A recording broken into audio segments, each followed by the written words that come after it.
Novel Audio presents The Science of Serial Killers, the truth behind Ted Bundy, Lizzie Borden, Jack the Ripper, and other notorious murderers of cinematic legend, by Meg Hafdahl and Kelly Florence, performed by Linda Jones.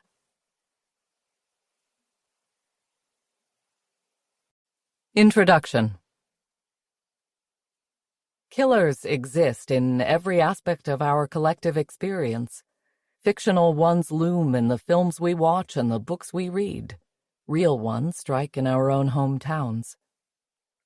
There is a profound moment in our lives when we come to realize that the Freddy Krueger of our nightmares pales in vicious comparison to the serial killers in the newspapers. Within these pages, we explore that fractious line that wavers between fiction and reality. Hollywood and true crime have long been bedfellows, and through the lens of science, we can come to further understand the murderers who have darkened history and the films they have inspired. This book is filled with dark deeds, many real, and others pure fiction. Tread cautiously, as this hazy border may trip you up. As always, our love for horror in all its iterations lies within. We don't love the true killers, but we sure do love when brave victims, families, and members of law enforcement are honored. Often, film gives way to better stories in which the final girl slays the monster, and for that we are grateful. Let the monsters be forgotten as we rise. Section 1. Crimes of the Past.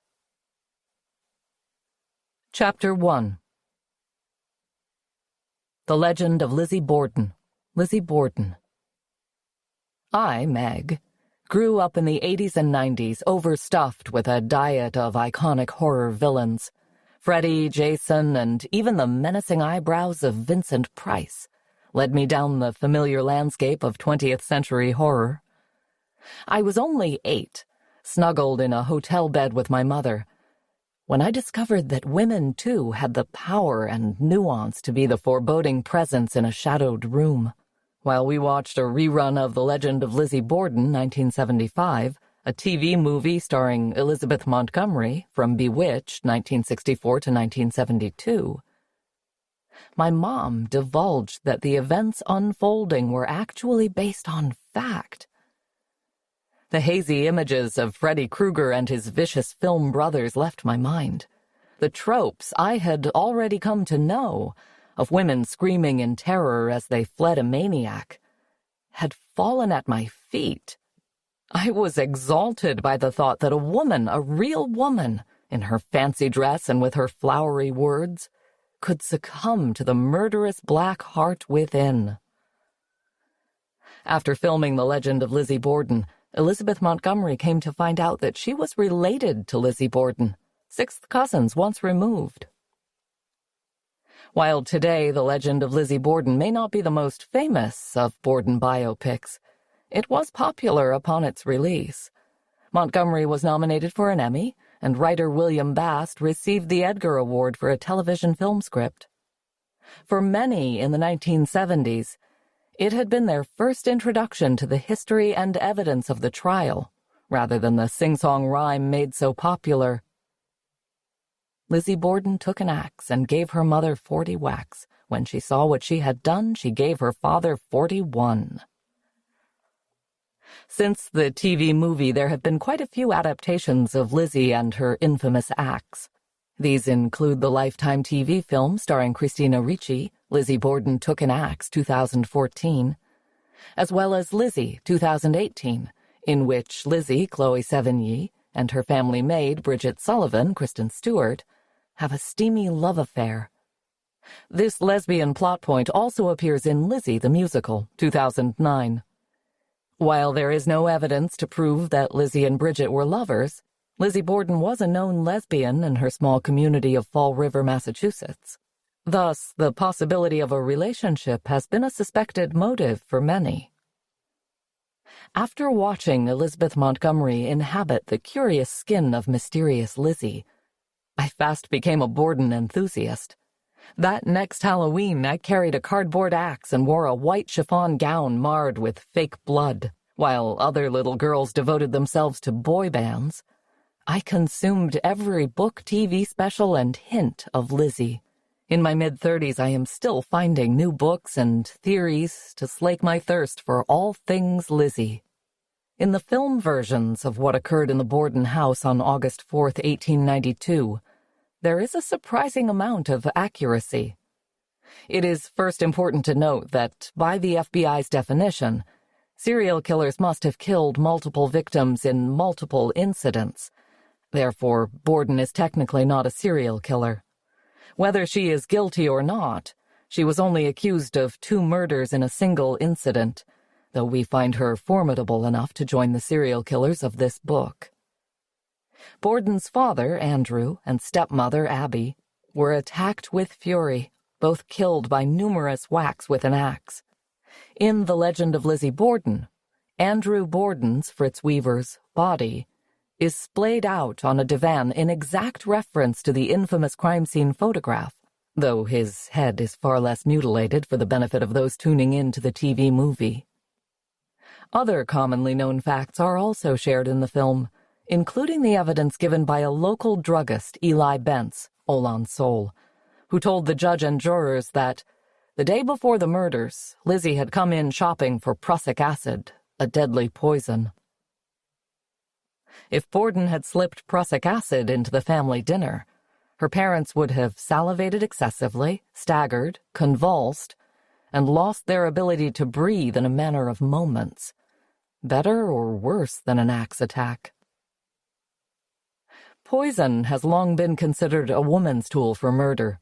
There are many known female serial killers who relied on this silent weapon, like Nanny Doss, who poisoned 11 people, and Nurse Jane Toppin, who killed her own patients with lethal mixes of medicine.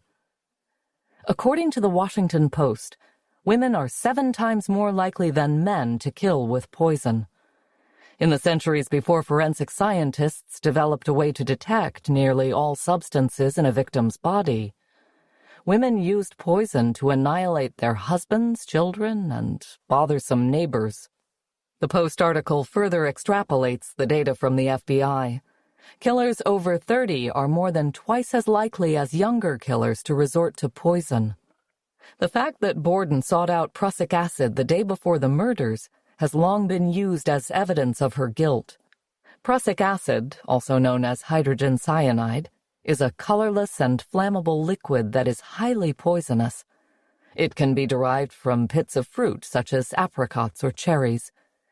In the television series Ozark, 2017 to the present, Darlene Snell, Lisa Emery, admits to her dying husband, Jacob, Peter Mullen, that she ground up cherry pits to create cyanide to poison his coffee.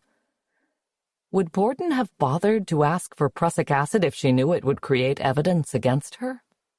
The testimony of Eli Bentz, coupled with the known fact that Andrew, Abby, and Borden's sister Emma fell ill with a mysterious gastrointestinal upset the week prior to the axe murders, led many to believe that the axe murders occurred only after Borden attempted other deadly avenues.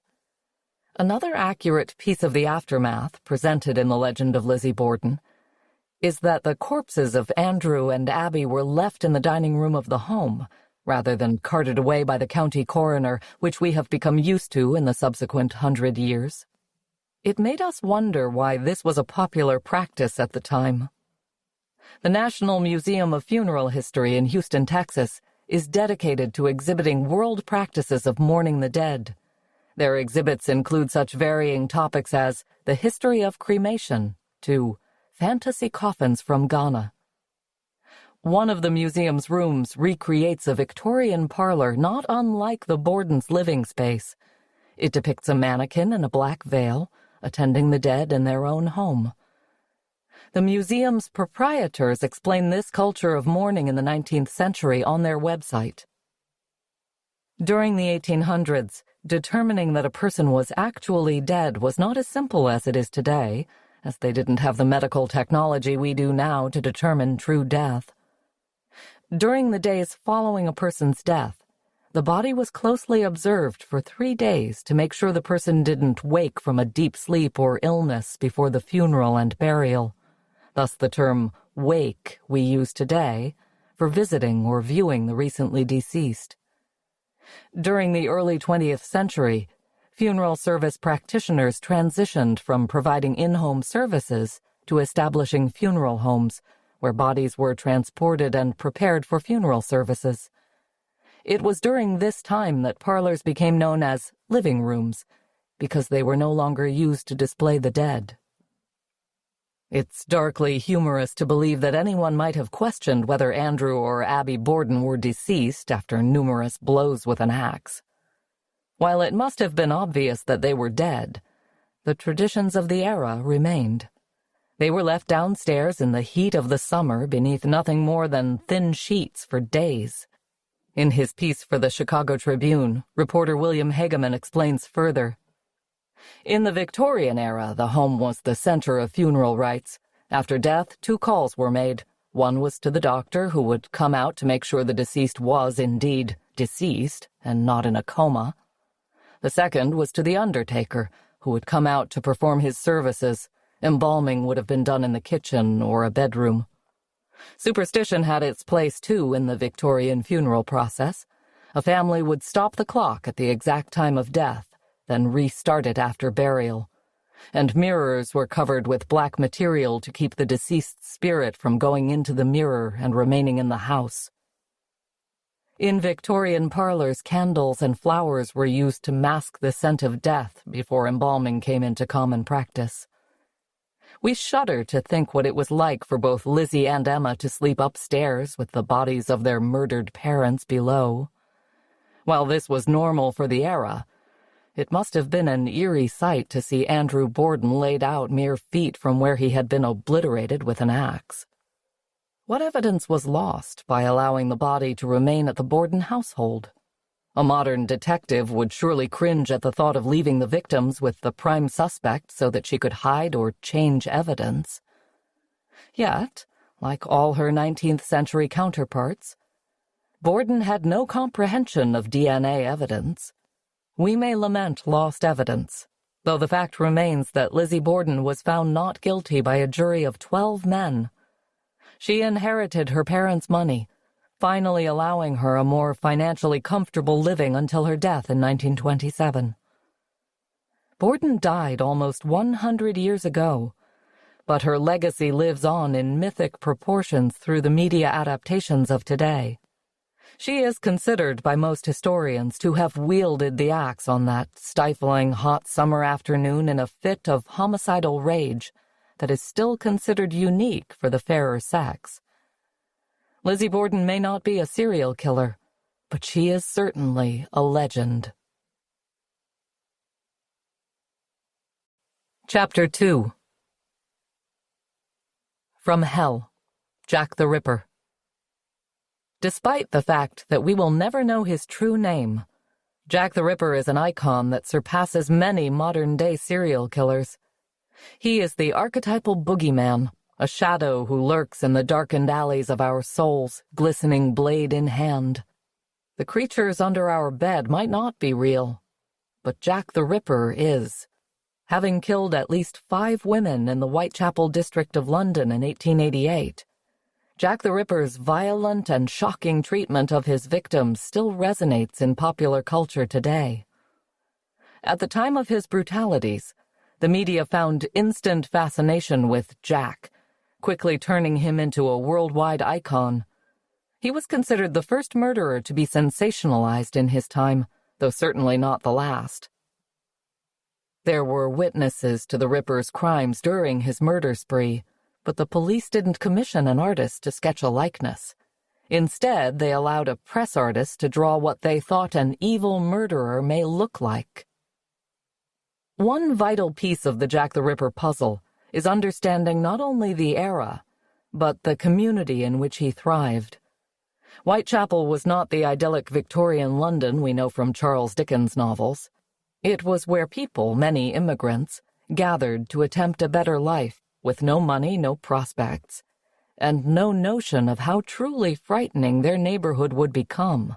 About 20 years before Jack the Ripper made Whitechapel his hunting ground, author John Hollingshead wrote in his book Ragged London, 1861, of his experience in the burg. Whitechapel may not be the worst of the many districts in this quarter, but it is undoubtedly bad enough. Taking the broad road from Aldgate Church to Old Whitechapel Church, a thoroughfare in some parts like the high street of an old-fashioned country town, you may pass on either side about 20 narrow avenues, leading to thousands of closely packed nests, full to overflowing with dirt, misery, and rags. As the decades continued, things only got worse in Whitechapel. The Jewish and Irish immigrants were met with fierce discrimination, and the squalor of the area led to many women having no choice but to make money from sex work. Because of the dark, lonely streets and the desperation to survive, these women were highly vulnerable to Jack the Ripper. This trend of serial killers choosing sex workers is an alarming one. Gary Ridgway, known as the Green River Killer, shared Jack the Ripper's victim profile 100 years later. Of his astounding 49 victims, the vast majority were sex workers and teen runaways. The Long Island serial killer, still unknown, preyed on women advertising sex on Craigslist. As we researched the sex work and murder connection, the statistics were staggering. In a study conducted in Colorado Springs, USA, over 4 decades, researchers concluded that cisgendered female sex workers, their sample was overwhelmingly made up of street-based sex workers, while they were actively working, were 18 times more likely to be murdered than women of the same age and race from the general population. This estimate is based on just one geographical location, so we cannot know if the same results would be found in other studies, although other estimates have tended to be higher. For example, it was estimated that female sex workers were 60 to 120 times more likely to be murdered in Vancouver, Canada, than women from the general population. In a UK-based study of sex workers in London, cisgendered female sex workers' mortality rate was recorded as 12 times higher than women from the general population, and murder was identified as one of the leading causes of death. Why do so many serial killers follow in Jack the Ripper's infamous footsteps? In his article for A&E, Adam Janosch theorizes one reason is that the police won't look as hard for a missing sex worker as they will for a more respectable victim. In an interview with Janosch, social psychologist Eric Hickey concurs. Generally, police are not real fond of prostitutes because there tends to be other kinds of crime going on when there's prostitution in the area. And so, when someone goes missing, maybe one of their friends who is also a prostitute might go and report it. But usually, from the stories we hear, there are 2 or 3 prostitutes who disappear before they start to get a little nervous. Unfortunately, it seems that some of those working in law enforcement, as well as many community members, are often less concerned with the demise of sex workers than they are other members of our society.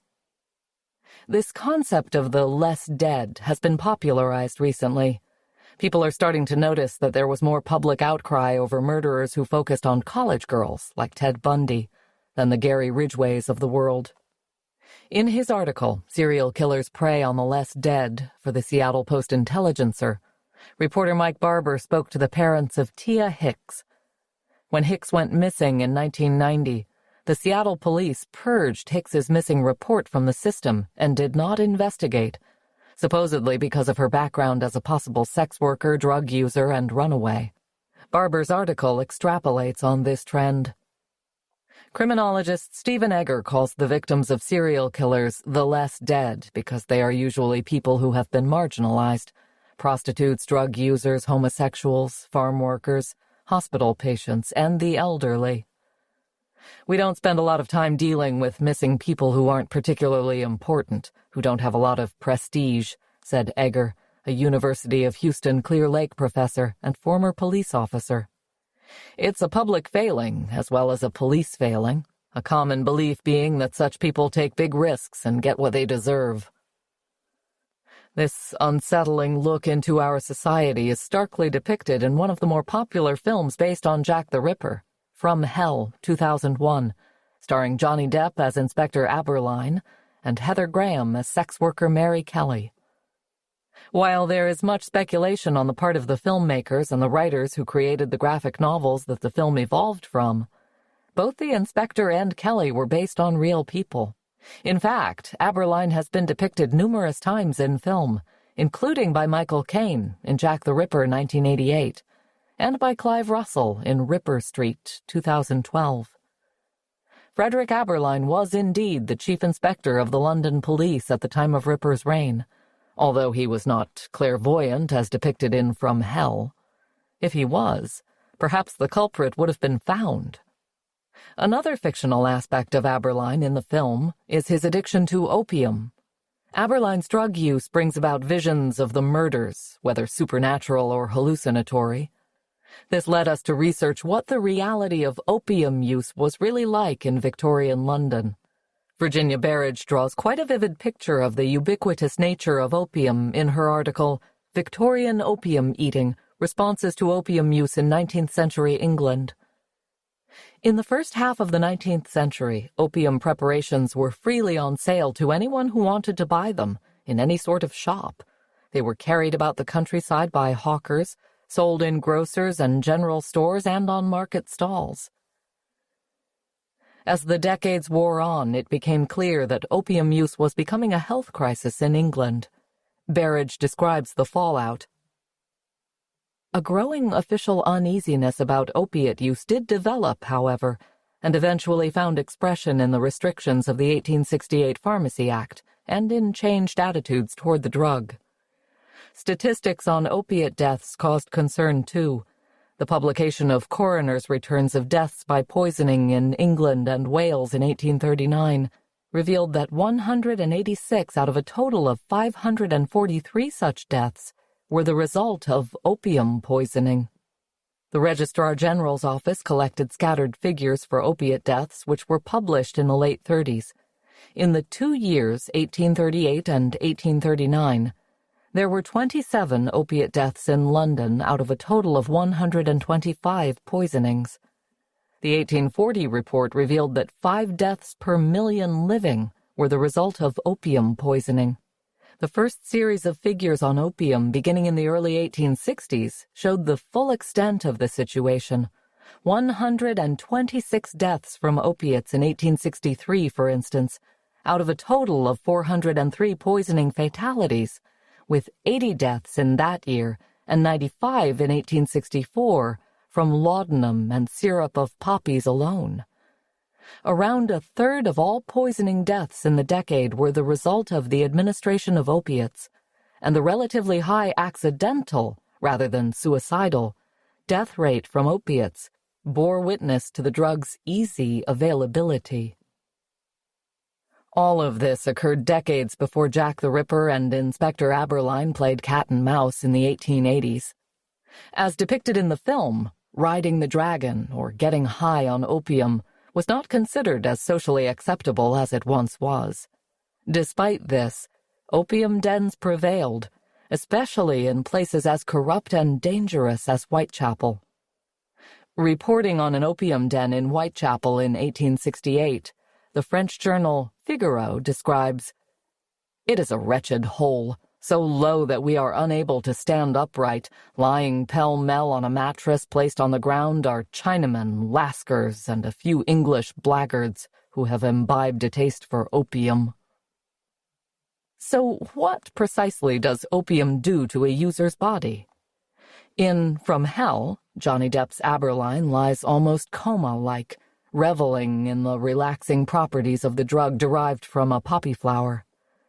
Because about 15% of the alkaloids, or organic compounds, in opium are morphine, it causes both a high and dangerous side effects, including cardiac arrest, lung edema, and respiratory collapse. Although the users in Victorian England didn't understand its full potency, small amounts of opium can be useful for chronic health conditions if used under the direction of a physician. Thankfully, unlike the fictional Aberline in From Hell, who died at a young age because of his opium addiction, The real inspector refrained from such recreational drug use and lived to the ripe old age of 89. Mary Kelly is considered the last known victim of Jack the Ripper. She had been married at age 16, losing her husband in a mining accident a few years later. Destitute, she became a sex worker with no other prospects on her horizon. Unlike the other victims, Kelly was killed indoors and was mutilated the most profoundly after her death. This, of course, is quite dramatic in the film, as we, the viewers, have been following her journey to uncover the Ripper. Jack the Ripper was never identified. One important achievement of From Hell is the humanization of the Ripper's victims. Most serial killer movies based on reality tend to focus almost exclusively on the killers themselves. Because Jack the Ripper is never identified and shown only in shadow and suggestion, this leaves room to empathize with not only Aberline, but most vitally, the women whose lives were taken. The beginning sequence of From Hell begins with a look into the cramped, putrid life of those living in Whitechapel. Sex and drunkenness are on full display below the dimly lit businesses, an ideal spot for a man to go undetected. Jack the Ripper is not the only danger to his future victims, Mary Ann Nichols, Annie Chapman, Elizabeth Stride, Catherine Eddowes, and Mary Jane Kelly. Because these women were not bred in high society, they struggle to make enough money to even eat, much less thrive. The movie depicts the reality of gangs, misogyny, xenophobia, rape, and more. While there is speculation about these women's true personalities and dreams, by watching From Hell, we can begin to understand the suffocating world they lived in. Jack the Ripper's shadowy presence still haunts the streets of Whitechapel. The 10 Bells pub where Mary Kelly drank before her murder has been the location of dozens of ghost sightings, including by live-in staff in the 1990s, who reported a male figure dressed in Victorian garb lying next to them in bed. Aldgate Church in Whitechapel still stands today, although it has gone through several rehabilitations over the centuries. During one such renovation, the severed head of who is believed to be Harry Grey, 1st Duke of Suffolk, was found in the crypt. He had been executed in 1554 for treason. For £12 you can join in on the Jack the Ripper Tour, a narrated walking group that meets at night. Highlights include a warren of atmospheric old streets that have hardly changed since they formed the backcloth against which the Jack the Ripper saga was played out. The prime suspects are also discussed. Was it John Pizer, a bootmaker known for assaulting sex workers? Could it be Dr. Thomas Neal Cream, a physician who would have certainly known how to dissect the bodies with such precision? Whoever it may have been, From Hell reminds us that Jack the Ripper's story is more complex than just one monster stalking the streets. It is a story of the haves and have-nots, of women who were vulnerable victims simply because of their place in society. Chapter 3. The Devil in the White City, H. Holmes. America's first serial killer is quite a foreboding moniker. H. Holmes wears that hat well. Unlike the slathering, depraved boogeymen who women and children feared would follow them down a dark alley, Dr. Holmes was the sort of gentleman mothers hoped their daughters would marry. Of course, his edifice of charm and ambition was exactly that, a weak mask that eventually slipped from the doctor's face. While many serial killers have been given the cinematic treatment, H. Holmes has found a resurgence of interest because of Eric Larson's best-selling book, The Devil in the White City, Murder, Magic, and Madness at the Fair That Changed America, 2002. Nearly 20 years after its publication, the novel-style nonfiction account of H. Holmes' depravity amid the Chicago World Fair is still a popular read. Currently, director Martin Scorsese and producer Leonardo DiCaprio are working to bring a television adaptation of Larson's book to Hulu. Until then, H.H. Holmes will have to wait for his Hollywood treatment. Because it has been well over a century since his murderous reign, the facts are fuzzy. This is a particular case where folklore and history blend. What we do know is that after receiving his medical degree from Michigan State University, Herman Mudgett thought it best to change his name. He was a young doctor headed to the prosperous city of Chicago, and thus needed a bit of an ego boost. The name H.H. Holmes had the ring he longed for, a name that he felt fit his grand new life. It was also a name that would become notorious across the United States, one synonymous with the likes of Jack the Ripper. During college, H.H. Holmes was one of a group who stole cadavers from the medical school. They experimented on the bodies and claimed insurance on them for profit. Legend has it, though there is no proof, Holmes killed a pharmacist in order to obtain their drug shop, which was the catalyst for what would become Holmes's murder castle.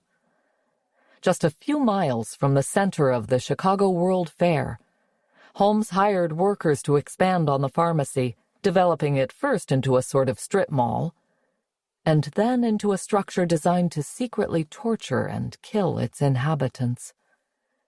In her article, American Gothic, The Strange Life of H.H. Holmes, Deborah Pollock describes the labyrinthine hotel.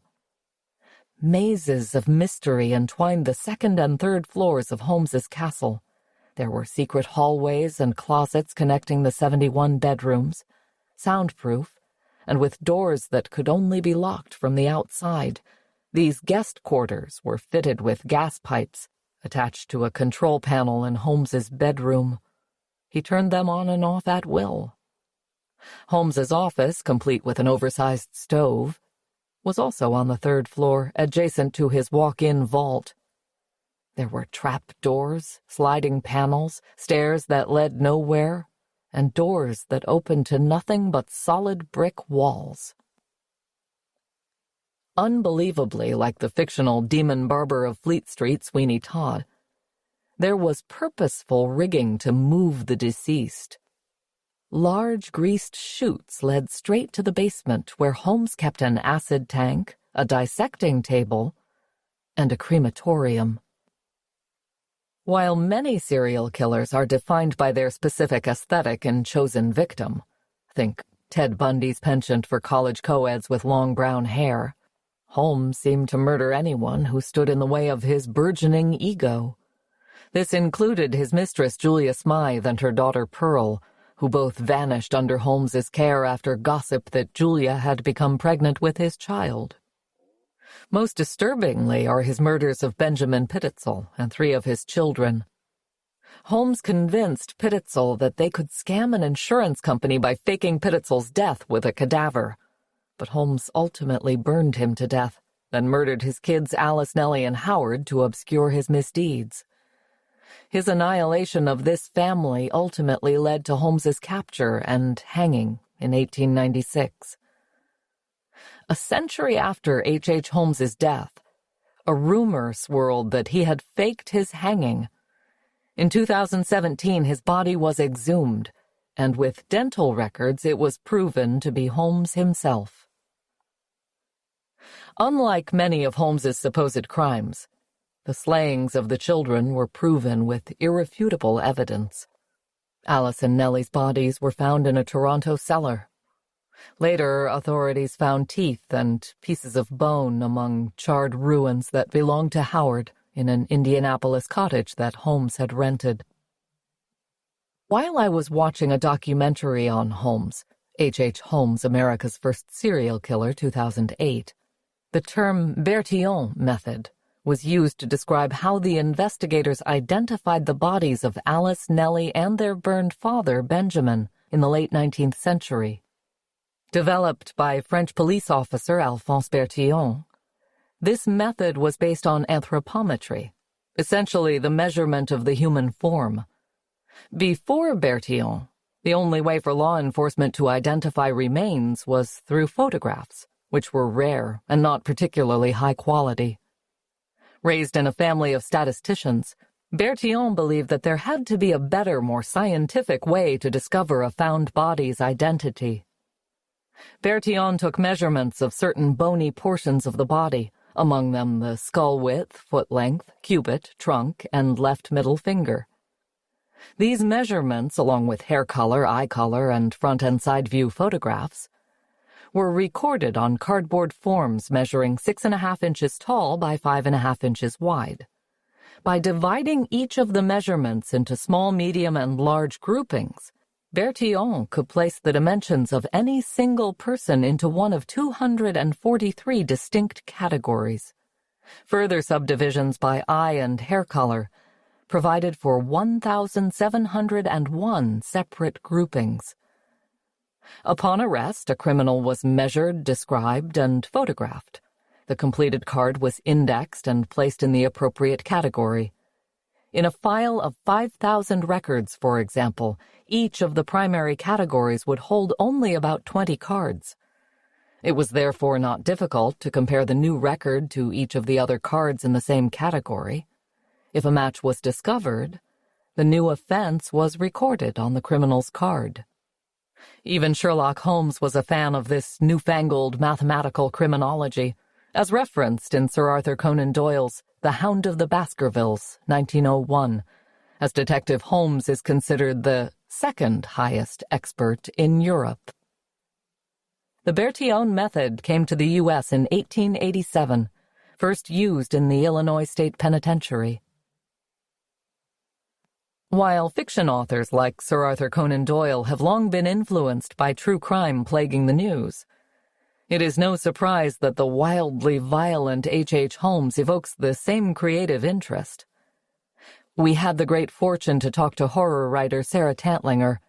Her book of poetry, The Devil's Dreamland, poetry inspired by H.H. Holmes, won the 2018 Bram Stoker Award for Best Poetry Collection. Meg, could you tell us what drew you to H.H. Holmes as a creative? Sarah Tantlinger.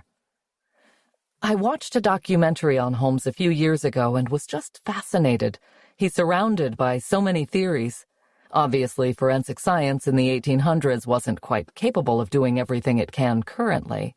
So while we may speculate and have some evidence here and there about what Holmes did, how many victims he had, and what his motives were, the truth is, we will never know for sure. As a writer, that stark gray area invited me in to explore the twisted possibilities. I could take fact and imagination and create something entirely my own. Kelly. In the author's note of The Devil's Dreamland, you point out that this is not a history lesson, and both fact and speculation intertwine. Why was it important for you to say this to your readers? Sarah Tantlinger. Great question. I wanted my readers to know that, as a work of historical horror, not everything I wrote about was derived from what we believe may be facts surrounding Holmes. But, at the same time, I completed such an intense amount of research. It was important for me to let readers know how dedicated I was to understanding anything I could about a man who was, frankly, impossible to understand or know. Meg. Your point of view alters from victims and worried family members to wives of Dr. Holmes and, of course, the killer himself. Which was the most emotional for you to inhabit? What was it like getting inside such a sadistic man's head? Sarah Tantlinger. The most emotional for me was thinking and reading about the many women whose entire lives he ruined. While he did not kill any of his 3 wives, he did murder mistresses and other women whom he charmed into giving him money, usually before killing them. These women had families who were searching desperately for them, hoping for a safe return, and simply not knowing why their loved ones had disappeared. I used great care when writing from their points of view and tried to give them voices and agency throughout their poems. Getting inside Holmes's head was an interesting process. His prison diaries and memoirs are available through the Library of Congress, so I read through those a few times, which helped me see how articulate Holmes was. He wrote lies in such an idyllic way, and focusing on that snake-like charm helped me see how he convinced his victims to do what they did. I had to focus on it heavily, and didn't really go out or communicate a lot with my friends for a few months, because the research, coupled with my dark imagination running wild, created an atmosphere I knew I needed to stay entrenched in to complete the work. Kelly. In your poem, Holmes vs. the Ripper Part 2, you imagine what H.H. Holmes would make of the news stories of Jack the Ripper from across the pond. Do you agree with Holmes's assessment that he had a different motive and method, or do you find them quite similar? Sarah Tantlinger. While I think Holmes and the Ripper might have found a great deal to talk about had they ever met, I wanted to do the Holmes versus the Ripper poems in particular because of how much I disagree with the theory that they could have been the same person. Even if it was logistically possible in regard to time periods and locations, the Ripper was grossly intimate with his victims and very specific with his targets. Holmes was more of a coward until the person became only a body, and then he seemed more able to strip the skeleton of its flesh. His motives seemed to be entirely for monetary gain or to get rid of an inconvenience. I haven't studied the Ripper enough to know everything about him, but it seems he received more enjoyment from his actions compared to Holmes. Meg. Anything else you'd like to add about your journey writing this book? Sarah Tantlinger. One more thing that is personally important for me to add is that with Holmes, since everything happened so long ago and no one is currently suffering from his atrocious actions, it put a kind of distance between myself and the writing that allowed me to feel okay with authoring what I did. I do get concerned when current serial killers are sensationalized. For instance, the many Ted Bundy movies that are out, because there are victims and families still suffering from those actions. So I would ask anyone thinking of writing about historical horror or putting real-life serial killers into their fiction to make sure no one is profiting off of anyone's current pain, and to be thoughtful overall with the writing. Kelly. Tell our readers about current and upcoming projects of yours. Sarah Tantlinger. Thank you so much. In 2020, I released my third poetry collection, Cradle Land of Parasites, which draws inspiration from the Black Death, and an anthology I edited titled Not All Monsters, Stories by Women in Horror. Both books are published by Strange House Books and are available on Amazon. Thank you to Sarah Tantlinger for the incredible insight into H.H. Holmes. We particularly liked Sarah's poignant thoughts on the importance of keeping the victims in mind, whether focusing on the fictional films and books or the true grisly facts. Section 2. Foreign Murder. Chapter 4. Lake Bodom. Unsolved. I, Kelly, spent 11 summers of my childhood attending a foreign language camp through Concordia Language Villages. Salalampi Finnish Language Village in Minnesota was a magical place where I connected with fellow kids of Finnish descent and learned to speak the language of my ancestors. We learned folk dancing, ate authentic Finnish food, and sang songs that I can remember to this day. When I traveled to Finland in high school to meet relatives, I was impressed with the culture, environmentalism, and overall kindness of the country, and was shocked to learn that Lake Bodom 2016 was based on a horrific true crime that took place there in 1960. The film offers an updated take on what may have happened that night. In June 1960, 4 teens went camping by Lake Bodom near the city of Espoo, Finland. Sometime between the hours of 4 and 6 a.m., a killer attacked them from outside of their tent. 3 of them were murdered by stab wounds and blunt force trauma. while the fourth teen was found outside the tent with stab wounds and other injuries. He survived and was charged for the crime 44 years later, but was never convicted. The murder remains a mystery still, and continues to be the most famous unsolved murder in Finland's history. In the movie, a group of 4 friends drive out to Lake Bodom to reconstruct the crime area in order to test a theory. Is this method used in real investigations? Absolutely. Criminal investigations use this method to test out theories and better understand a crime scene. There are certain steps to follow to get the best results. First is the recognition of evidence. Second is the documentation, collection, and evaluation of evidence.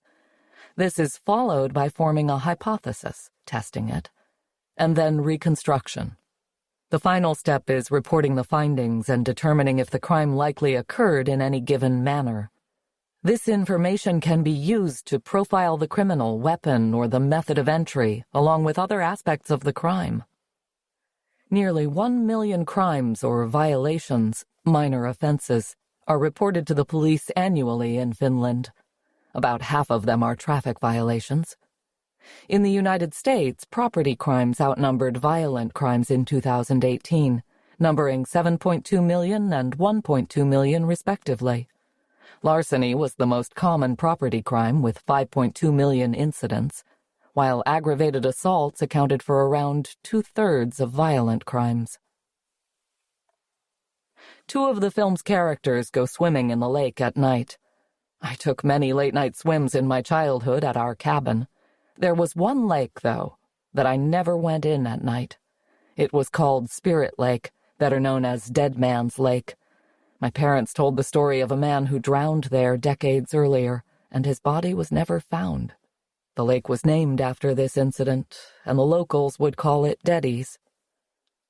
The truth is, there are numerous examples of bodies never being recovered from lakes. According to Dr. Anton Son, chairman of the pathology department at the University of Nevada in Reno, many factors contribute to drowning victims never being found. When people drown, their lungs fill with water, dropping them into the depths of the lake. Death brings decomposition, where bacteria consumes bodily flesh at some pace. During that process, gases such as methane, nitrogen, and oxygen are produced, but the type of gases formed depend on the type of bacteria in the gastrointestinal tract. The gases would allow the body to rise. Since the lake has frigid temperatures, bodies don't decompose, thus gases don't form, prompting them to stay submerged. The lake in the film plays a critical role and adds a chilling plot twist to a seemingly predictable story. In the Lake Bodom murder investigation, police did not cordon off the site nor record the details of the scene, later seen as a major error, and almost immediately allowed a crowd of police officers and other people to trample around and disturb the evidence. The mistake was further exacerbated by calling in soldiers to assist with the search around the lake for the missing items, several of which were never found. We had the opportunity to interview Taneli Mustonen, the writer and director of Lake Bodom, to get an insight into the filmmaking process. Kelly, what drew you to this story and what made you decide to write it in this fictionalized, updated way? Taneli Mustonen. In short, everything. Literally, this case has all the components of a great murder mystery or awesome horror film. We must remember that Finland at the time, 1960, was a very different country. Economy was booming after World War II, uniting people that now could plan and build better lives for themselves and their families. Finland was also very safe. It wasn't unusual that parents could send their kids out alone in bigger cities or even across the country to meet relatives during summer holidays. Now all that quickly ended when Bodom happened. It was and still is to this day such a heinous act of nameless, senseless violence against innocent teen campers that the waves of this shock can still be felt whenever Bodom is mentioned. Kelly. I was surprised to hear about the murder because in my mind, Finland has always been so safe and crime-free. Taneli Mustonen. For me, like for so many, the case of Bodom is something you learned the first time you asked permission from your parents to go out camping with your friends. You can, but remember what happened to those kids at Lake Bodom. Maybe you went camping anyway, like me, and that story became the thing you scared your friends with, adding bits and pieces here and there. So the Bodom case has grown with every generation news story and investigation. The place is still there, the murder case still unsolved. But there's also so much made up on top of it. And that is also part of the fascination. Every generation rewrites the history of Bodom. Meg. I remember as a child my parents making it seem like there was a serial killer around every corner. Taneli Mustonen. Naturally, I wanted to make this a horror film, but even as a kid in my film school days, I knew that everyone who shared my passion for horror had the same idea. Bodom was just this perfect slasher template. So I got frustrated and one time rode to the lake. And there I saw these kids wandering on the rocks and making notes. At first I thought they were there just to goof around, but then realized that they were making some kind of reconstruction of the actual happenings. I went back to film school and told this to my friend, now the co-writer and producer of Lake Bodom, Aleksi Hyvarinen. He got so excited and said this could give the story something new and fresh. And from there, almost exactly 10 years ago, we had the film in our hands. Kelly. That's incredible. It always surprises me how long the filmmaking process can take. How did the process continue from there? Taneli Mustonen. The reconstruction of the murder case wasn't the end, but the mere beginning. We also did our research and met this former homicide investigator who told us something that really resonated with what we wanted to say. He said that most of the murders he ever investigated could be traced back to love. Yes, love. He said that nothing is more evil than love that is denied or unanswered in return. This literally blew us away. And with that lightning bolt of an idea, we ran back to write the whole story once more. And oddly enough, with this, we ended up telling something real about the original murder case. Most of the investigations point in this direction, that maybe the murderer is in fact one of the victims. Maybe he too was denied love in return. And so, the story that we took from past to present with these new kids also became a way for us to say something we believed about the case. The victims of the Lake Bodom murder include Miley Bjorklund, Anja Mäki, Seppo Boisman, and Niels Gustafsson, who survived, having sustained a concussion, fractures to the jaw and facial bones, and bruises to the face.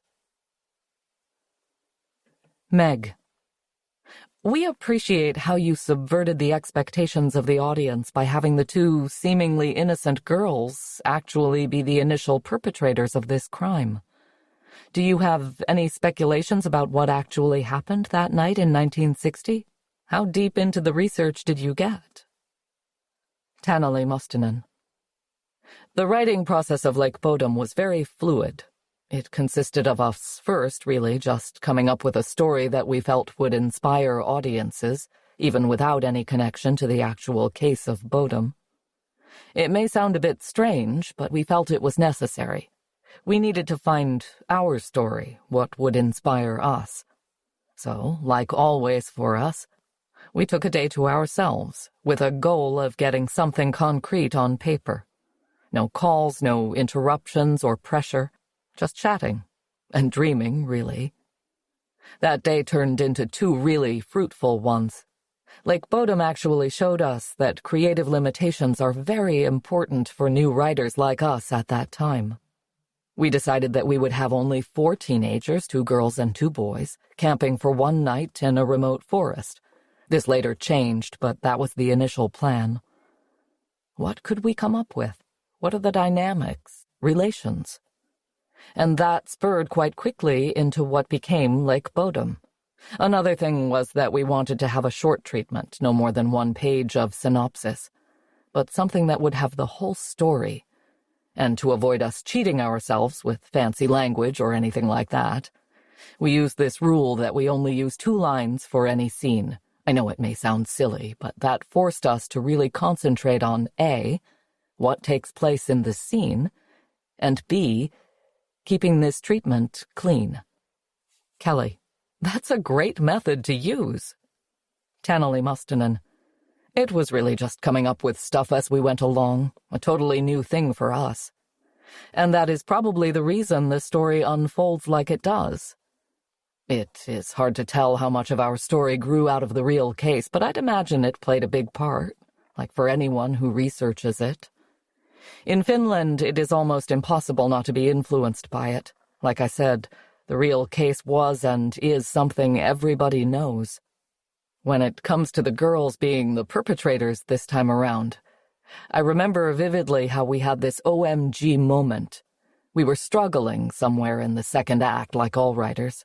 We were running out of juice, and then suddenly we both went, "It's the girls." That was and is to this day one of the most exciting moments that has happened to us. And with that, we could link the story to the original case in a way that doesn't point any fingers of blame or accuse someone without any evidence, and also make our story stand all on its own. Because it was a real worry that we had. The last thing we wanted to do was hurt any relatives or families of the victims. In fact, we were shooting this other series at the time, and when we mentioned that we were working on this film about Bodum, one of the actors said that he was a family member of one of the girls who died that horrible night. So that was a wake-up call for us as well. It is another thing to make a film and then carry that weight of hurting someone with such a personal loss. Meg. That's so important, and it's not always present in movies about true crime. Tanneli Mustonen. We really wanted to avoid becoming blamers or accusers. We had and still have no idea who was behind these grim murders.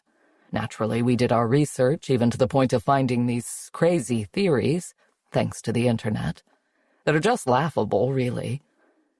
But to make that shift from filmmakers to jury, that was something we wanted to avoid at all costs.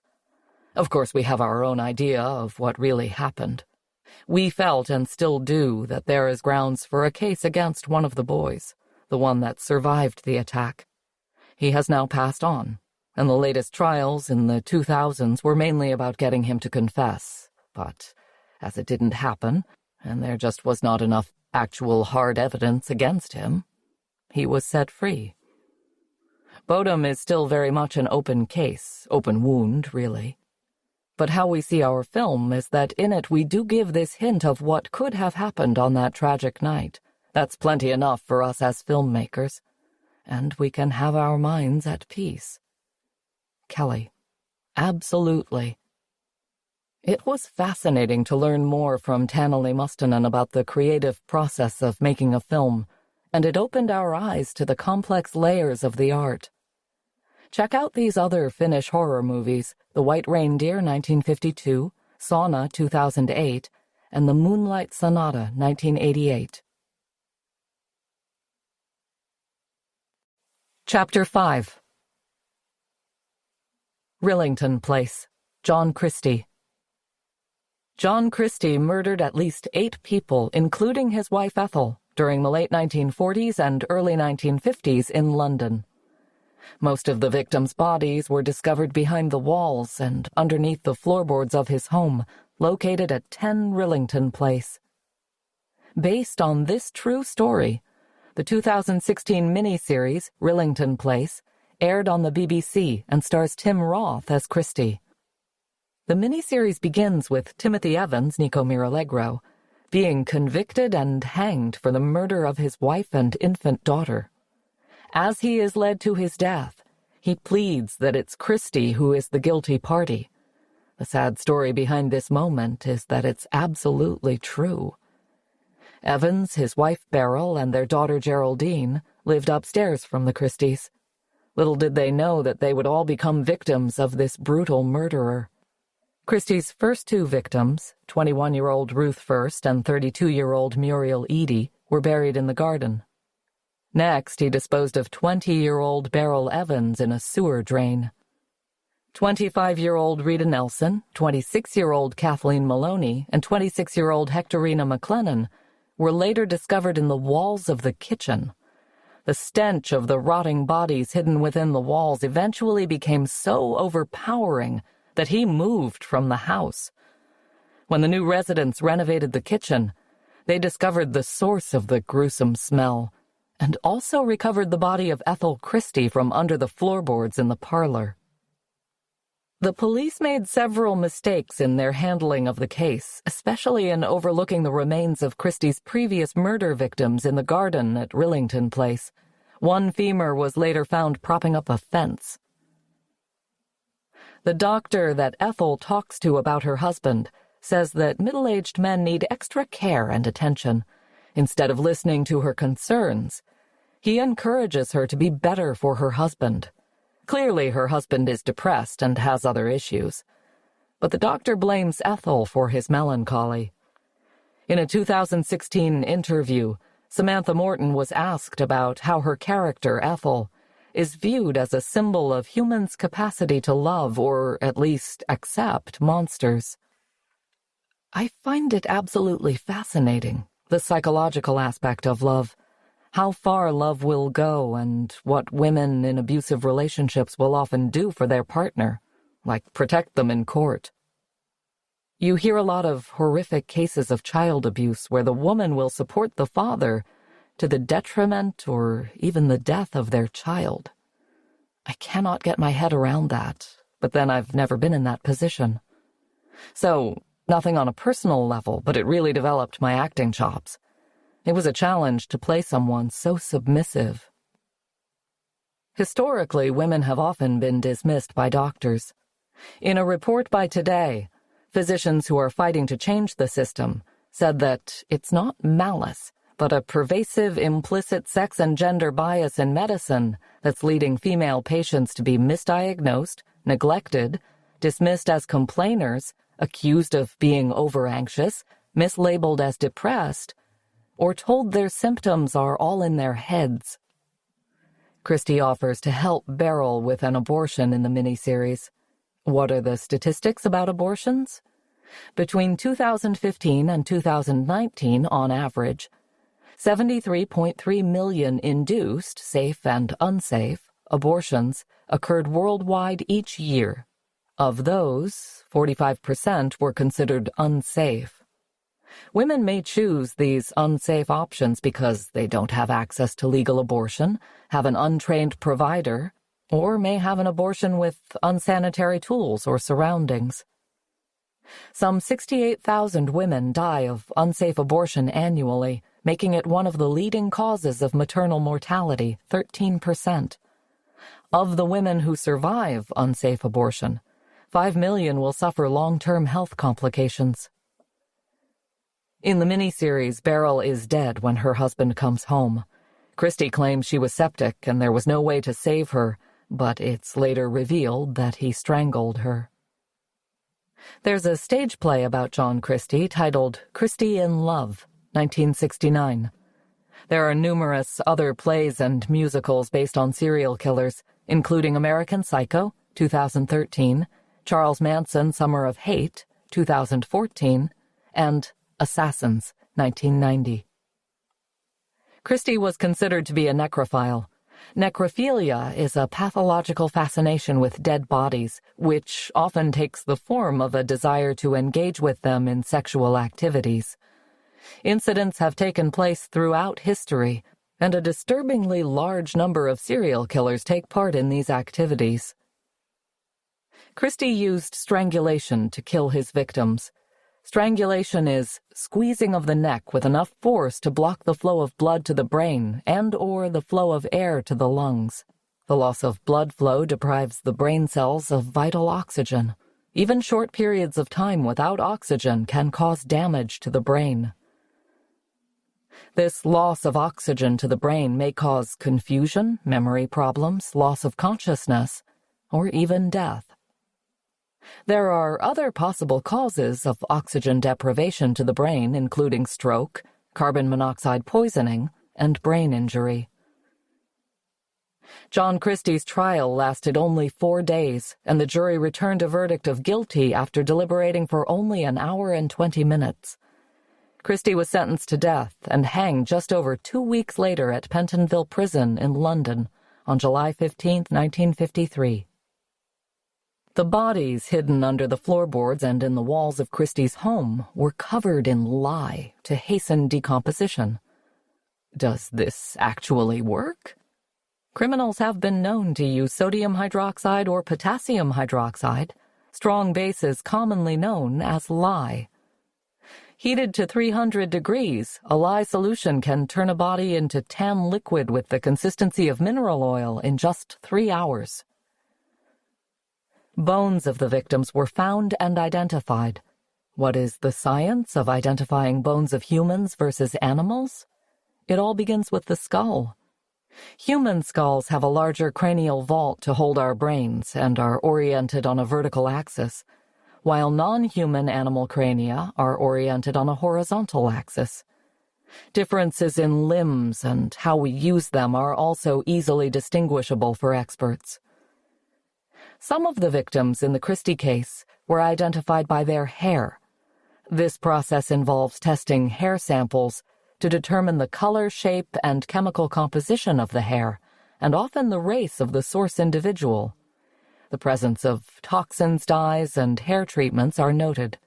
If the hair still has a follicle, root, attached, DNA testing may be used to identify an individual. Christie collected the hair of his victims, but not all of the hair was identified, so it's been speculated that he was responsible for more murders than he was convicted of.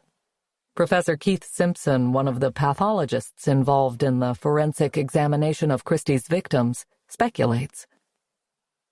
It seems odd that Christie should have said hair came from the bodies in the alcove if, in fact, it had come from those now reduced to skeletons.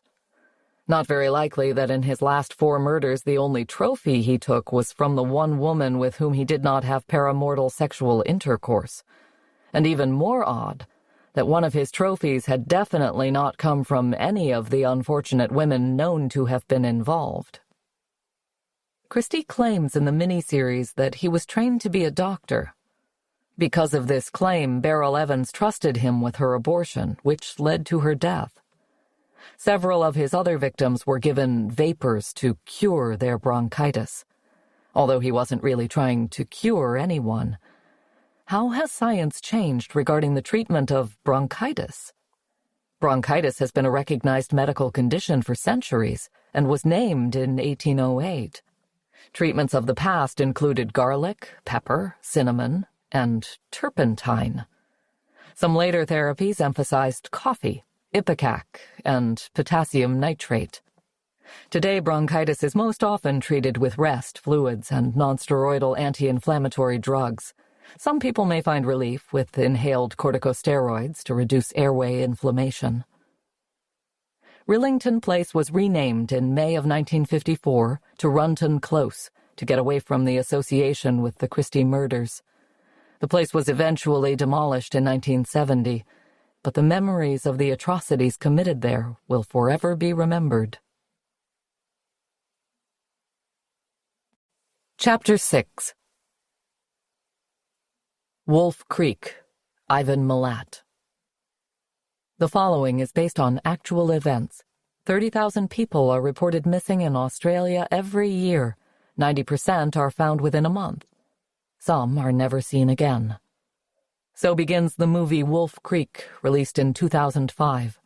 Based on the Australia backpacker murders that took place between 1989 and 1993, Wolf Creek follows a group of friends out on an adventure that ends in tragedy. Up until the mid-90s, crime was considered rare in Australia. Violent crime in Australia is relatively low, with fewer than 100 reported cases of armed robbery, murder, or sexual assault. per 100,000 persons nationally.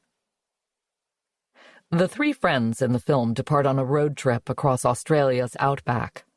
While researching road tripping in the outback, it was fascinating to learn some tips from experienced travelers. First, the roads are bumpy, and you're able to do laundry while driving if you have a container with a lid filled with water and detergent.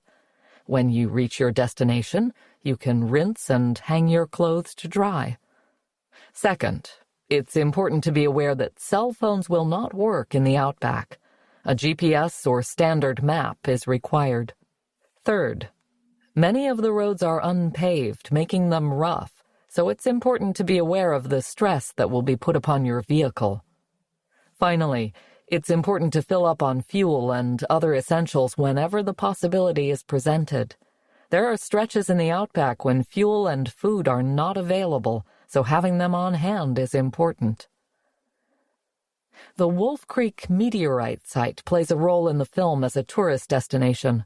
This is where the killer disarms something on each victim's vehicle so that he can be the savior that comes in to save the day.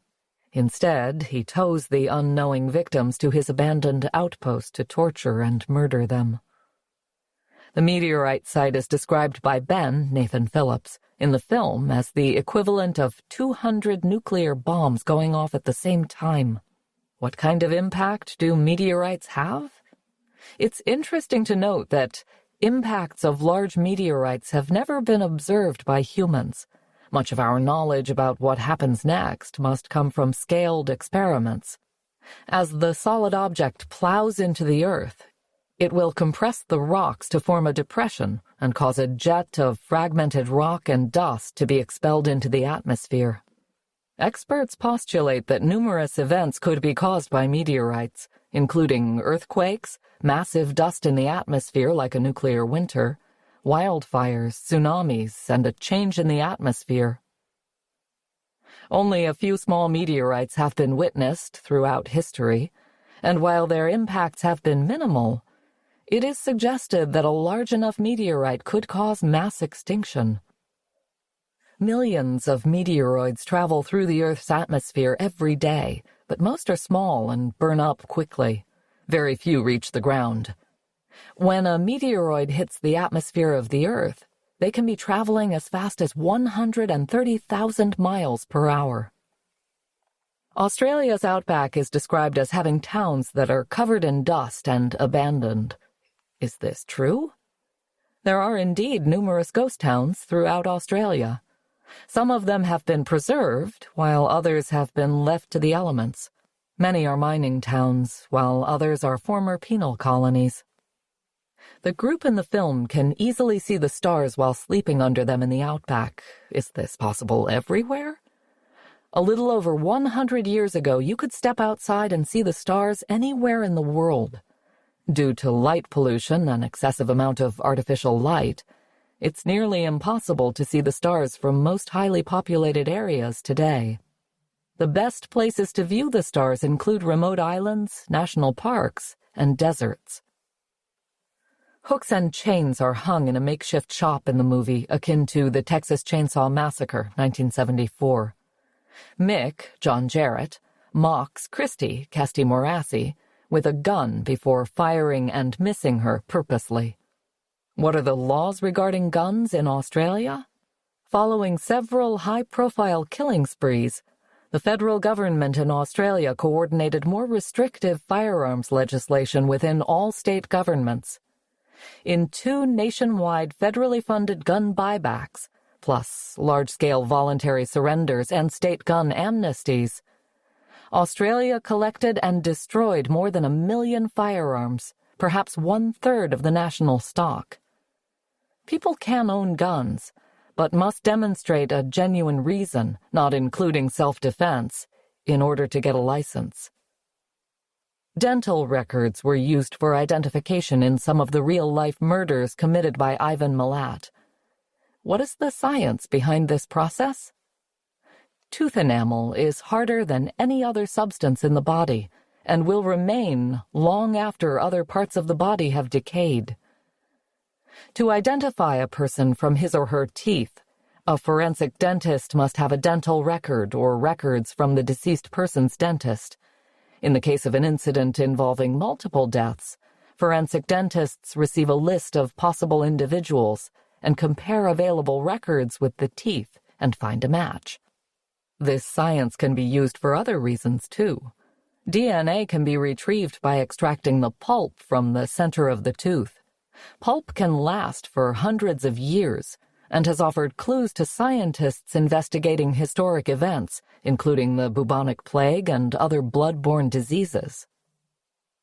Ivan Milat stabbed his victims multiple times, often causing injuries that resulted in paralysis. What is the science behind paralysis? brainandspinalcord.org explains. When a victim is stabbed in the area of the spinal cord can be severed, sheared, torn, or otherwise damaged. This will result in a loss of function below the point of injury. The extent of the injury, as well as where the injury occurred, will determine whether the injury is complete or incomplete.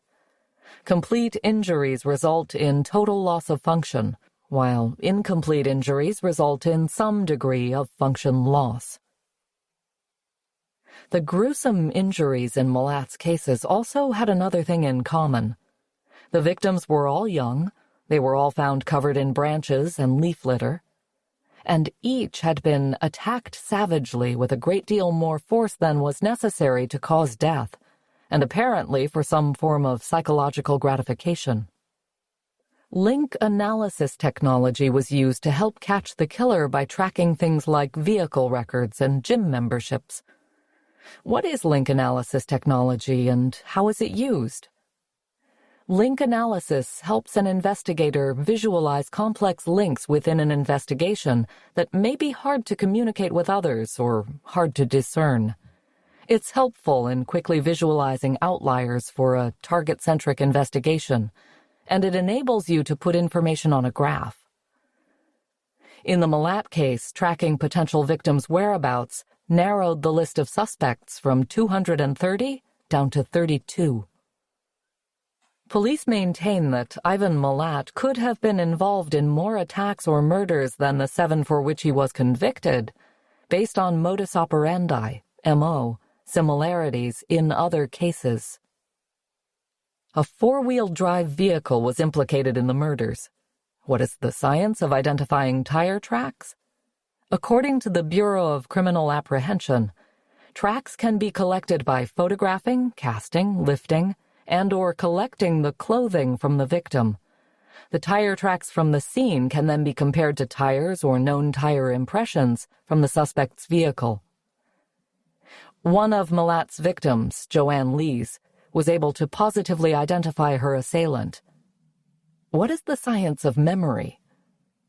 When we learn something, even as simple as someone's name, we form connections between neurons in the brain.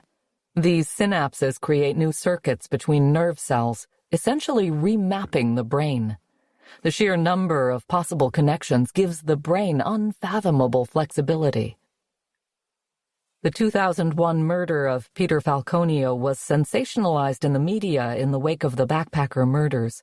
Given the unusual nature of the attack and the lack of corroborating evidence, that is, Falconio's belongings or body, it took the police some days to appreciate the significance of the crime. Survivor Joanne Lees' story was shared as one of survival in a crime of unusual horror against all odds. The film's release was postponed due to the trial of Bradley John Murdoch, who was convicted and sentenced to life in prison. The real-life murder of English backpacker Peter Falconio served as inspiration for the film. Wolf Creek inspired a sequel, Wolf Creek 2, 2013, and a television series, 2016 to 2017, both starring John Jarrett. Watching these films and shows and reading about the cases certainly has given me pause when thinking about planning a rugged road trip. Section 3. Women Killers. Chapter 7. Monster. Eileen Warnos.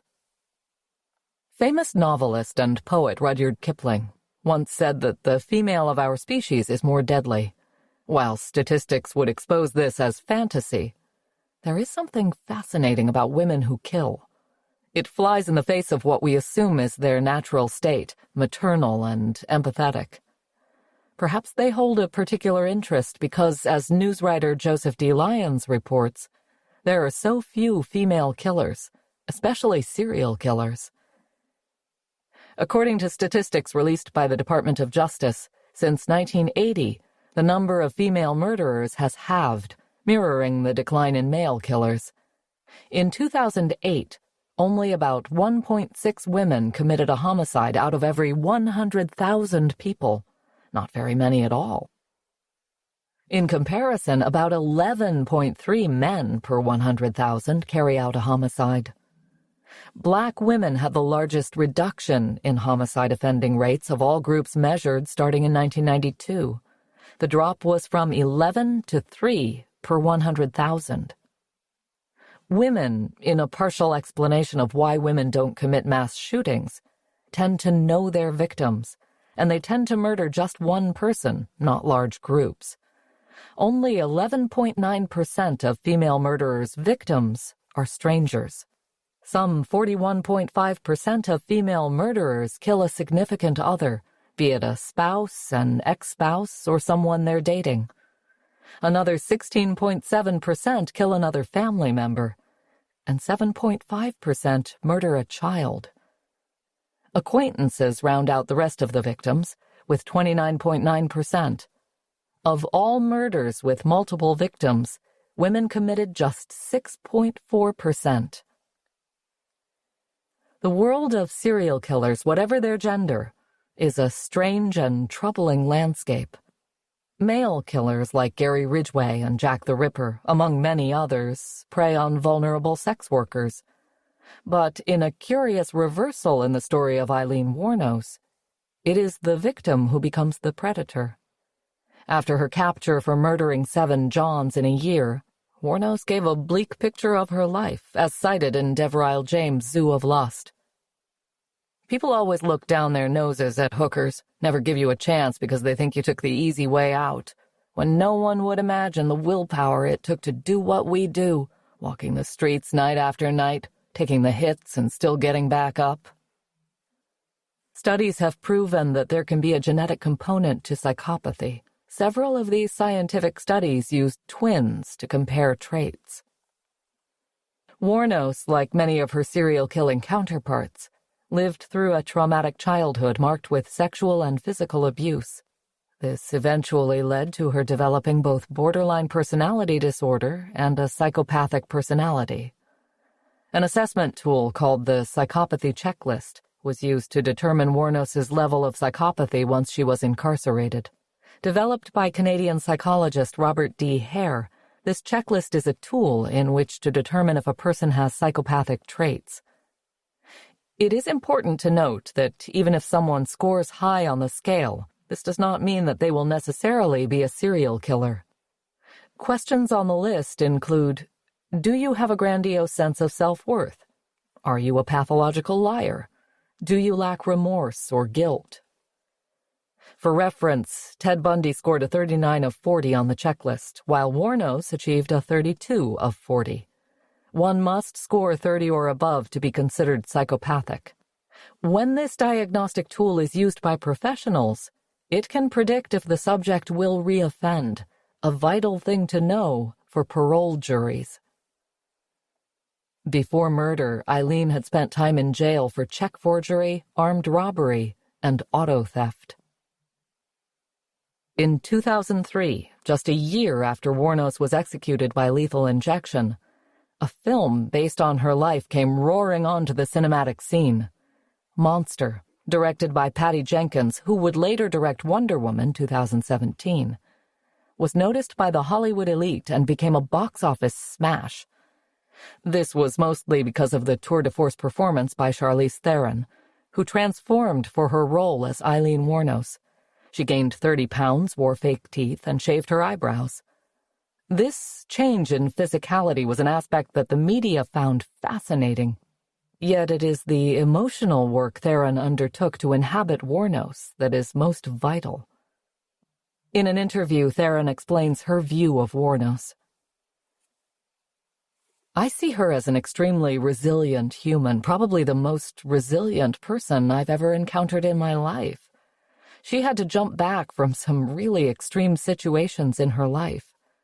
I think we can all relate to the things she goes through in the film, betrayal and the need to be loved, and the need to fit into a society, and the need to just make life work, that hope of things getting better.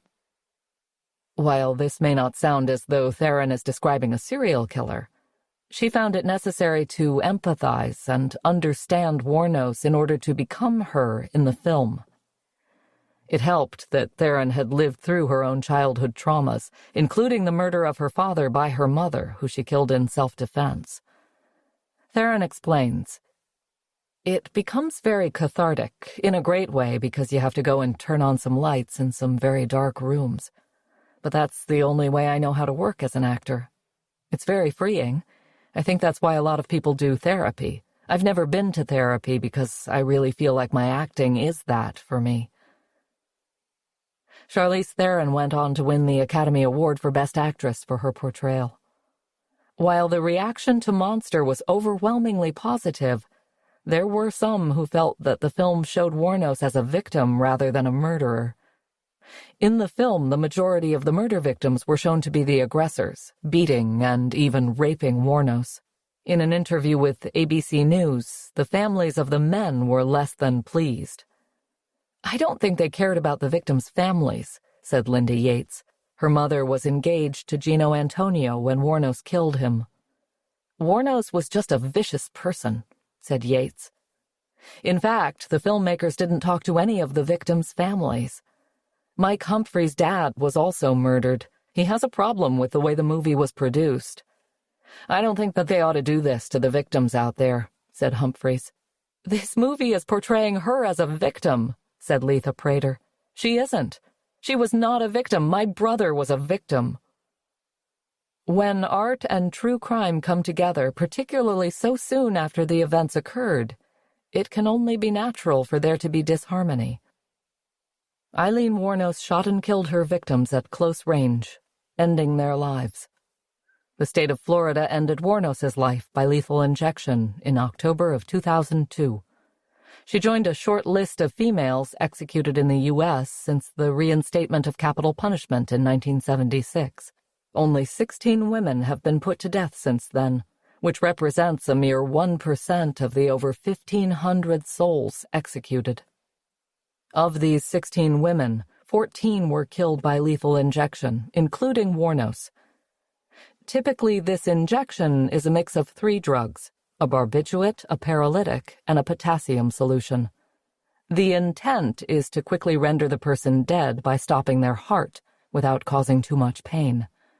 While this may be the aim, many have questioned the efficacy of lethal injection, and most vitally, its morality.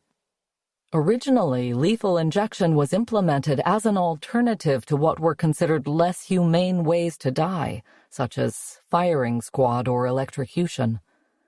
Unfortunately, after several botched executions, lethal injection has been found to be less than perfect. The Death Penalty Information Center, a national nonprofit, discusses the current controversy on their website.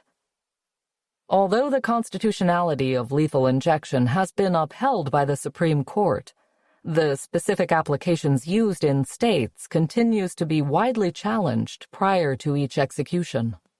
Because it is increasingly difficult to obtain the drugs used in earlier executions, states have resorted to experimenting with new drugs and drug combinations to carry out executions, resulting in numerous prolonged and painful executions. Even though the issues surrounding lethal injection are far from settled, states are attempting to cut off debate by concealing their execution practices under a veil of secrecy. Recently passed laws bar the public from learning the sources of lethal drugs being used, making it impossible to judge the reliability of the manufacturer or the possible expiration of these drugs. One controversial drug used in lethal injections is midazolam. While typically used as an anesthesia, as well as for use in people with seizures, it is supposed to help those being executed fall into unconsciousness. The problem, it seems, is that states are giving too much of the drug, and an overdose of midazolam can cause a painful, agonizing death. Journalist Liliana Segura spoke to Dr. Mark Edgar, a medical examiner for the state of Ohio. Normally, those executed by the state are not sent for autopsy. But after increasing anxiety about the use of midazolam, Edgar wanted answers. Segura writes, "For the past few years, he had been examining the autopsy reports of men executed using midazolam across the country. He found a disturbing pattern. A majority showed signs of pulmonary edema, an accumulation of fluid in the lungs. Several showed bloody froth that oozed from the lungs during the autopsy, evidence that the buildup had been sudden, severe, and harrowing. In a medical context where a life is to be saved, pulmonary edema is considered an emergency. It feels like drowning. Even if someone is to be deliberately killed by the state, the Constitution is supposed to prohibit cruel and unusual punishment. To Edgar, the autopsies showed the executed men felt the panic and terror of asphyxiation before they died.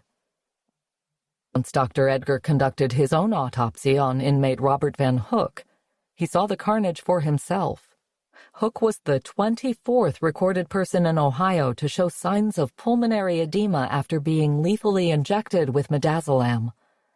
This also made sense when taking in the accounts of those who had witnessed executions and reported that the men often coughed, choked, and appeared to be in pain.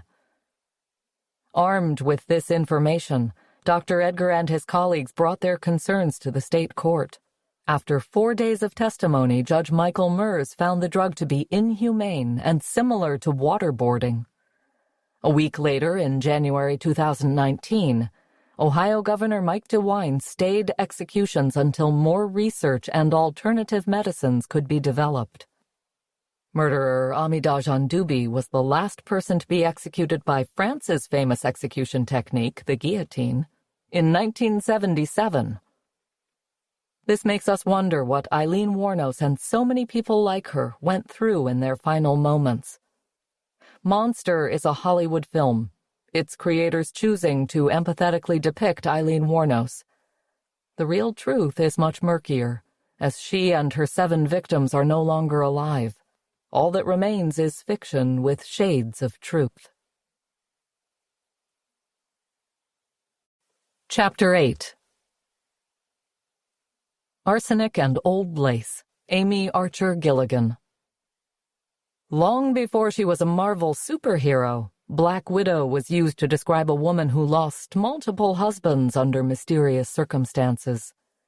There is almost always a financial gain involved, as female serial killers are more likely to kill for money, while their male counterparts are motivated by sex and control. You can read more about this phenomenon in our book, The Science of Monsters, 2019. The term Black Widow is derived from the Latrodectus genus of spiders, specifically North American black widows, Latrodectus smoctans. The females, identified by their dark coloring and hourglass red marking, have the larger venom glands and can be dangerous to animals, including humans. While it is rare for a black widow bite to be fatal, it can cause distress. According to the National Capital Poison Center, after a bad bite, severe pain and muscle cramps can start in a couple of hours. Muscle cramps start in the area of the bite, often a hand or foot, and move toward the center of the body. Some black widow bites cause such extreme pain that it's mistaken for appendicitis or a heart attack. Black widow spiders have a distinctive comb foot, a series of hairs that are shaped like a comb. This helps them drape silk over their prey before they feast. The black widow also has a reputation for sexual cannibalism. This is when the female devours the male after mating. Scientists believe this is done to ensure the health of the offspring, though it certainly doesn't happen every time. In fact, male widows like to make certain that their mate has already eaten before they make babies. Who could blame them? Many female serial killers have proven to be as deadly to their spouses as the black widow spider. Betty Newmar's 5 husbands all died in bizarre ways. Her third husband shot himself in an apparent suicide. The only problem was that there were 2 shots to his head. While the term Black Widow is synonymous with women murdering multiple lovers, it also refers to women who kill those around them for money. They often prey upon those weaker, like children and the infirm. Stacey Castor killed both of her husbands with antifreeze and attempted to kill her daughter and frame her for their murders. There is also a commonality in their modus operandi, as these women tend to use poison and will gain finances through either inheritance or by insurance fraud. Famous Black Widow Amy Archer Gilligan, born on Halloween 1873, grew up to be a truly terrifying murderer. She was known to have caused at least 5 murders, though there is reason to suspect her of many more. A rather harmless-looking woman, Archer Gilligan became a caretaker for the elderly and ill after she married her first husband, James Archer. 3 years after the couple opened their own rooming house in Windsor, Connecticut, James Archer died of what was described as kidney disease, although Amy had taken out an insurance policy on her husband mere weeks before his untimely death. Forging ahead with her rooming house, Archer married wealthy Michael W. Gilligan. After only 3 months of marriage, Gilligan died of what was described on his death certificate as severe indigestion. Yikes. Yet he had left his entire estate to his new wife, writing out his 4 children. This windfall allowed Gilligan to live comfortably and to continue to invest in her rooming house.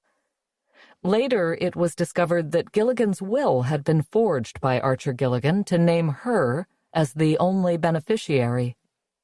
While the husbands of Archer Gilligan were clearly in trouble, her roomers were also in grave danger. From 1911 to 1916, 48 people died under the roof of the Archer Home for the Elderly and Infirm. One suspicious death, that of a healthy man named Franklin R. Andrews, caused neighbors to take notice. Andrews had been seen gardening and attending to yard work as healthy as can be in the morning. That night he died from what was guessed to be stomach ulcers. When Andrews' sister, Nellie Pierce, came in possession of his letters, she realized that he died shortly after giving Archer Gilligan a large amount of money. This, it seemed, had become a pattern, in which the people staying at the Archer Home for the Elderly and Infirm were found dead soon after handing over sums to their caretaker. Nellie Pierce approached the local district attorney with her suspicions, but law enforcement did not see reason to worry. Angry and desperate, Pierce sought out the media at the Hartford Courant. This newspaper was established in 1764 and still runs today as the longest continually running paper in the U.S. The reporters at the Courant were intrigued by Pierce's story and published the first of many articles about Archer Gilligan and the care home in May 1916. The law finally took notice. CriminalElement.com elaborates. 2 years after his death, the body of Franklin Andrews was exhumed at the request of the local authorities. The subsequent autopsy of his body found enough arsenic in it to kill several men. The original cause of death, listed as gastric ulcers, was removed from his death certificate and replaced with the ominous death by poisoning. When other exhumed bodies showed the same type of poisoning, the Hartford Courant ran an article about the murders under the headline, "Police Believe Archer Home for Aged a Murder Factory." The term murder factory stuck, as the bodies both of Archer Gilligan's husbands and 2 other boarders were exhumed. Traces of arsenic or strychnine were found in all. After her murder convictions, Archer Gilligan was sent to prison and in 1924 was transferred to live out her days at the Connecticut Hospital for the Insane.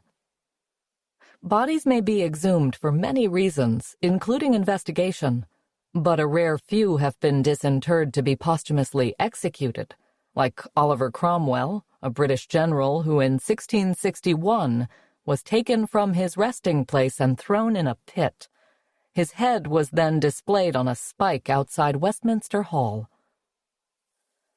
On January 10, 1941, the play Arsenic and Old Lace premiered on the stage of the Fulton Theater.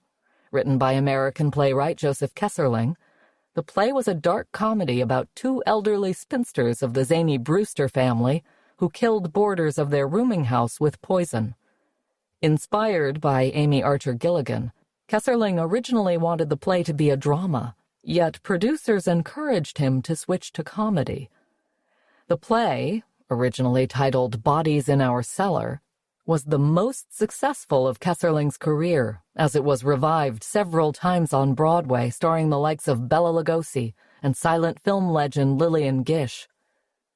Most notable is the film adaptation of Arsenic and Old Lace, 1944, starring Cary Grant and directed by Frank Capra 2 years before his hit It's a Wonderful Life, 1946.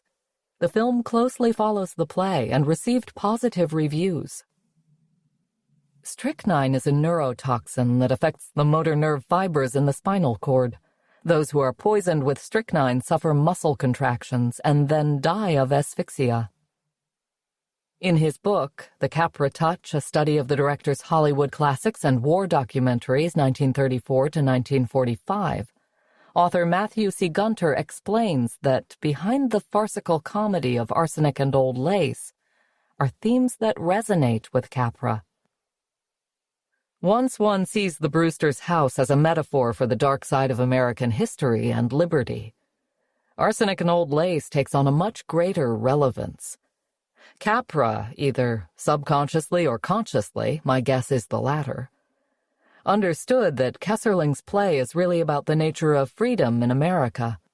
The contrast of the sweet disposition of Mortimer's aunts with their horrific actions illustrates the problem of America itself.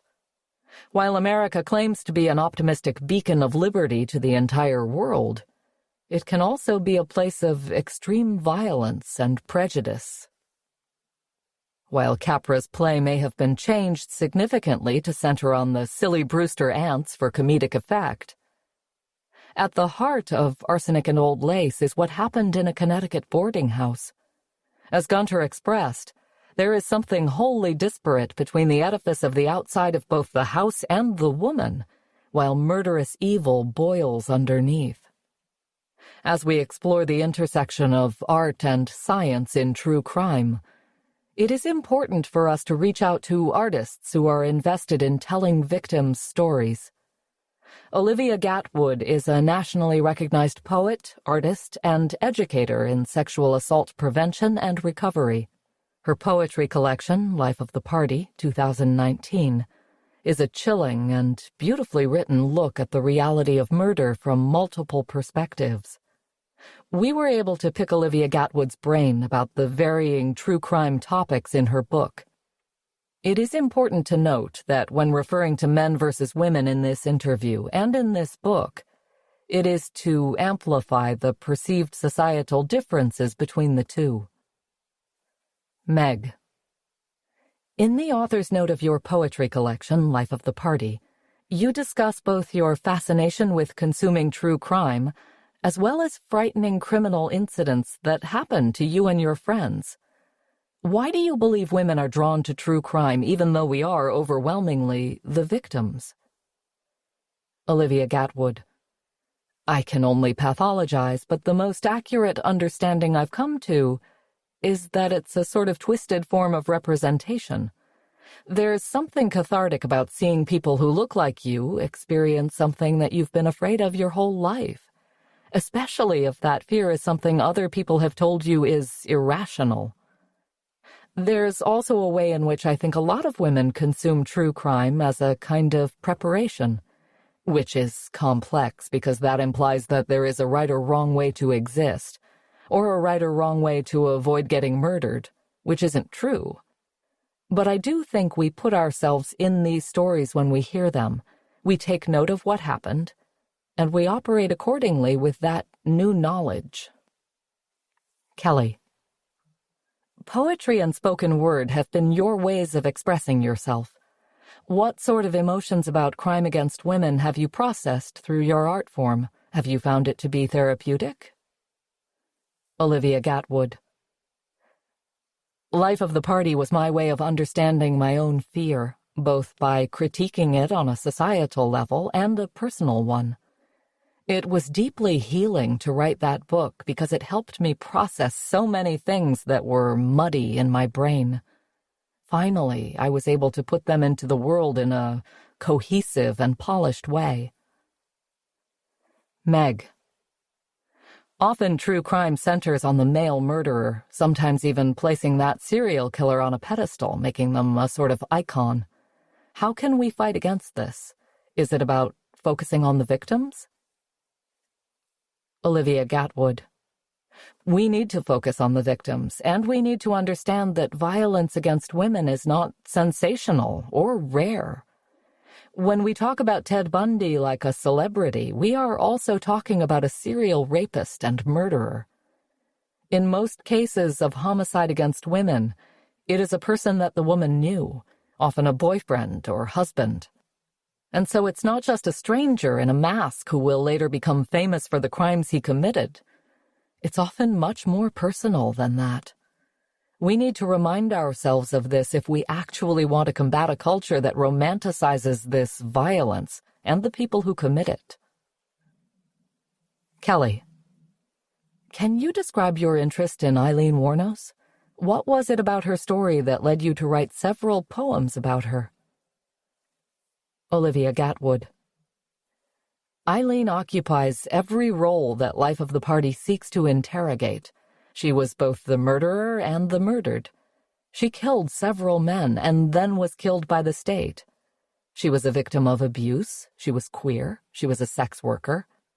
I don't want to excuse the harm that Eileen caused, but I do want to approach it with complexity because I feel empathy when I read about her. To me, she was a woman who was driven to violence by violence, and that is far more nuanced than she's often given credit for. Kelly. Your poem about JonBenet Ramsey really hit me. It is an indictment about how the media and the world treat certain victims, white, cute, blonde, so very differently than others. Do you think we've grown as a society since Ramsey's death? Or do you think there is still a long way to go in the media and beyond? Olivia Gatwood. I think our discourse and understanding around race have evolved in certain ways. It's more common knowledge that women of color, specifically Indigenous and Black women, even more specifically trans Black women, are most likely to be victims of homicide. But in terms of the media and the consumption of true crime, I do think the obsession with the white cis blonde victim is still very prevalent. There's a long way to go because, ultimately, the genre of true crime is still a genre of entertainment media. It's still about beauty, sex, views, ratings, demand. Until we confront that, we won't see a shift in the stories it chooses to highlight. Meg. When They Find Him is a poem about the Golden State Killer, but it's really about how men and women have such vastly different life experiences, how women often see the worst in their male partners and family members, while the males in their lives are blind to their fellow males' aggressions. Do you believe that until men understand and empathize with our point of view, there will be no change? Olivia Gatwood. I don't think we need to solely rely on men for there to be change, but I do think men's empathy is a crucial element in creating a safer world for everyone else. Kelly. Can you share your thoughts on male killers versus female killers? There are studies that suggest female serial killers kill for different reasons than their male counterparts. What do you think about the motives of female killers? Do you think their motives are less sinister? Olivia Gatwood.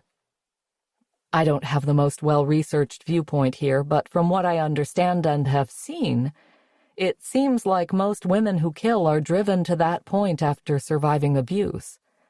It doesn't seem as common for women to commit murder out of perverse fantasy. Again, that's not to justify it, but to complicate it. Of course, there are exceptions. But I think it's telling that so often the shows about women who kill have titles like Snapped, 2004 to the present, which imply that the killer had lost patience with something, that something pushed her. Meg. Please share with us your new and upcoming projects. Olivia Gatwood. My novel, Whoever You Are, Honey, will be out in 2022. It's a feminist psychological thriller about beauty-induced hysteria. Thank you to Olivia Gatwood for this insightful interview. Chapter 9. America's first female serial killer, Jane Toppan. There is no way to tell, when a baby is born, if they will grow up to become a monster. The child seems like a blank slate on which their parents, family, and peers can write. Yet the construction of a personality, particularly that of someone as complicated and nefarious as Jane Toppan, must be an amalgam of both nature and nurture.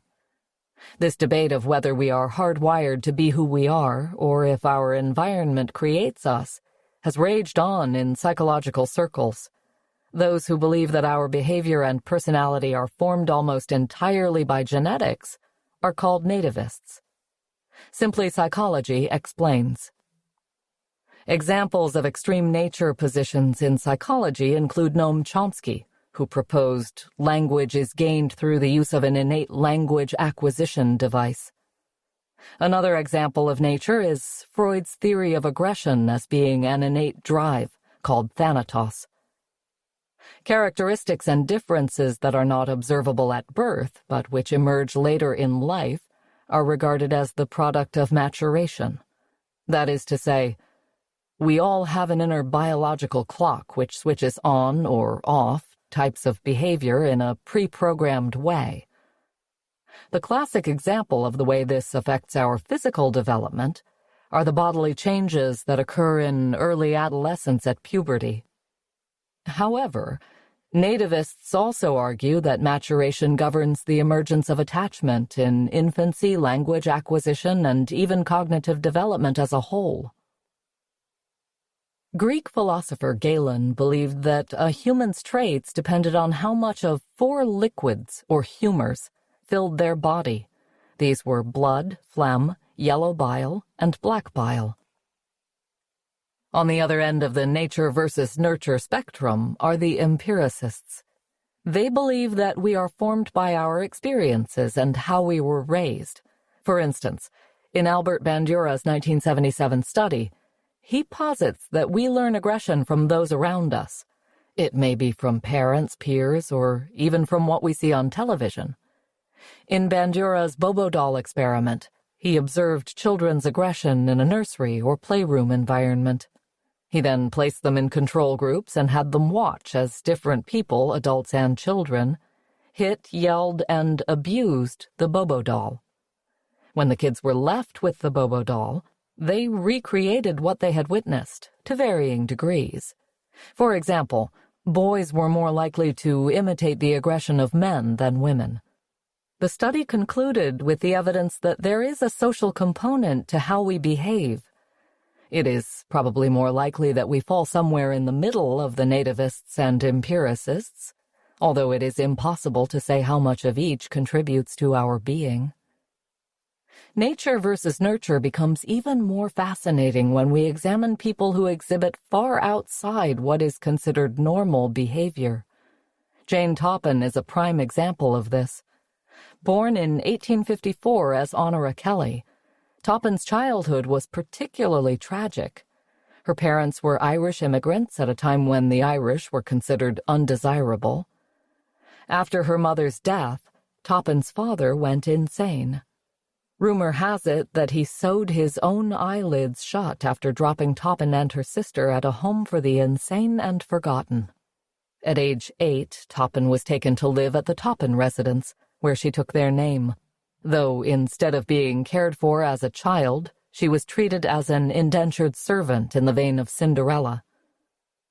As told in America's First Female Serial Killer, Jane Toppin and the Making of a Monster, 2020, Toppin's life continued to unravel. It wasn't until she became a nurse at Cambridge Hospital that she took control of her own fate. Through the warped prism of her mind, Nurse Toppin abused that control by playing with lethal medicines, beginning her killing spree on the vulnerable patients who needed her most. A nativist would argue that her father's mental illness was the clear cause of her murderous ways, while an empiricist would say it was the severe neglect and abuse at the hands of her adopted mother that led Jane Toppin to kill. The Boston Female Asylum where Jane Toppin lived was funded by charity. It was a place where girls were instructed how to be proper so that they could be placed in a respectable home at age 10. The dynamic of nurses killing their patients is, unfortunately, a well-documented phenomenon. Although rare, these serial killers find a fertile killing ground at the hospital in which they work. They are depended upon by people in often the most trying times of their lives, expected to soothe, aid, and heal.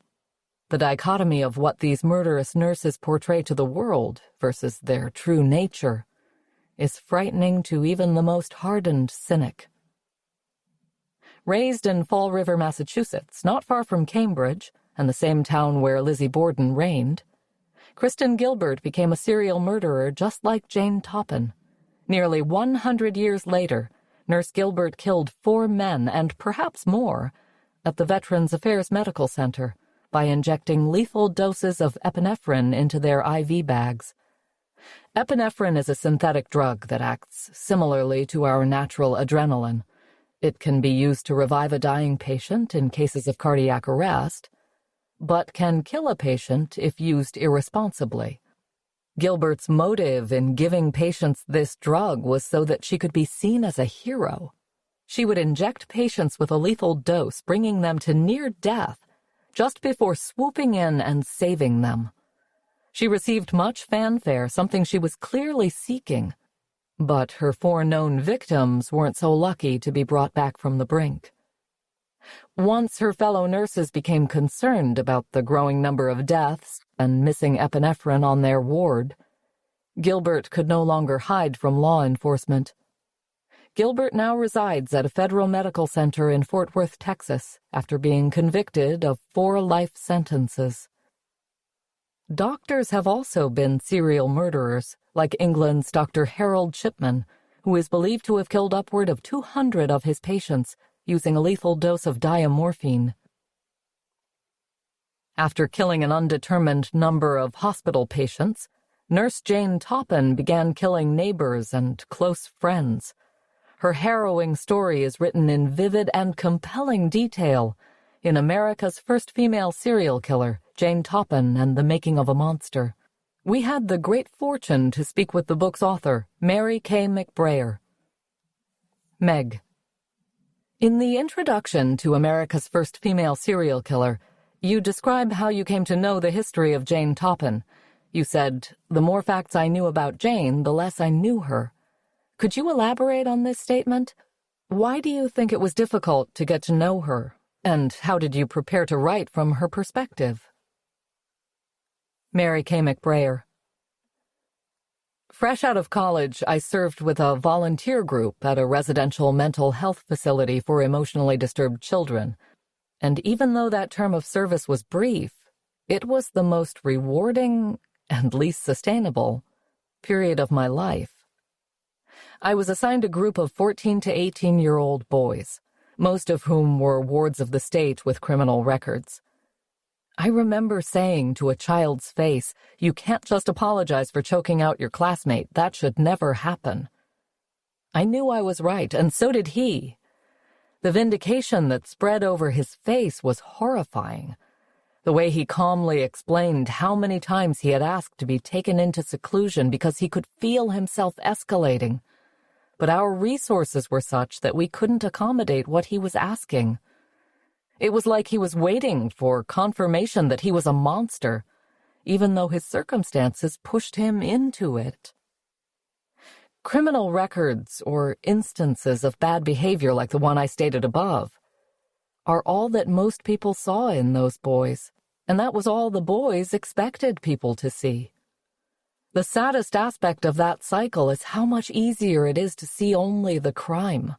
I watched myself do that very thing. It's almost an act of self-preservation when people write kids off as bad eggs. It takes no emotional gymnastics to do that. Make no mistake, though. Crimes are crimes, inexcusable and full of victims. That's why so many people refuse to empathize with criminals.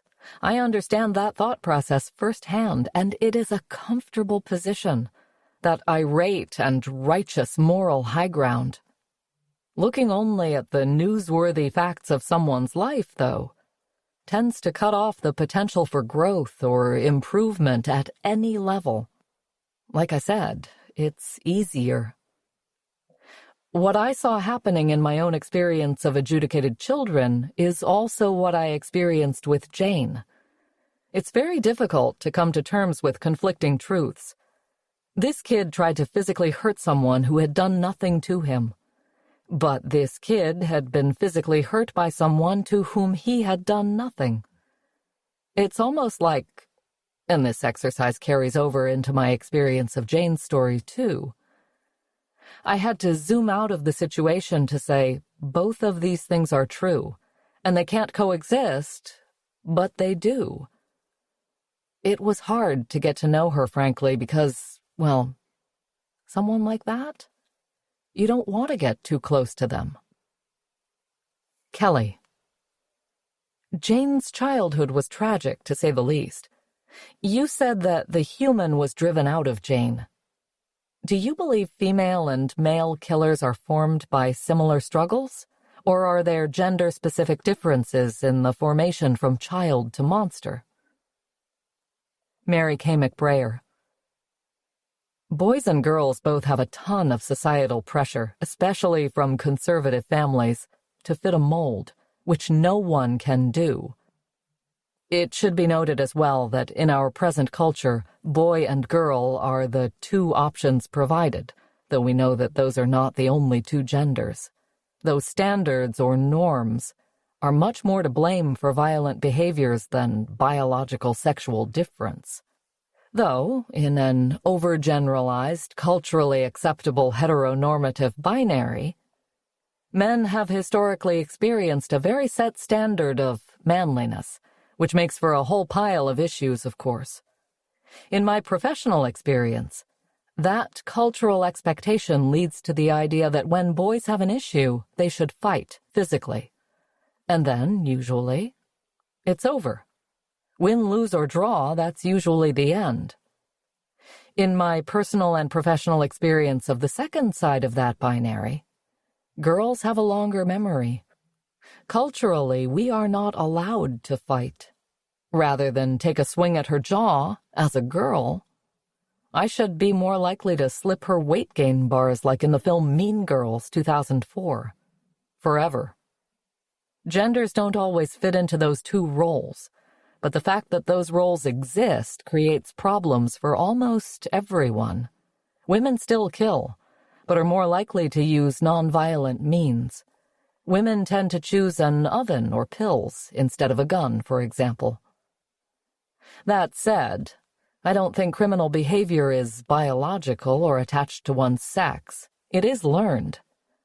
The escalation into criminal behavior from child to monster, like you said, seems more related to an authority figure making you hate yourself or parts of your person.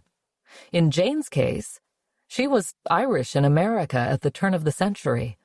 She was olive-skinned and smart and fun, and that was just outrageous for a person of her class, so they changed her name, trained her out of her accent, kept her in solitude, and never let her rise above her station.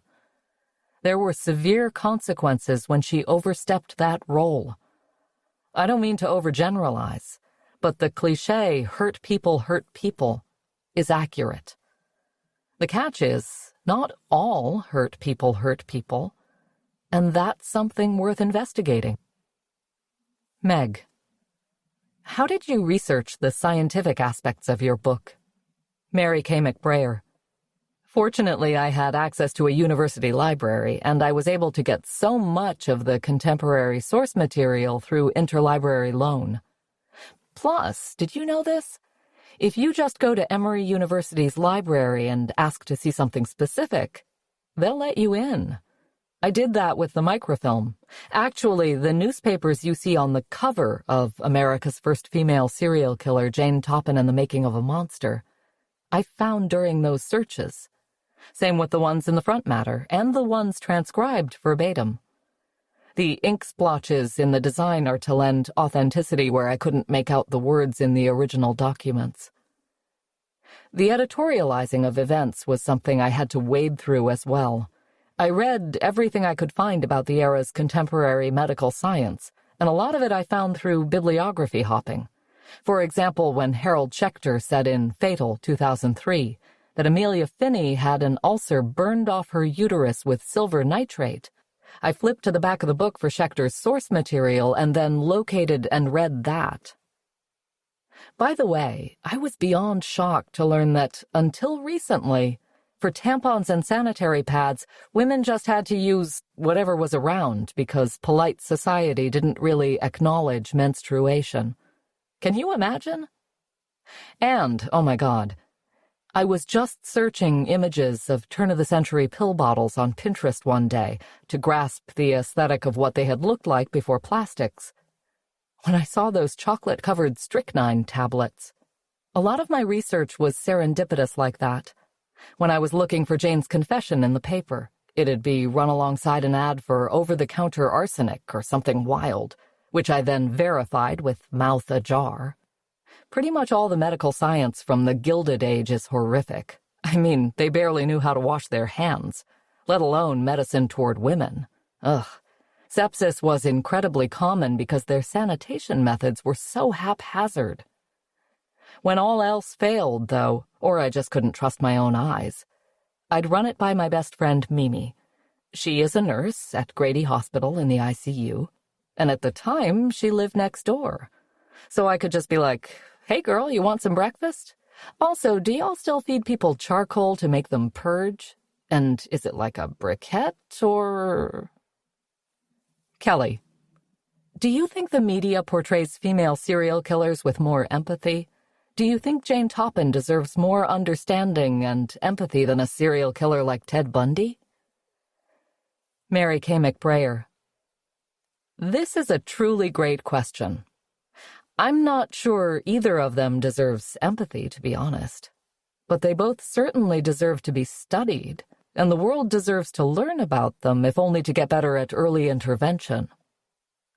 Ultimately, I don't think our culture is empathizing with Bundy-like killers so much as sensationalizing and almost idealizing them, and that is dangerous.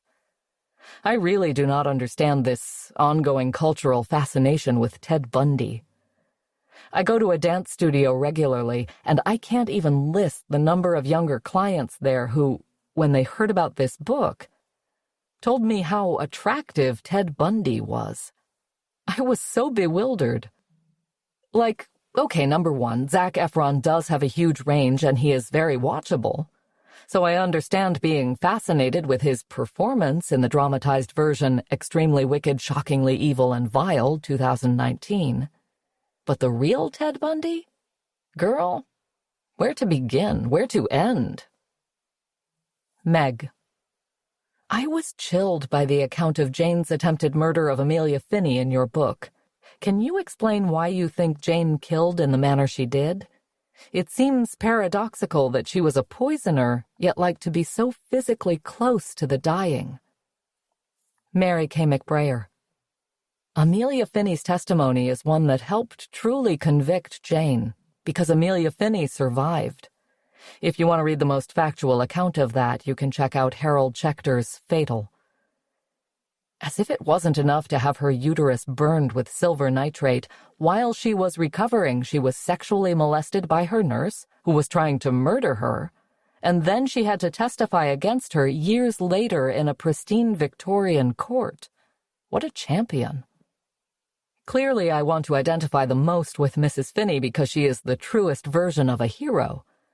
But the nature of the book took me in the opposite direction. It seems as though, at that stage of escalation, Jane was less interested in taking life and more enthralled with controlling life. She enjoyed the feeling of inflicting death and then reviving her victim just before it was too late. Jane was very smart. It seems like this kind of depraved curiosity happened in response to her inability to put her skills to good use, not only because of that, but in correlation to it. Kelly. Many serial killers, male and female, have numerous movies devoted to them. Why do you think the story of Jane Toppin hasn't resonated in the film world? Would you like to see it become a film? Mary K. McBrayer. Oh, yes, I would love to see this in film form. I wonder if the reason why Jane Toppin hasn't resonated on screen yet is because stories like this were, until recently, approached like this. Okay, that happened. What do we do with that? It's not a feel-good story. There is no true moral takeaway, and the sexuality of the murders is also uncomfortable. Don't get me wrong. I would watch the hell out of a movie like that. But I wonder if a story like that one is just more of a gamble when production companies can instead do another installment of whatever trending superhero and definitely hit that return on investment, you know? Meg. I loved your book. It feels as if you achieved bringing both Jane and her victims to vivid life. Tell us how you expertly wove deduction with real facts to tell a compelling story. How do you balance both? Mary K. McBrayer. Oh, thank you so much for saying that, Meg. I'm so glad you enjoyed it. Because I studied creative writing and autobiography theory, I knew going into it that when writing creative nonfiction, no one can ever make everyone happy. I knew going in that the story-making part of this writing process would upset some readers, whether it was in the recreation of dialogue or just having to decide things based on deduction. That is the nature of the beast. It's important to me, though, to always establish a contract with the reader. I would never intentionally mislead or misrepresent a situation. To do so renders prose fictional. That's where the line is, in my view. But I think it's important to acknowledge, too, that no situation is one-sided, and when there is more than one perspective involved, there is no objective truth of a scene. Everything goes through a perspective, and that paradox is troubling, like I mentioned before. Not everyone agrees with that balance, or even wants to acknowledge that the balancing act exists. Long answer shorter, I searched everywhere I could for the facts. When I couldn't find what I needed, I researched around it and decided on the most likely instance, or, honestly, the one that felt the truest. Kelly. Tell us about your current and future projects. Mary K. McBrayer. My second book is in the works. It's about Madame Stephanie St. Clair, the numbers queen of Prohibition-era Harlem. Not many people have heard of her, but they know of Bumpy Johnson, her enforcer, Frank Lucas, his protégé, and Dutch Schultz, the white gangster who tried to take over her territory and failed. So stick with me for more on that. I also co-host a comedy podcast that analyzes horror movies called Everything Trying to Kill You. You can follow me on Twitter and Instagram, too. Thank you to Mary K. McBrayer for this incredible insight into Jane Toppin. We can't wait to read her new work. Section 4. Double Lives. Chapter 10. The Stepfather, John List. For one to be considered a serial killer, they technically have to have killed 3 people in more than one incident. Therefore, the type of murderers known as family annihilators are a creature all their own. While men like Joseph D'Angelo stalk the streets of Sacramento in order to gain entry into strangers' homes, a family annihilator is arguably more terrifying. These predators lay in wait like a crocodile beneath the water, surfacing only when it is time to show their true nature, a razor-sharp bite that kills. Worse, family annihilators like John List don't take out their rage on strangers. They wipe their entire families from existence. Family annihilators have been studied to discover similarities. They are mostly male, in their 30s, and usually have no known mental problems or trouble with the police. One British study found that these killers could be placed in 4 distinct categories. Self-righteous killers hold the mother responsible for the breakdown of the family and will often call her before to explain what he is about to do. Disappointed killers believe their family has let them down, and the killing could be sparked by something like children not choosing to follow religious customs. Anomic killers see the family as a symbol of their own economic success, but if they suffer some kind of economic failure, bankruptcy for example, the family no longer serves this function. Paranoid killers are often motivated by a desire to protect their family from a perceived threat, such as having children taken away by social services. One recent example of a family annihilator is Chris Watts. In 2018, Watts killed his pregnant wife and 2 young daughters. The media was fascinated with the Watts family case, as Shannon and her daughters were such innocent and empathetic victims. Before Watts confessed to the murders, he told a chilling lie. Shannon had killed the 2 girls and he had killed her in a fit of rage. This, of course, was not true, and has a ring of self-righteousness to it.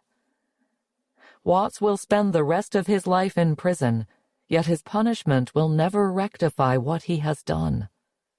Many have been left confused by the Watts murders, as there just seemed to be no reason or motive. The first time I, Meg, was introduced to John List was through the television movie Judgment Day, The John List Story, 1993.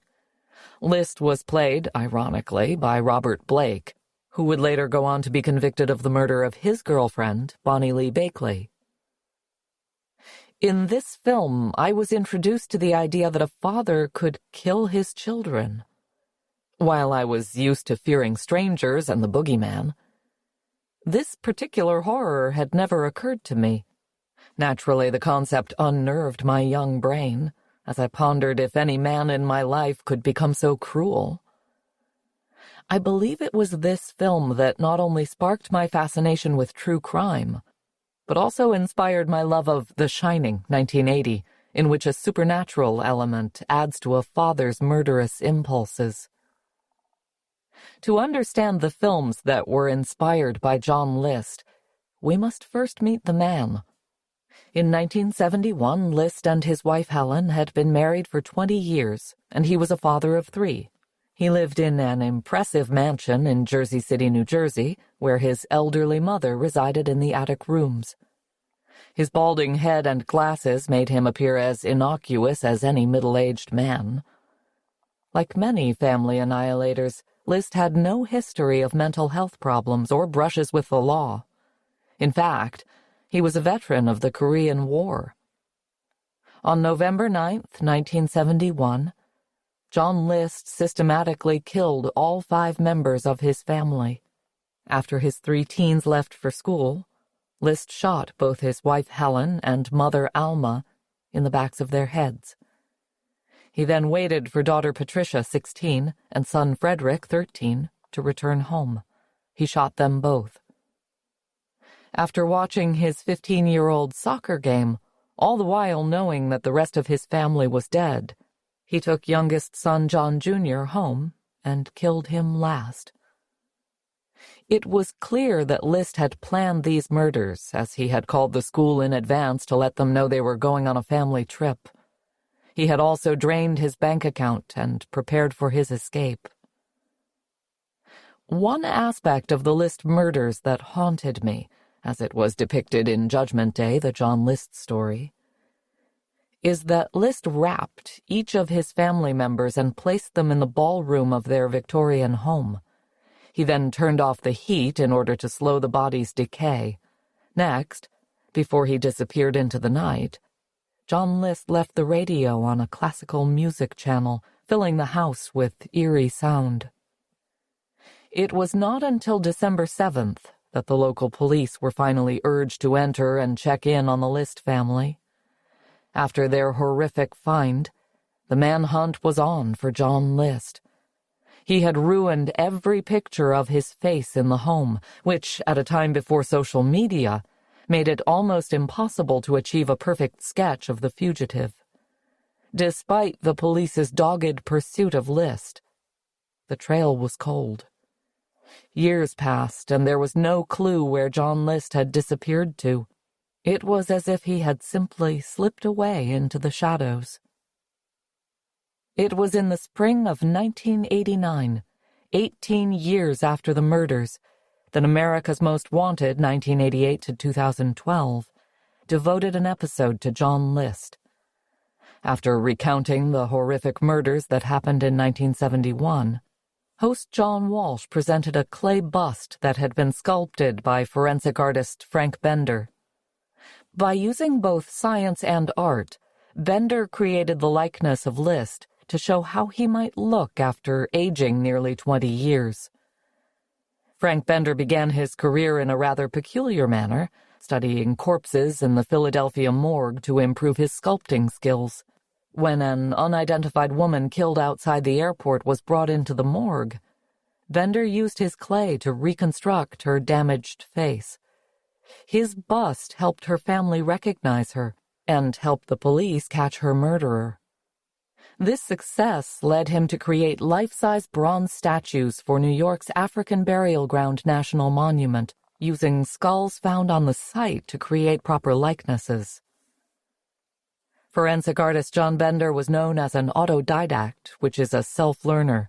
He taught himself how to sculpt and did not undertake any formal training.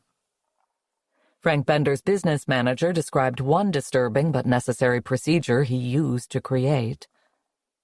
He would get the skull, sometimes boiling away the remaining flesh, and then mold a face. The process took about a month, but much of the work was done after a flash of inspiration.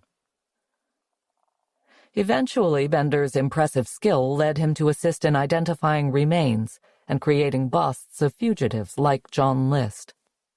For Bender's last project before his death from cancer a month later, he assisted in identifying a woman found murdered 10 years earlier in the Pennsylvania woods. In a 2011 article for the New York Times, journalist David Stout explains the balance of art and science that Bender so deftly walks. When Mr. Bender measures a forehead and the distance from, say, eye socket to nostril hole, he starts to see a face. From statistics and experience, he surmises how thick the tissue must have been, the shape of the nose, the fullness of the lips. But there is more to it, as this case demonstrates. Perhaps, a visitor suggested, the woman was a drug addict or prostitute who had dropped out of conventional society. The fact that she has been unidentified all these years pointed to such a background, right? Wrong, Mr. Bender said. The extensive dental work, including a root canal and crowns, suggested that she'd had resources, sophistication, self-esteem. Maybe, he said, she got a divorce, was feeling her oats, wanted to start a new life, and met the wrong guy. While art is at the center of Frank Bender's creations, science is clearly an integral aspect of his work as well. It is this blend of art, science, and even psychology that made Bender so successful. He took tender care to come to know and understand the victim.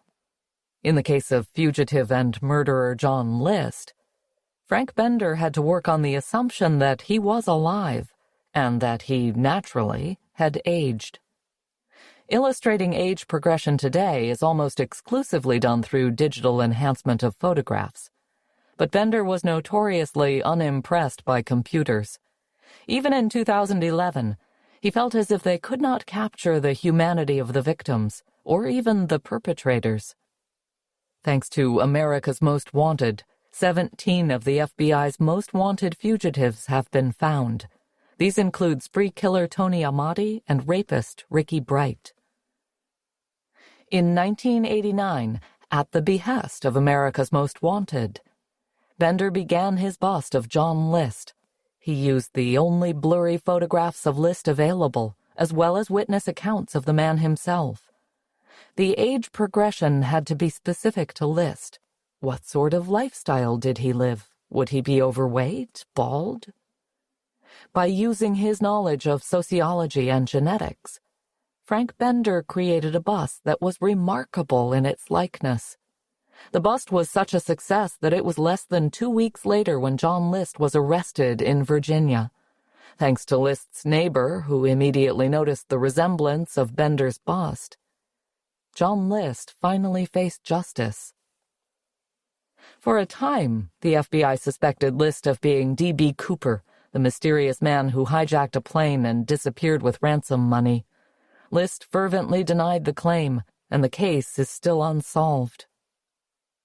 After the cold-blooded murder of his entire family, List had relocated to Denver, where he lived under the name Bob Clark. Active in the Lutheran Church, he worked in accounting and married Dolores Miller in 1985. The couple moved to Virginia in 1988, where mild-mannered Bob Clark took another job in accounting.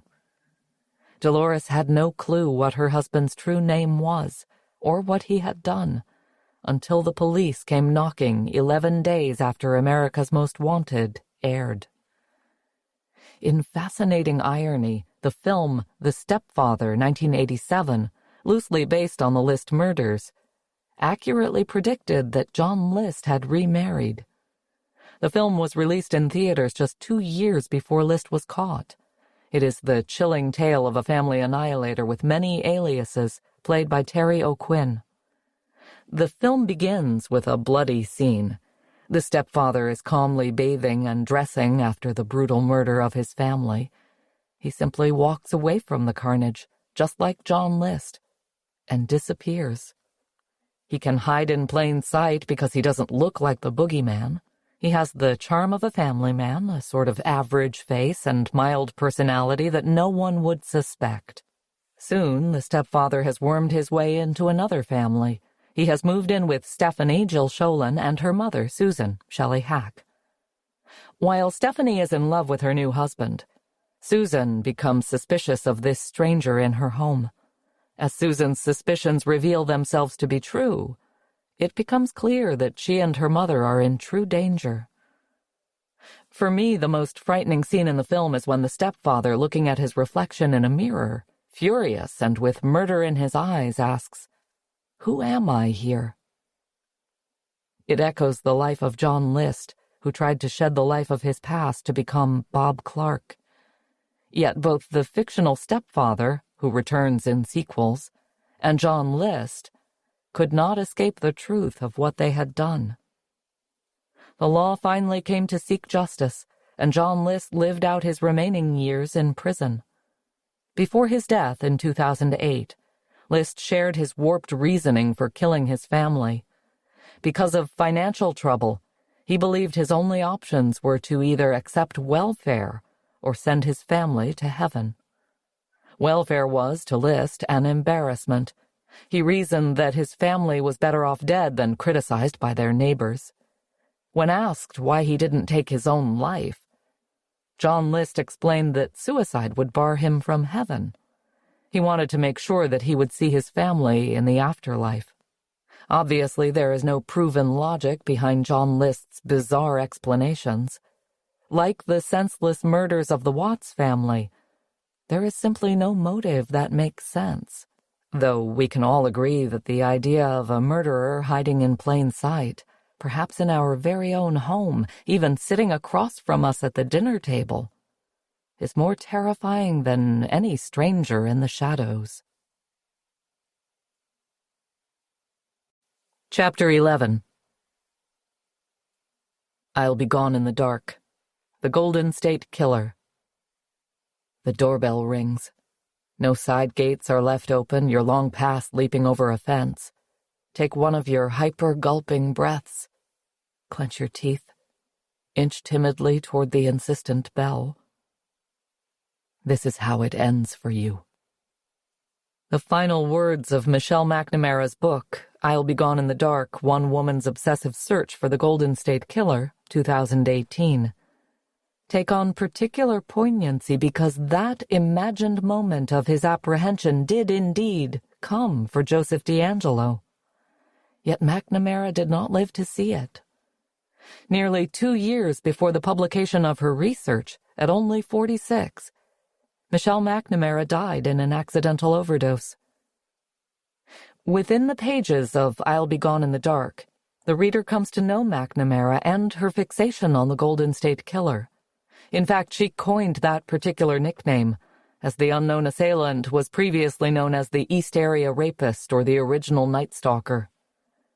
Because of the memoir aspect of her book, we come to understand that McNamara's interest in violent crime was sparked by a murder in her Chicago neighborhood. This watershed moment in her life led to the creation of her popular crime blog, True Crime Diary, in 2006. She was eventually drawn to a particular set of unsolved rapes and murders on the West Coast. From 1973 to 1986, one man was responsible for wide-scale horror in the Bay Area of California. His brutality escalated, burgeoning from burglary to rape, and then to murder. It was a frightening time for those who lived through the madness. Small communities went on alert, as this stalker would slip into any random window and cause irrevocable harm. One of the first victims, Jane Carson Sandler, discussed her trauma with the Los Angeles Times. Certain things always trigger flashbacks to that night in 1976, when DeAngelo confronted her with a butcher knife as she snuggled in bed with her 3-year-old son after her husband left for work at a nearby military base. She can't go skiing for fear she'll see someone in a ski mask like the one DeAngelo wore. The sound of a helicopter is another trigger, because after the attack, the helicopters would fly over every night with spotlights on the ground looking for DeAngelo. At first, the Golden State Killer targeted women alone, or with small children like Sandler. As he grew more confident, he found sick enjoyment in raping women near their husbands. He would achieve this by tying up the man and sometimes placing dishes on his back. If the husband moved, causing the dishes to fall, the Golden State Killer would assure him he and his wife would die. This threat became real in several instances, like for Keith and Patrice Harrington in 1980, and for Sherry Domingo and Gregory Sanchez in 1981. These untimely deaths left their families and community reeling, and for decades, after dozens of rapes and 13 murders, their perpetrator walked free. While Michelle McNamara worked every angle that she could to find the man responsible, California law enforcement worked too. Without a badge, McNamara focused on interviews and research. She studied maps, read thousands of pages of police reports, and even searched eBay for possible stolen goods from Golden State Killer victims' property. Law enforcement held vital evidence in the discovery of the killer's identity. In the 1970s and 80s, the Golden State Killer could not have predicted that leaving his semen and saliva at the scenes would lead to his capture. That is the glory of science. It took advances and a lot of grieved waiting for the victims and their families. But DNA finally unmasked the killer. Without a DNA profile match in the National CODIS database, those working to capture the Golden State Killer had to find another avenue to success. In a perfect harmony of science and police work, the road led to Joseph DeAngelo, father, grandfather, and former police officer. Interestingly, McNamara had theorized that the Golden State Killer may have been in law enforcement. So, how did they trace the DNA to DeAngelo? They worked backward.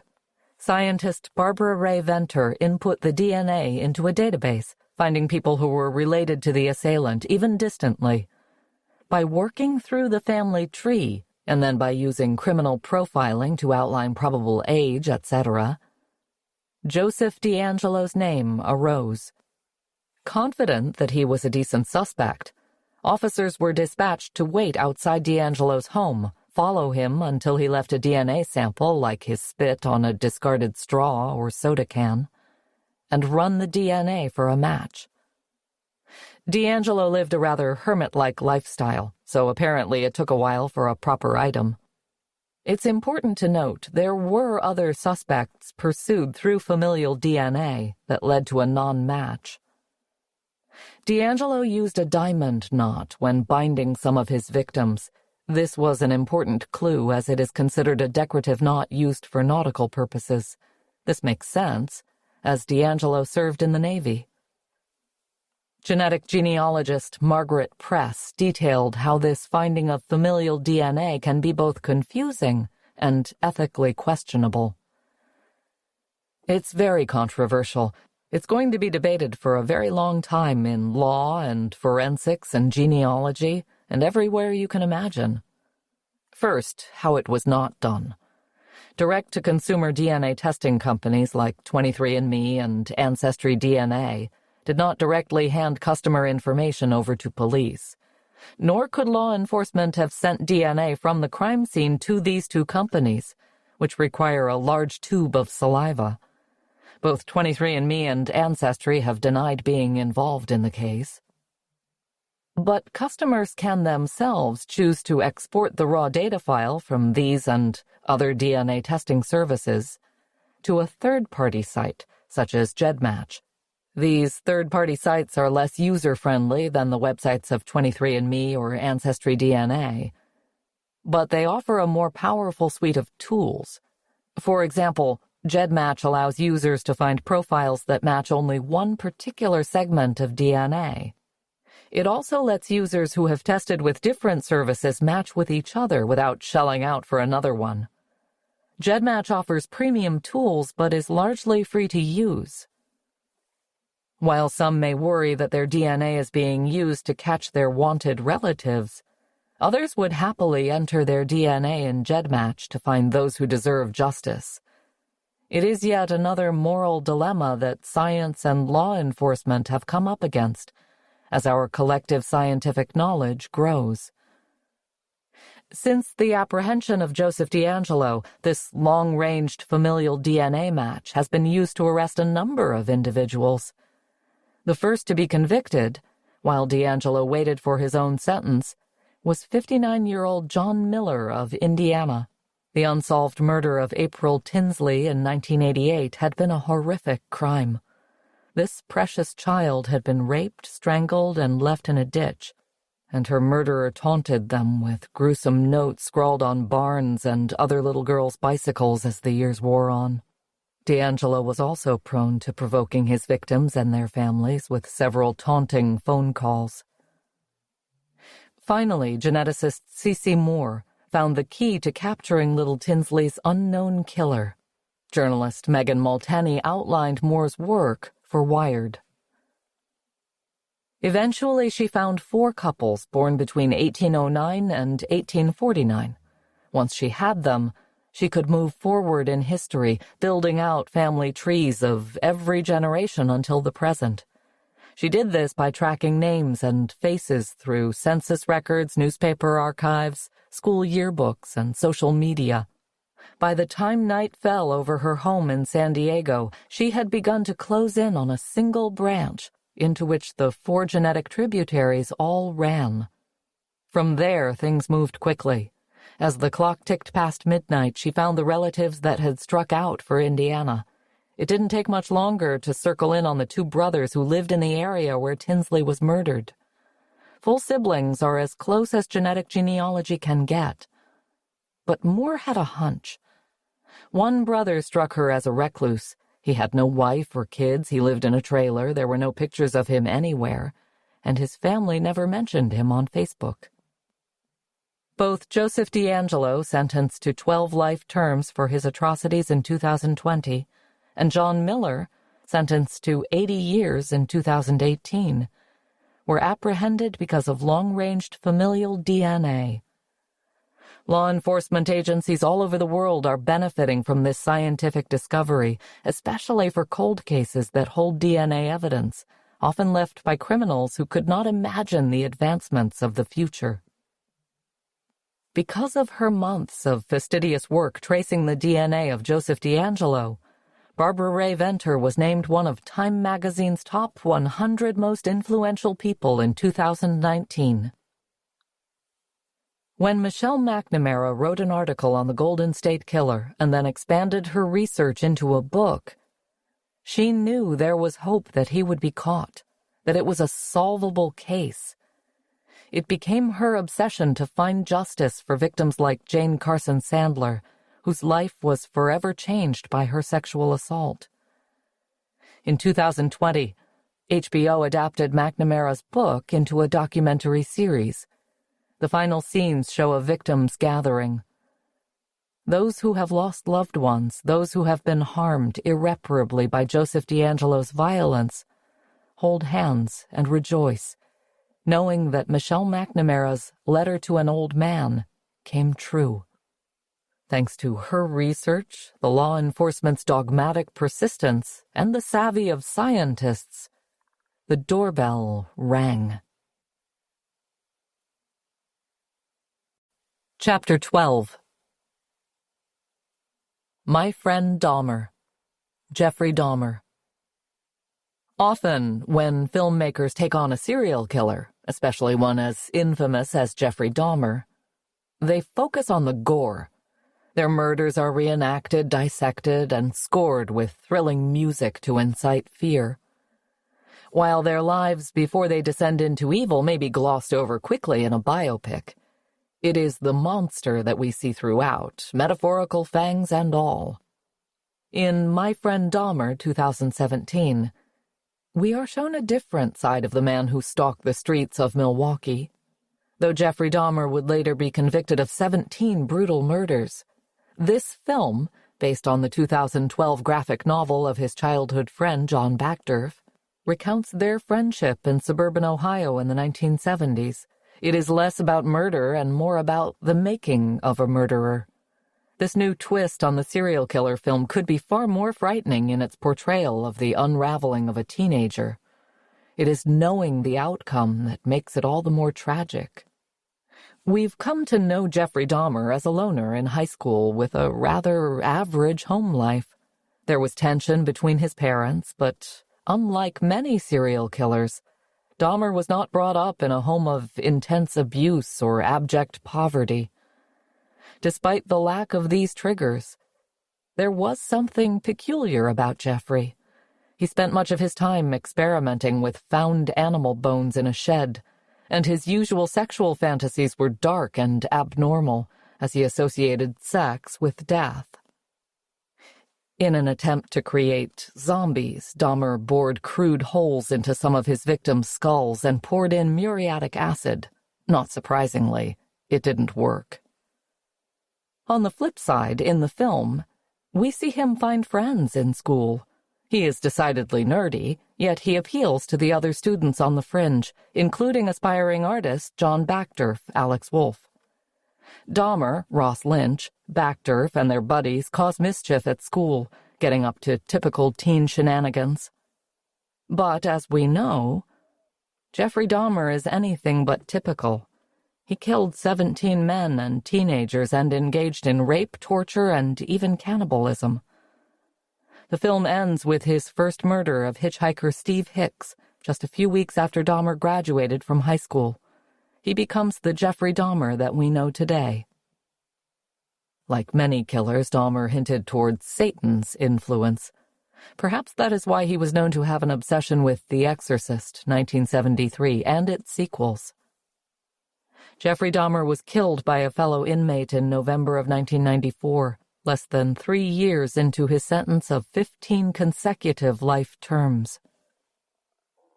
My Friend Dahmer gives us a unique perspective on a serial murderer. Another viewpoint is from a man who actually hunted and interviewed Jeffrey Dahmer. We had the honor to speak to a retired FBI agent with an illustrious career spanning over 3 decades. This includes his time with the Milwaukee FBI during Dahmer's capture. He requested to remain anonymous for this interview. Meg. First, can you tell us about your over 30-year background in the FBI? What inspired you to work in law enforcement? FBI agent. I worked my entire career in violent crimes, which was murder, kidnapping, bank robberies. Anything dealing with violence, a crime against kids, children, pedophiles, gang murders, things like that. Kelly. And what inspired you? Did you know right away when you were in college that you wanted to work in law enforcement, or did it take longer? FBI agent. Basically, I think junior high. My best friend's dad was a police officer, and I used to like to talk to him and hear his stories. I just got interested in it and pursued it. Meg. Your work ranged from, like you said, street gangs, bank robberies, to serial killers. Was there a particular type of crime that you found the most fulfilling to solve? FBI agent. Oh, boy. Well, the serial murders, because they're difficult. Usually the victims are high risk, like prostitutes and runaways. They're hard to solve because there's no connection with the victim and the killer. It's not like domestic homicides when it's the nearest and dearest, someone they know. It's no secret that husbands kill wives, wives kill husbands. Murders by a stranger can be more difficult, so it can be rewarding. Kelly. Serial killers are shown as inherently evil in books and films. In your experience, what did you learn about their motives and personalities that might surprise the average person who hasn't been in law enforcement, someone who has only seen serial killers in the movies?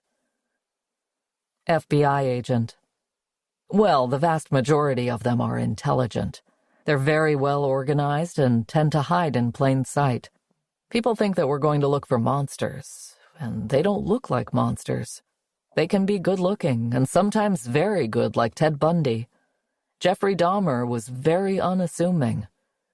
Serial murderers' personalities tend to be similar, and they seem to have common characteristics or events in their background that we've discovered. For one, they have strong fantasies. These fantasies are of violence, torture, binding, suffering, things like that. This leads to excessive masturbation for these people. One thing which reinforces these fantasies is pornography. And it's not like your Playboy variety. It's hardcore for them. Also, they generally have a low self-esteem, so they work to increase their self-esteem.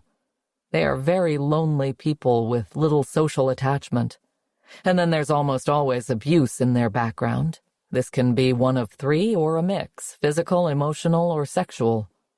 The last thing is a cold or unavailable father figure. Meg. Oh, that's interesting. Because through my reading, it does seem like the mother has a lot of blame placed on her. It's fascinating to hear you say that the father is often detached. FBI agent. Yes, and there are cases where the mother didn't help. We talk about nature versus nurture, and there are certain behaviors which people are genetically predisposed to do. But that doesn't mean everybody that has a certain gene is going to grow up to be Jeffrey Dahmer. Personality is really the interaction with these things, genetics, psychology, and sociology. You can't pick your parents' genes, so you may be predisposed to certain behavior. The psychology is how you filter your environment and how you see things. And then the social is your interaction with your peers, your friends. The example I would give is you can have 2 identical twins, the same genes, same environment, same everything. But one grows up to be an attorney and the other one grows up to need an attorney. And the difference is that third aspect of social interaction. Personality is interaction with those 3 things. Kelly. It seems like the Ted Bundys of the world are very confident, as if they think they're smarter than everyone. It's fascinating to hear that it's kind of a mask like everything else. FBI agent. Yeah, they can have a public persona that we all have, really. They can put on a very good public persona, but you dig down and they're just lonely people. They constantly need validation. A lot of times you'll see them script their victims. They want their victims to do certain things or say things or act in a certain way. Kelly, I know that you have vast experience in interviews and interrogation. When you talk to him, did you keep to a particular script? How does it work? FBI agent. The general approach is always be a friend. I interviewed him 4 times and I learned a tremendous amount, like how he got away with it for so long. Meg. So how did he get away with it for so long? And in that particular time, maybe the radar wasn't on for these vulnerable victims, like sex workers? FBI agent. Oh, yes. Dahmer didn't bring attention to himself. He wasn't aggressive. He was just kind of quiet, and his victims were often runaways or prostitutes, and their disappearance wasn't noticed right away. And by the time somebody did report them missing, it was often months later, and very, very difficult then to connect the 3 things that solve cases: physical evidence, eyewitnesses, and confession. We also need the ability to link the suspect with the victim and the suspect at the crime scene.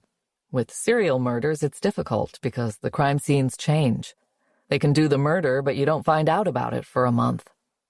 I worked on the Green River Killer case, Gary Ridgway. Some of those girls' homeless victims go up to strange men. They could have been dead for 2 years before the families notice. So it's like, where do you start? There's no direct link between a victim and the subject. That's why it makes it so difficult to know. Kelly.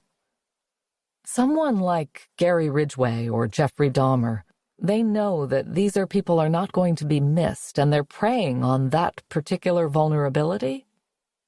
FBI agent. The first question that you have to ask is why this victim on this day at this place? Was this person a bit high risk, like a prostitute or drug dealer? Those types of activities are risky. Or are they a low-risk victim, like a suburban housewife? A child shouldn't be a victim, and the rule of thumb is the younger the age of the child, the lower the risk. Unless they grew up in prostituting, or slinging dope. So when you get a very low-risk victim, you just focus on the circle around them of people they know. The opposite to a serial killing of a high-risk victim. Kelly. Are there any misconceptions about serial killers you have come across? FBI agent. Yes. Media, television, movies portray it a certain way. But the truth is, serial killers are just pure evil, and most people can't understand that. They can't wrap their head around it, that some people out there can get sexually aroused by hurting another person. Meg. How do you grapple with being in a dark place and seeing humanity like you do? How do you not let that color the way you see life in general? FBI agent. Well, you've got to have a good support system. You've got to have some outside interests. Law enforcement has the highest rate of alcoholism in any profession, and also the highest rate of suicide.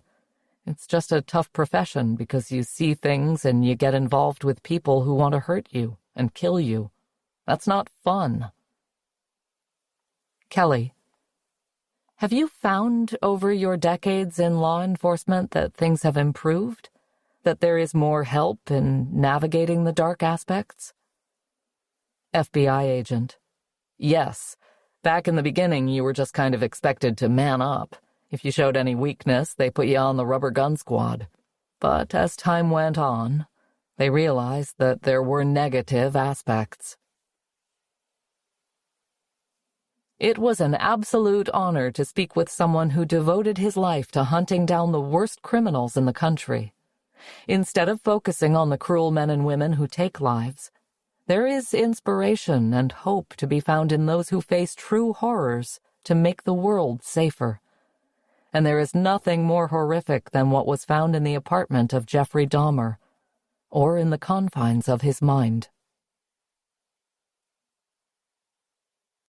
Section 5. Hiding in Plain Sight. Chapter 13. Summer of Sam, David Berkowitz. The summer of 1977 was when I, Kelly, was born. I'm Your Boogeyman by Casey and the Sunshine Band was #1 on the Billboard Hot 100 chart. Star Wars was top at the box office. And convicted Martin Luther King Jr. assassin James Earl Ray escaped prison and was ultimately recaptured. It was also known as the Summer of Sam. David Berkowitz, known as the Son of Sam, is the notorious serial killer who murdered 6 people and wounded 7 others in New York City. Spike Lee directed the film Summer of Sam, 1999, and said in regard to the film's criticisms by the families of the victims, "You know, we understand the pain that they have felt for the last 20-plus years. No one can bring back their loved ones. But #1, this film is not just about David Berkowitz or the Son of Sam. It's about that crazy summer. In no way, shape, or form do we exploit David Berkowitz or the victims in this film." The blackouts and brownouts of 1977 were prominent features of that hot summer in New York City. How does heat affect us psychologically? First, extreme heat makes people more likely to be cranky. This, in turn, can lead to more temper flares and arguments. One study found that increased heat leads to a 4% increase in interpersonal violence and 14% increase in group violence. This could partially explain the events during the 25-hour blackout in July of 1977. Crime rates in New York City were already historically high by this point in the summer, and the blackouts led to looting, arson, and at least 1 murder. Harvard researchers found that cognition and complex tasks like working memory are significantly impaired in extreme heat. But for those with psychological conditions, a heat wave can be extremely dangerous, causing them to lose their ability to care for themselves or have good judgment. The United States power infrastructure is aging rapidly. In 2014, the country's electric grid was losing power more often than any other developing nation. Customers in Japan, for example, averaged 4 minutes of downtime every year, while customers in the Pacific Northwest averaged about 214 minutes of downtime.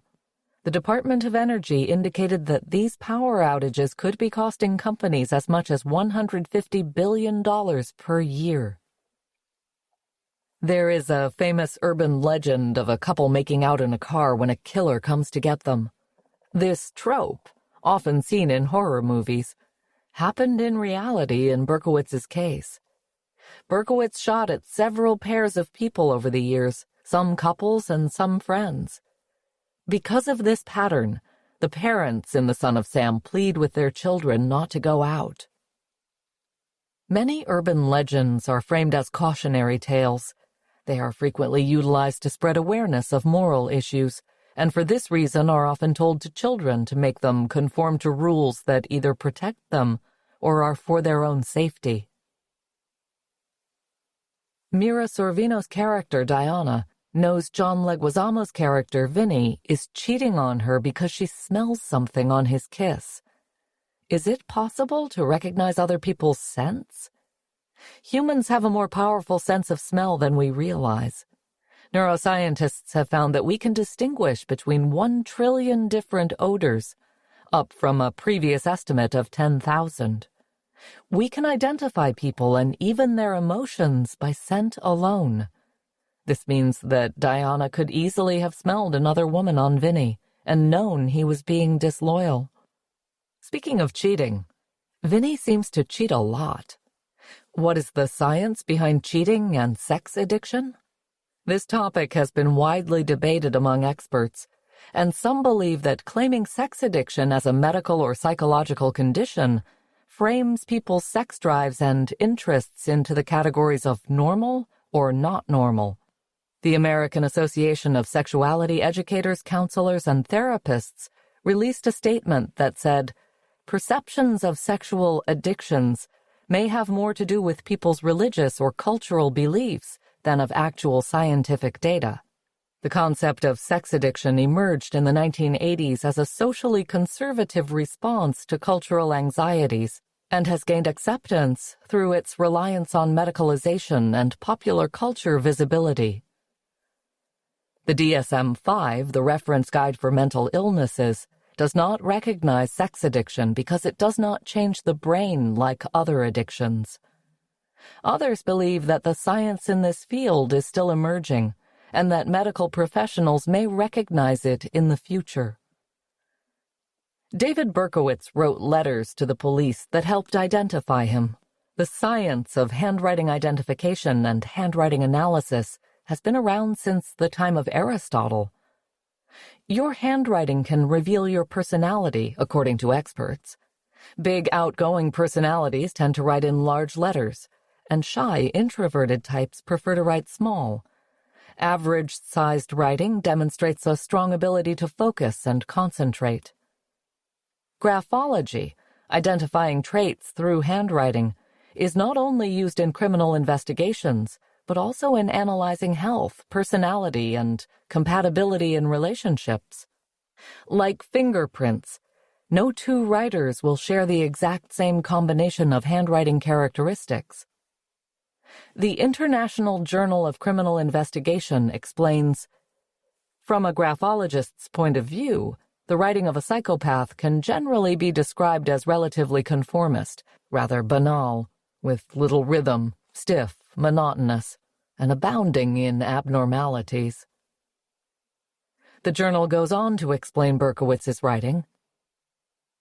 The signs of abnormality are deceptively more subtle, though equally important in the analysis.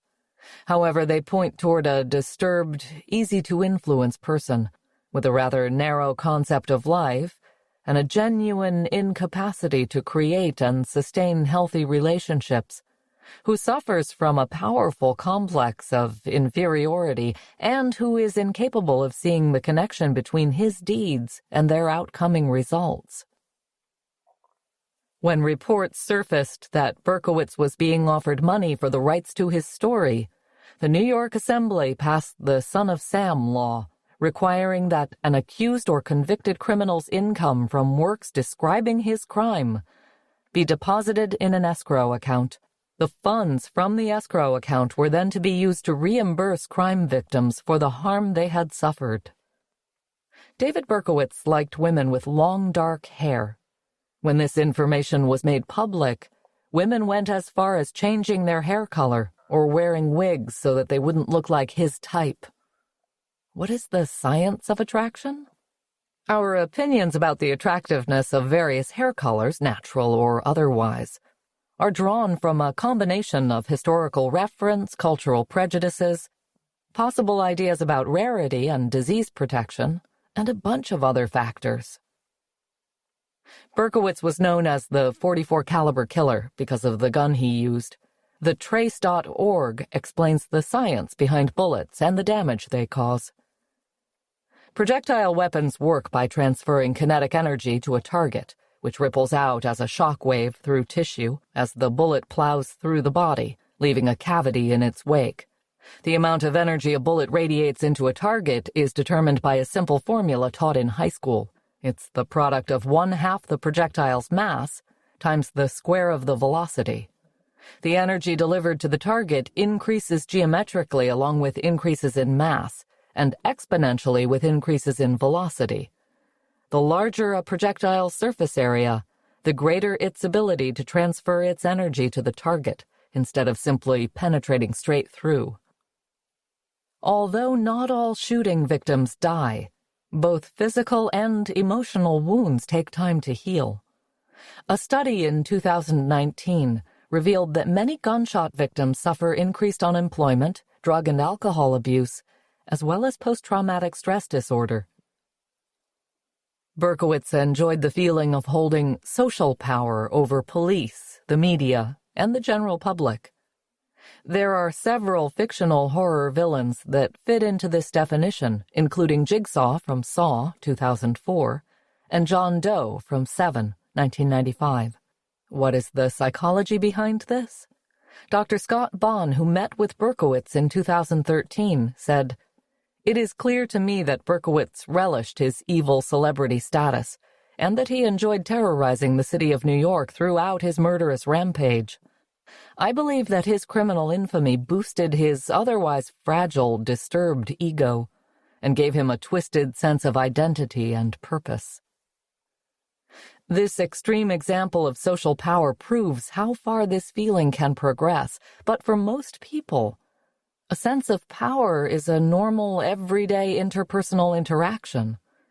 Being aware of the power we hold and the power others hold helps us to understand our relationship dynamics. Although of above-average intelligence, David Berkowitz lost interest in learning at an early age and became infatuated with petty larceny and starting fires. Neighbors and relatives would recall Berkowitz as difficult, spoiled, and a bully. David Berkowitz, in Summer of Sam, has a break with reality and begins to see a black dog that talks to him. His lawyers wanted to use this story in an attempt to mount an insanity plea, but he refused. What is the science behind hallucinations? Surprisingly, hallucinations are quite common. 1 in 20 people report hearing or seeing things that others don't while they're fully awake. Hallucinations are caused by miscommunication between the brain's frontal lobe and the sensory cortex. Not all hallucinations are negative or scary. Most tend to be completely benign. People got sick of being patient and staying inside during that summer of 1977. They started going out with abandon, similar to coronavirus quarantine fatigue. The long-term effects of the COVID-19 pandemic won't be known for some time, but the parallels are striking. Chapter 14. Dear Mr. Gacy, John Wayne Gacy. When many of us hear the name John Wayne Gacy, we picture the sinister figure of a pale clown face with an exaggerated red mouth and bright blue eyes. This twisted serial killer dressed up as a clown for children's birthday parties, and some experts believe that this act allowed him to regress into childhood. Sigmund Freud believed age regression was an unconscious defense mechanism. It was a way the ego could protect itself from trauma, stress, or anger. Still, other psychologists think of age regression as a way for people to achieve a therapeutic goal. It might be used to help a patient recall memories of trauma or painful events. Regression may be a symptom of a greater psychiatric issue, including schizophrenia, dissociative identity disorder, dementia, or borderline personality disorder. Gacy murdered at least 33 young men and boys and has become an infamous figure in American history. The film, Dear Mr. Gacy, 2010, is based on the book, The Last Victim, 1999, by Jason Moss, who interviewed Gacy extensively along with other notorious serial killers. We had the opportunity to talk to filmmaker Kelly Madison, who wrote the screenplay for Dear Mr. Gacy, and learn some fascinating things. Kelly, how much did you personally know about John Wayne Gacy before you took on this project? Kelly Madison, well, girl, I'm going to blow you away with this one. I actually grew up on John Wayne Gacy's block. I literally lived at 8611 Summerdale, and he killed at 8213 West Summerdale. So my mom used to tell me and my brother walking past their property every day, there's bad people in the world and you should never talk to strangers. And we'd get the whole speech because a bad man did horrible things here. So we knew about John Wayne Gacy very, very early on. That's how I got enculturated to Mr. Gacy. So I think there's a strong connection there from my childhood. In my 20s, I got into true crime and I started reading every true crime book imaginable. And I came across The Last Victim. I was riveted by this book. Meg, going back to growing up in that world and your mom warning you, do you think that shaped you as a person? Do you think you were more careful because you thought there could be a serial killer among us?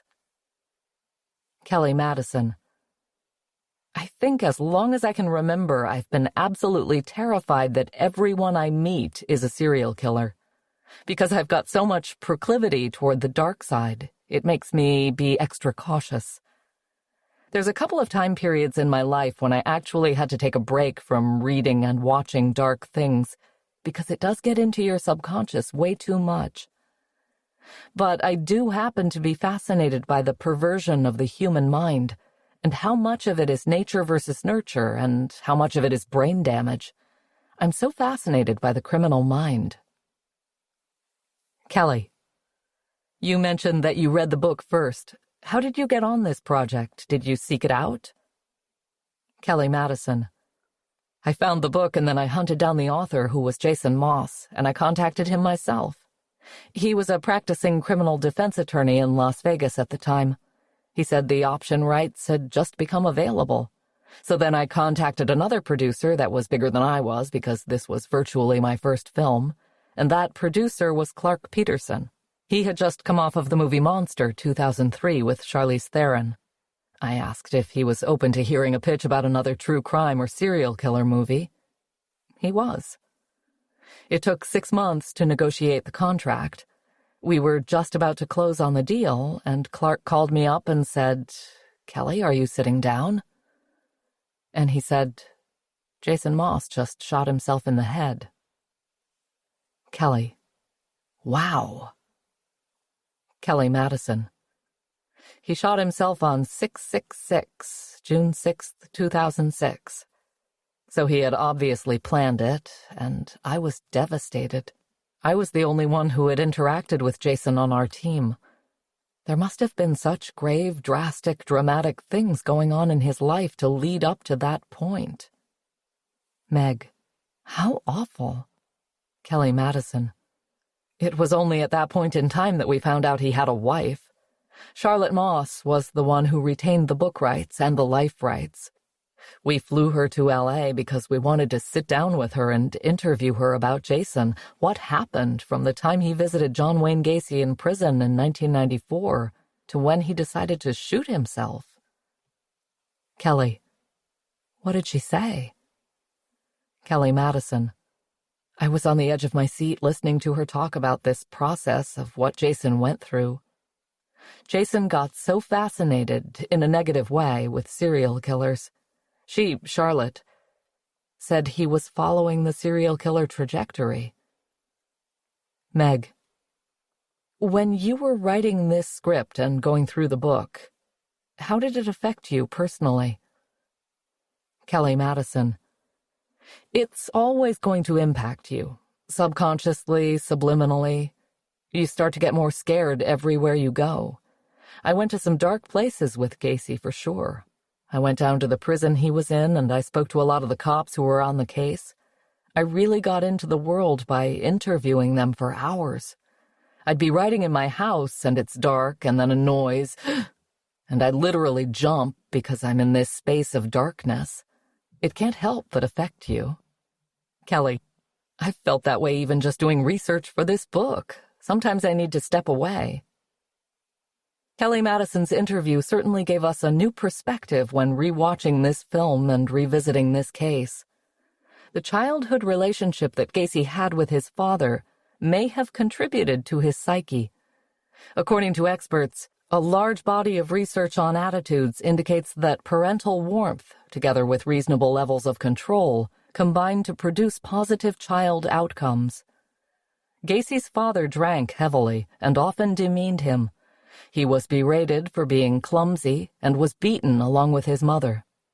As with most instances of abuse, a person's history may explain their outlook or behavior, but it doesn't excuse it.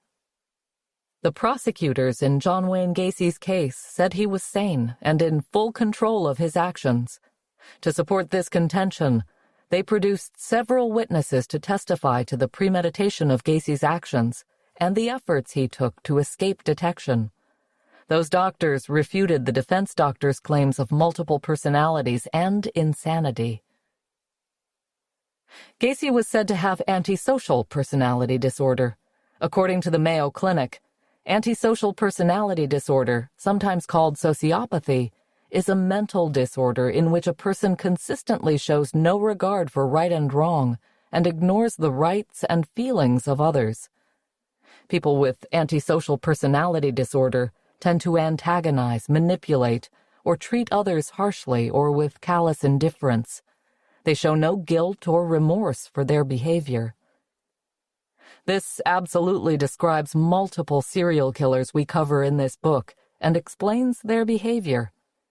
Many films feature characters that have this condition, including The Godfather, 1972, Silence of the Lambs, 1991, and There Will Be Blood, 2007.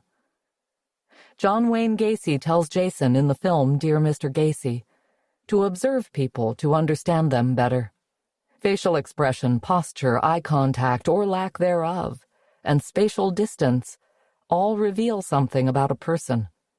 We can derive details about someone's personality without ever hearing them speak. Speech, though, is also a part of nonverbal communication. The vocal aspects of language, not the words themselves, play a part in how we read others. Tone, pitch, volume, and quality of voice offer numerous clues to a person's mood and objectives in a conversation. John Wayne Gacy began to paint while in prison. Many of his paintings have been displayed at exhibitions. Others have been sold at various auctions, with individual prices ranging between $200 to $20,000. Following Gacy's execution, family members of his victims publicly burned several of his paintings. Gacy repeatedly drowned, then revived his victims. This monstrous act is rooted in our human psyches as a primal terror. We are not meant to be submerged in water, unable to breathe. When we are underwater, we naturally hold our breath. But when time passes, we inadvertently gasp and take in water. If the inhalation of water continues, organs will fail. In 1776, doctor and inventor John Hunter proposed a double bellows to breathe air in and out of the lungs, like a fireplace bellows, and remarkably similar to the positive pressure ventilation used in modern respirators. Gacy used quicklime to hasten decomposition in his victims' bodies. How does it work? Quicklime is calcium oxide. When it contacts water, as it often does in burial sites, it reacts with the water to make calcium hydroxide, also known as slaked lime. This corrosive material may damage the corpse, but the heat produced from this activity will kill many of the putrefying bacteria and dehydrate the body. Quicklime isn't always used for clandestine reasons. In the Iron Age, quicklime burials were the norm in Spain. Currently, it has a wide range of uses, including the production of iron and steel, paper and pulp production, treatment of water and flue gases, and in the mining industry. Alkaline hydrolysis, also called aquamation, biocremation, resumation, flameless cremation, or water cremation, is a process for the disposal of human and pet remains using lye and heat. The process is being marketed as an alternative to the traditional options of burial or cremation. When children go missing today, an Amber Alert is issued.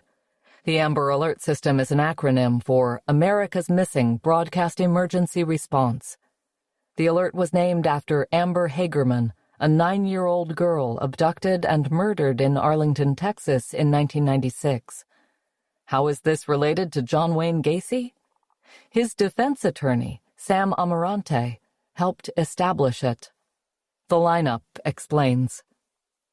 In 1984, Amarante created the Missing Child Recovery Act.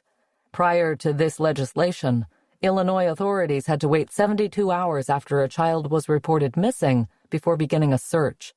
Amarante's legislature removed this waiting period, allowing authorities to begin searching right away.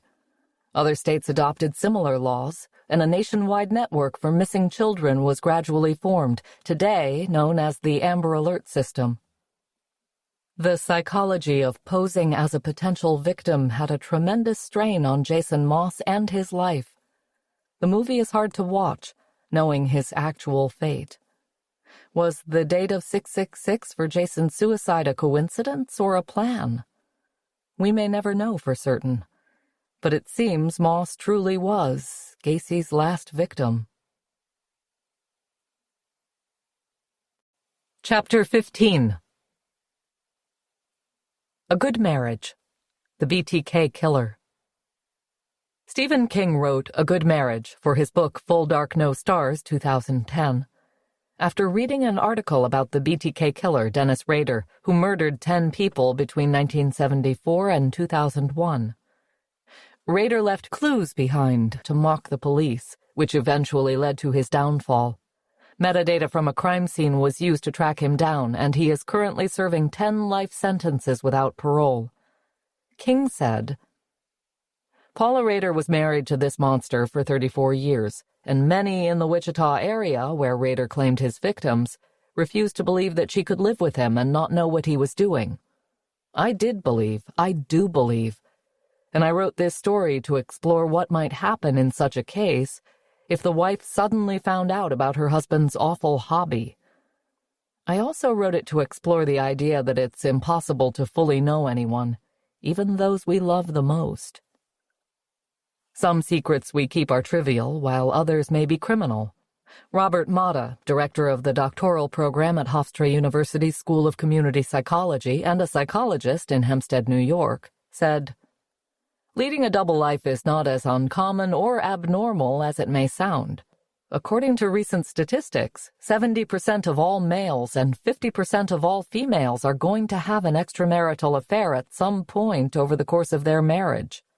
What this says is that most people at some time in their life are going to lead double lives.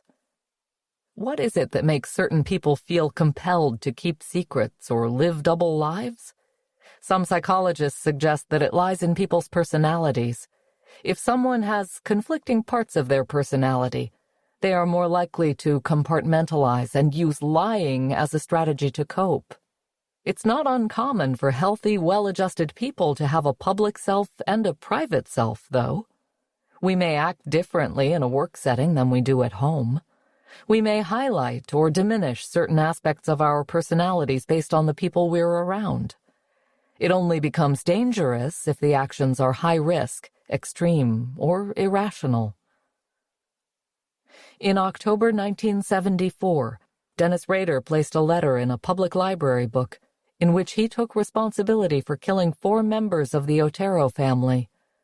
The letter ended up with a local newspaper, and the poorly written note gave authorities some idea of who they were dealing with. What are the laws regarding spouses knowing about their partner's crimes? Spousal privilege protects the confidential communication between spouses and protects spouses from having to testify against one another. Although the wives in the movie and in the real-life case of Dennis Rader knew nothing of their spouse's crimes, they would not have been legally obligated to testify in court.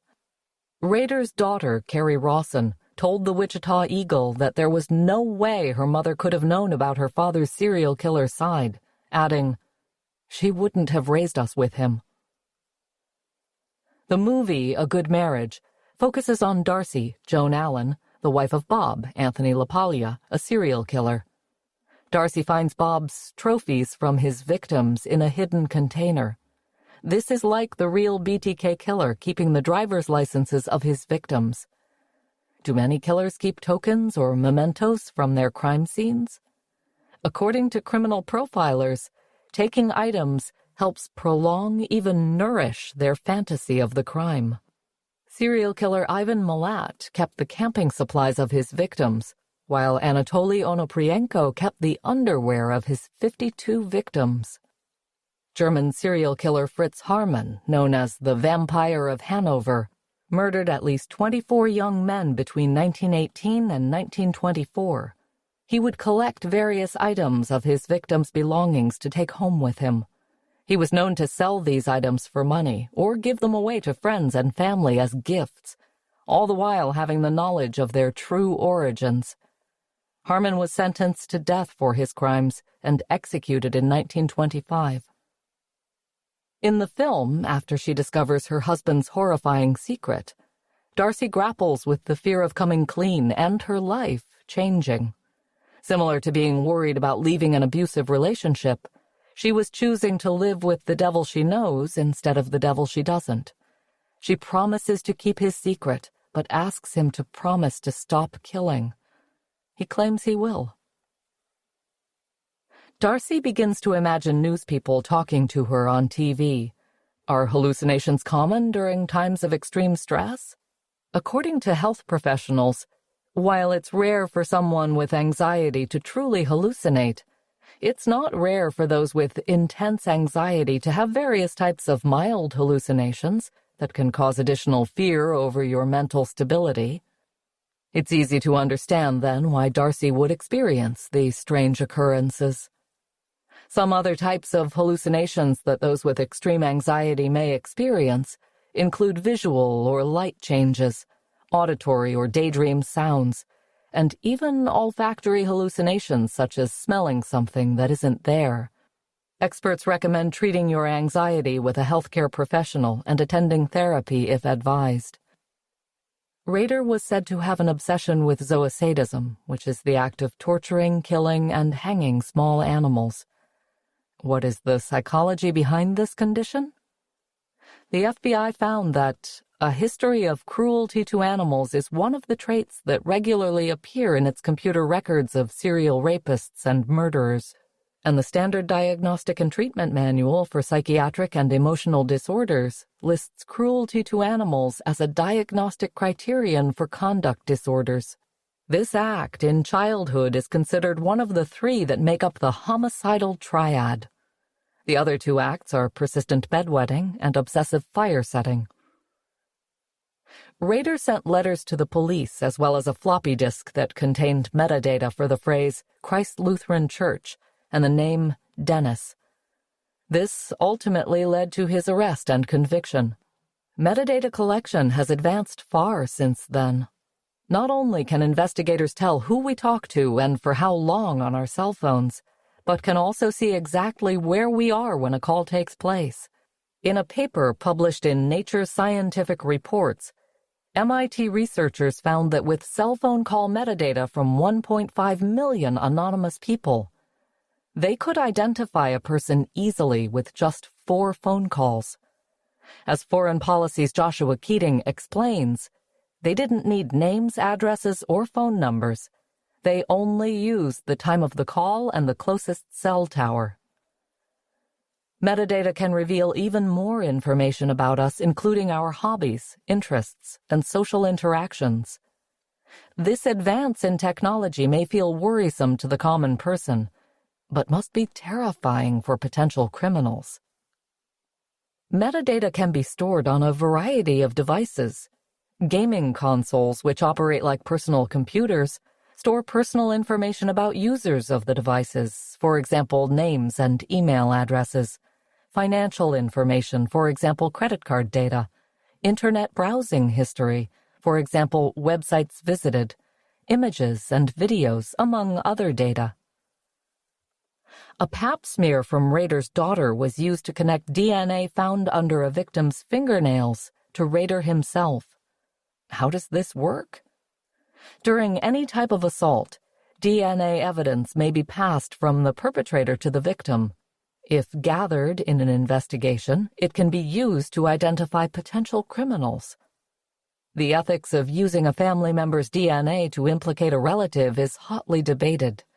In some cases, people submitting their samples to genealogy studies have inadvertently led authorities to a guilty family member. Because they didn't give consent for their information to be used for other purposes, like police investigations, some experts recommend that there is an opt-out option for genetic tests. Some law enforcement and lawyers think that if more people submit to testing, more criminals will be caught. Unlike the real fate of the BTK killer, Darcy kills her husband in A Good Marriage by pushing him over the upstairs banister. She suffocates him with a towel wrapped in a baggie, then rinses the baggie and puts it in the freezer with some hamburger meat. She plays the grieving widow at the funeral, even though we, the audience, know the truth. Stephen King, in a 2014 interview, said, "When this thing happens, when she discovers what her husband is doing, at first she's paralyzed by the enormity of it, and then little by little we see her come to grips. One of the things that interested me is to see what happens to people when they are under pressure. That's what this movie is really about.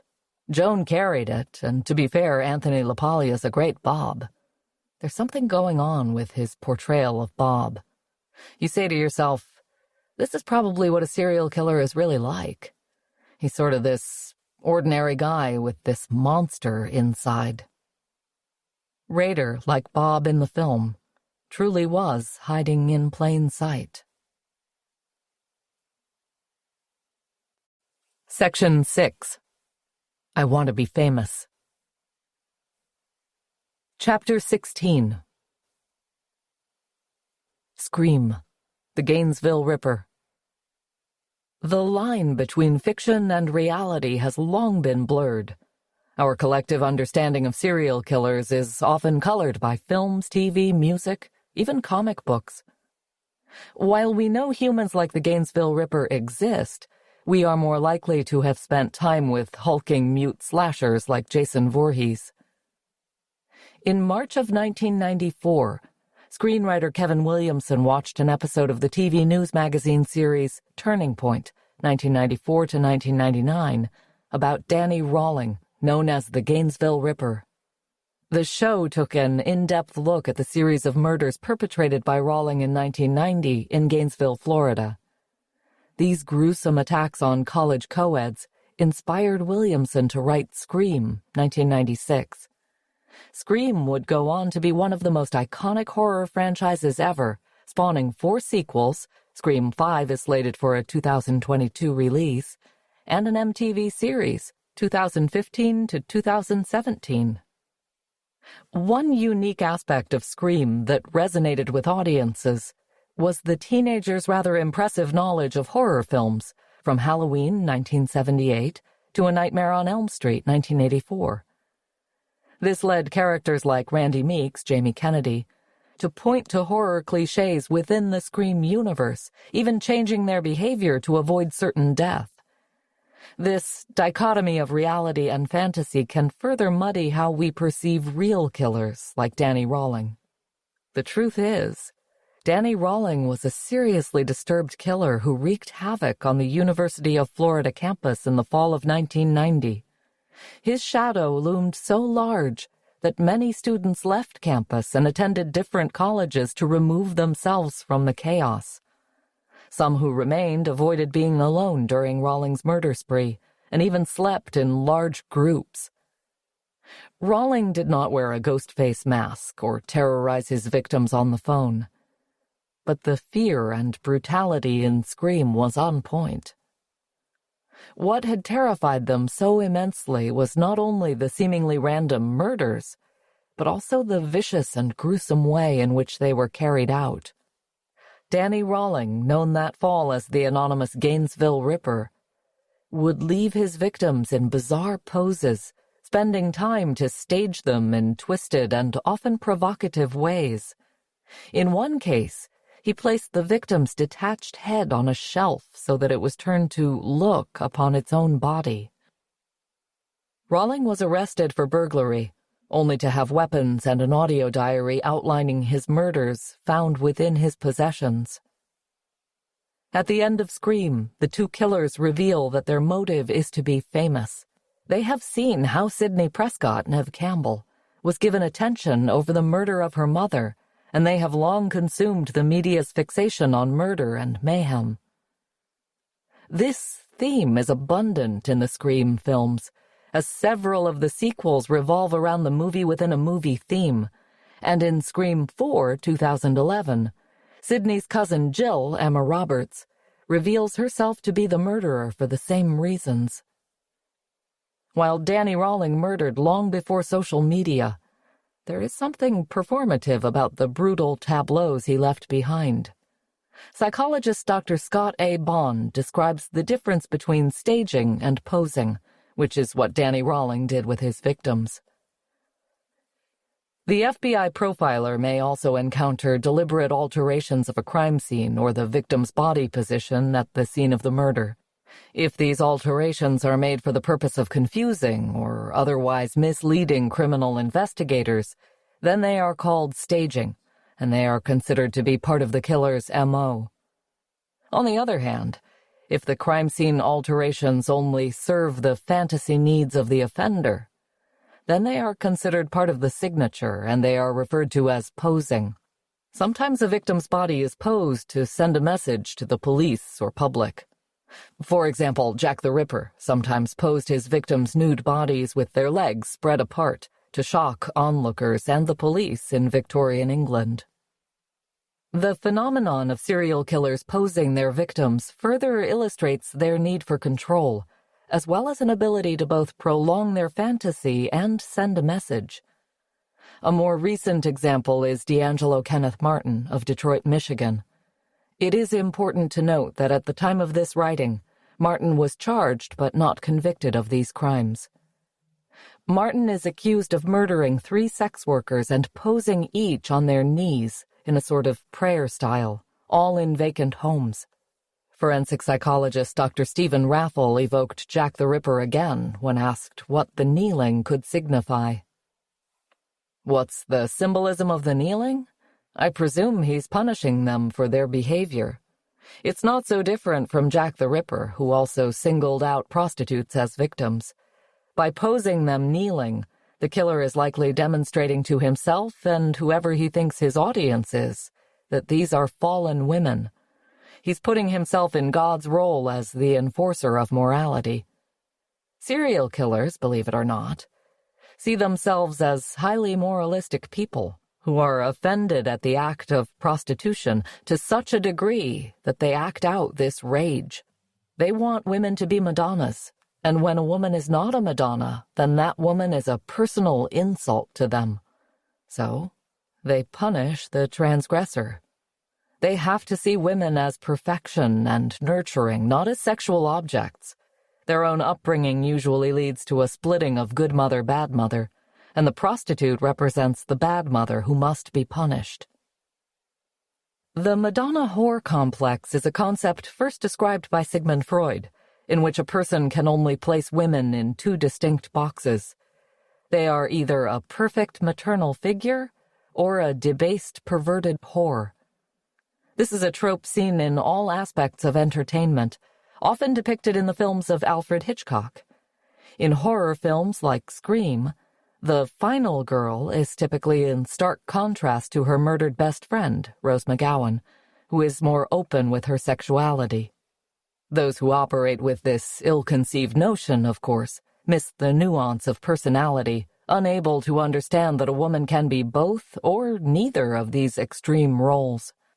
For more about female tropes as they are depicted in film, TV, and literature, refer to our book, The Science of Women in Horror, 2020. After his conviction for the murder of 5 college students, Danny Rawling made a strange life for himself on death row. He met and began a romantic relationship with true crime writer Sandra London. They were even engaged to be married despite his impending death. While in prison, he wrote poetry and sketched, and because of Rawling's sensationalized case, these artistic items became a hot commodity. Hybristophilia is a term used to describe the condition in which people, typically women, are attracted to men in prison. Murderabilia is a term used to describe collectibles related to homicide and violent crimes. It has caused a raucous debate as some see it as a killer's right to free speech, yet others find it appalling that a murderer could profit off their crimes because their notoriety is what drives up the price. The Son of Sam law, created in the 1970s to preemptively prevent David Berkowitz from selling his story, was the first law of its kind. Originating in New York, the law has found its way to other states and has been revised many times. Detractors of the law argue that monetary incentives could actually be helpful in getting full confessions, and therefore helpful in finding bodies and bringing closure to victims' families. On the other hand, Many victims' families find the profiting of murder distressing. "The whole thing adds insult to injury," said Mario Taboda in an interview with the Gainesville Sun. Mario's brother Manny was killed by Danny Rawling when Rawling found him sleeping outside the room of Tracy Paulus to protect her from the serial killer on the loose.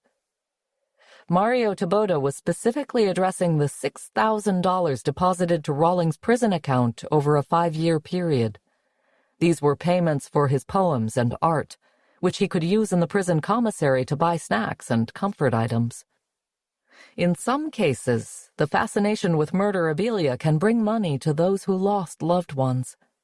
In 2011, the U.S. government auctioned off items from the remote cabin of the Unabomber, Ted Kaczynski.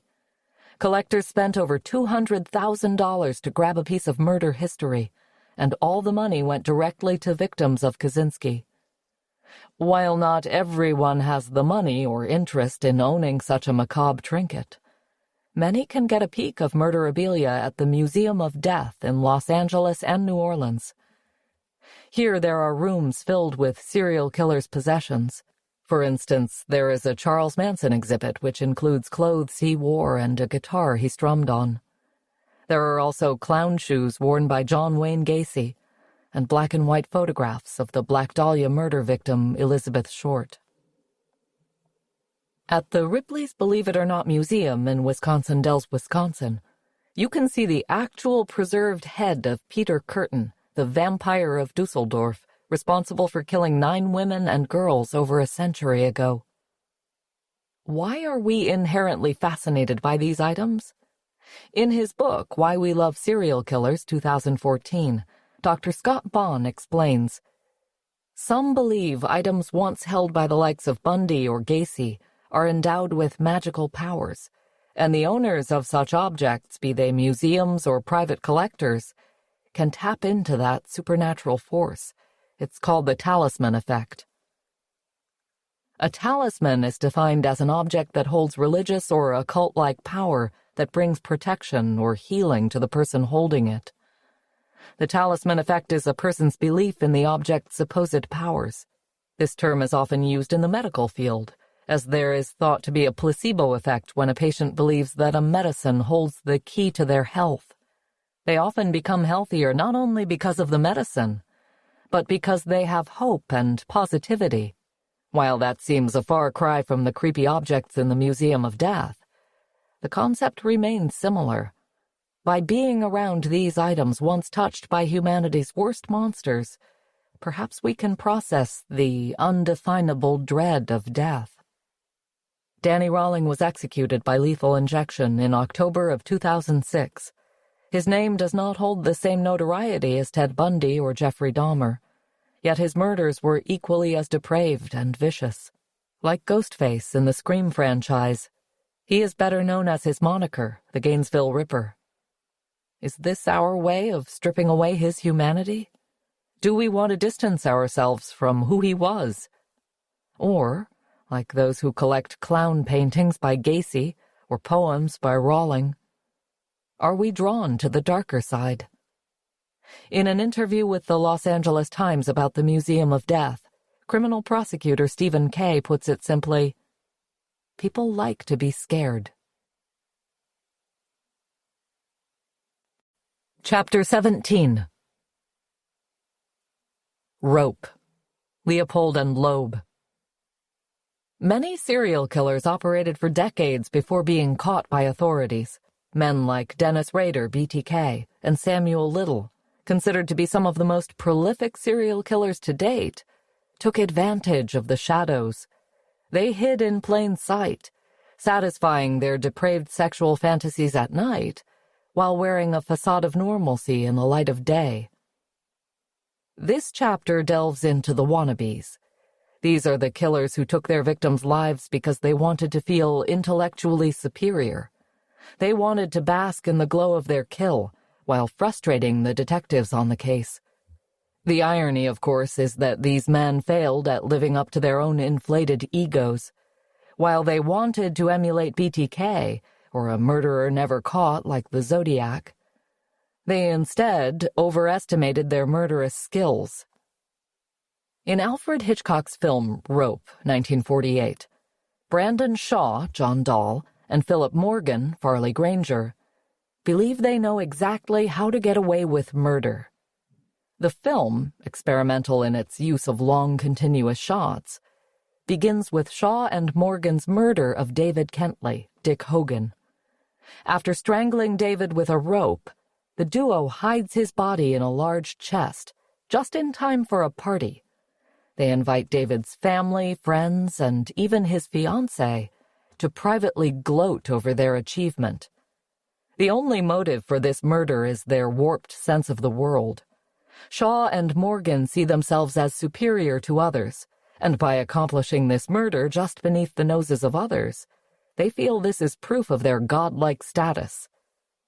Too bad for them, their wise professor Rupert Cadell, James Stewart, notices the cracks between Shaw and Morgan. Morgan is the weak link. He begins to show his nerves in front of the party guests, something Cadell picks up on instantly. And there is the matter of the chest. In his bravado, Shaw insists that the buffet be served on top of the chest in which David's body is hidden. This strange detail, along with Cadell finding David's hat in the hall closet, leads him to realize that a murder has occurred. In classic cinematic style, Cadell nearly dies in his pursuit of the truth, and in the end, Shaw and Morgan are held accountable for their pointless crime. Rope was based on a play of the same name by playwright Patrick Hamilton, who also wrote the play Gaslight, 1938, which was turned into a film by Hitchcock in 1944. Gaslight is where the term gaslighting originated. Like many playwrights, Hamilton was inspired by true events in his creation of Rope. In fact, there have been 4 films based on the same case: Rope, Compulsion, 1959, Swoon, 1992, and Murder by Numbers, 2002. All involve the same basic premise of 2 young, intellectual men working together to commit the perfect murder. So who were the real men who inspired these films? Nathan Leopold and Richard Loeb were born into the affluent society of Chicago at the beginning of the 20th century. Although they didn't spend much time together in childhood, they had a lot in common. Both the sons of wealthy parents, they were also blessed with intelligence. At 19, Leopold had already achieved his undergraduate degree from the University of Chicago. He spoke 15 languages and was a renowned ornithologist. 18-year-old Loeb had skipped several grades in his youth and was known at the time as the youngest graduate of the University of Michigan. While both Leopold and Loeb were surely poised for greatness, they used their genius for evil. Fast friends at the University of Chicago, where Loeb was working on postgraduate studies in history, the fusion of Leopold and Loeb was no less harmful than an exploding bomb. One spark to the fuse was both men's interest in the work of Friedrich Nietzsche. German philosopher Nietzsche was known for his rather provocative ideas. Britannica.com details one such idea known as perspectivism. Perspectivism is a concept which holds that knowledge is always perspectival, that there are no immaculate perceptions, and that knowledge from no point of view is as incoherent a notion as seeing from no particular vantage point. Perspectivism also denies the possibility of an all-inclusive perspective, which could contain all others and, hence, make reality available as it is in itself. The concept of such an all-inclusive perspective is as incoherent as the concept of seeing an object from every possible vantage point simultaneously. Basically, perspectivism is the idea that there is no absolute truth, because every human perceives an event through varying perspectives.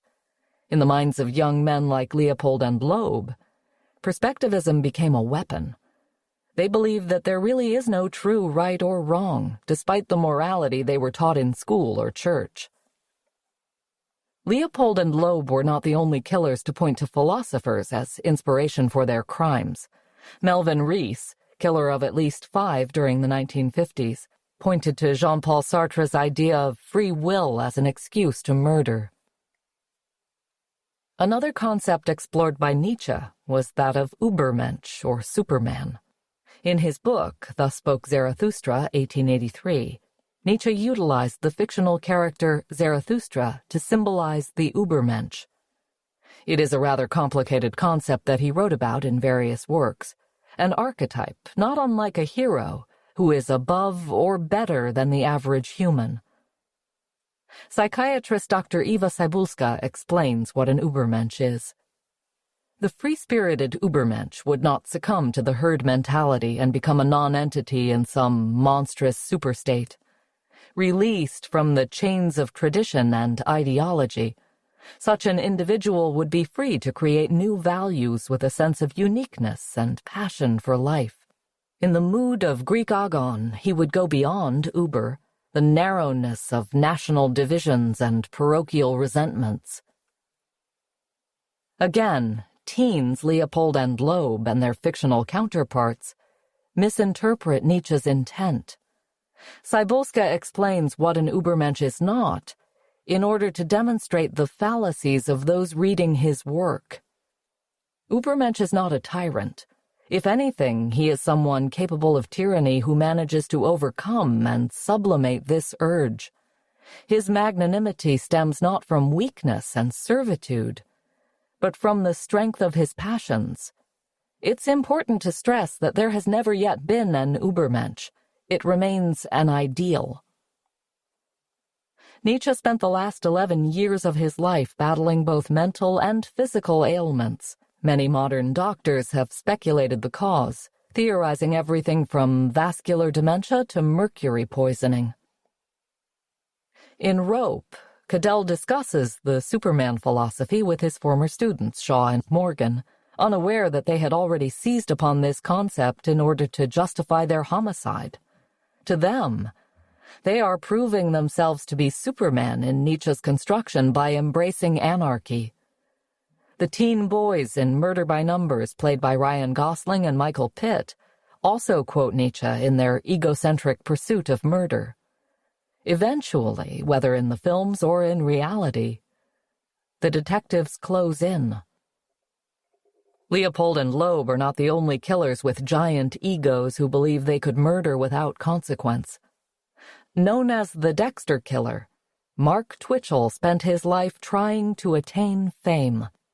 His nickname was coined after the popular Showtime series Dexter, 2006 to 2013, because of Twitchell's insistence that the titular character's acts, played by Michael C. Hall, inspired him to kill. In Dexter, a damaged blood-splatter analyst kills by night, exorcising his own demons by murdering people who are criminals themselves.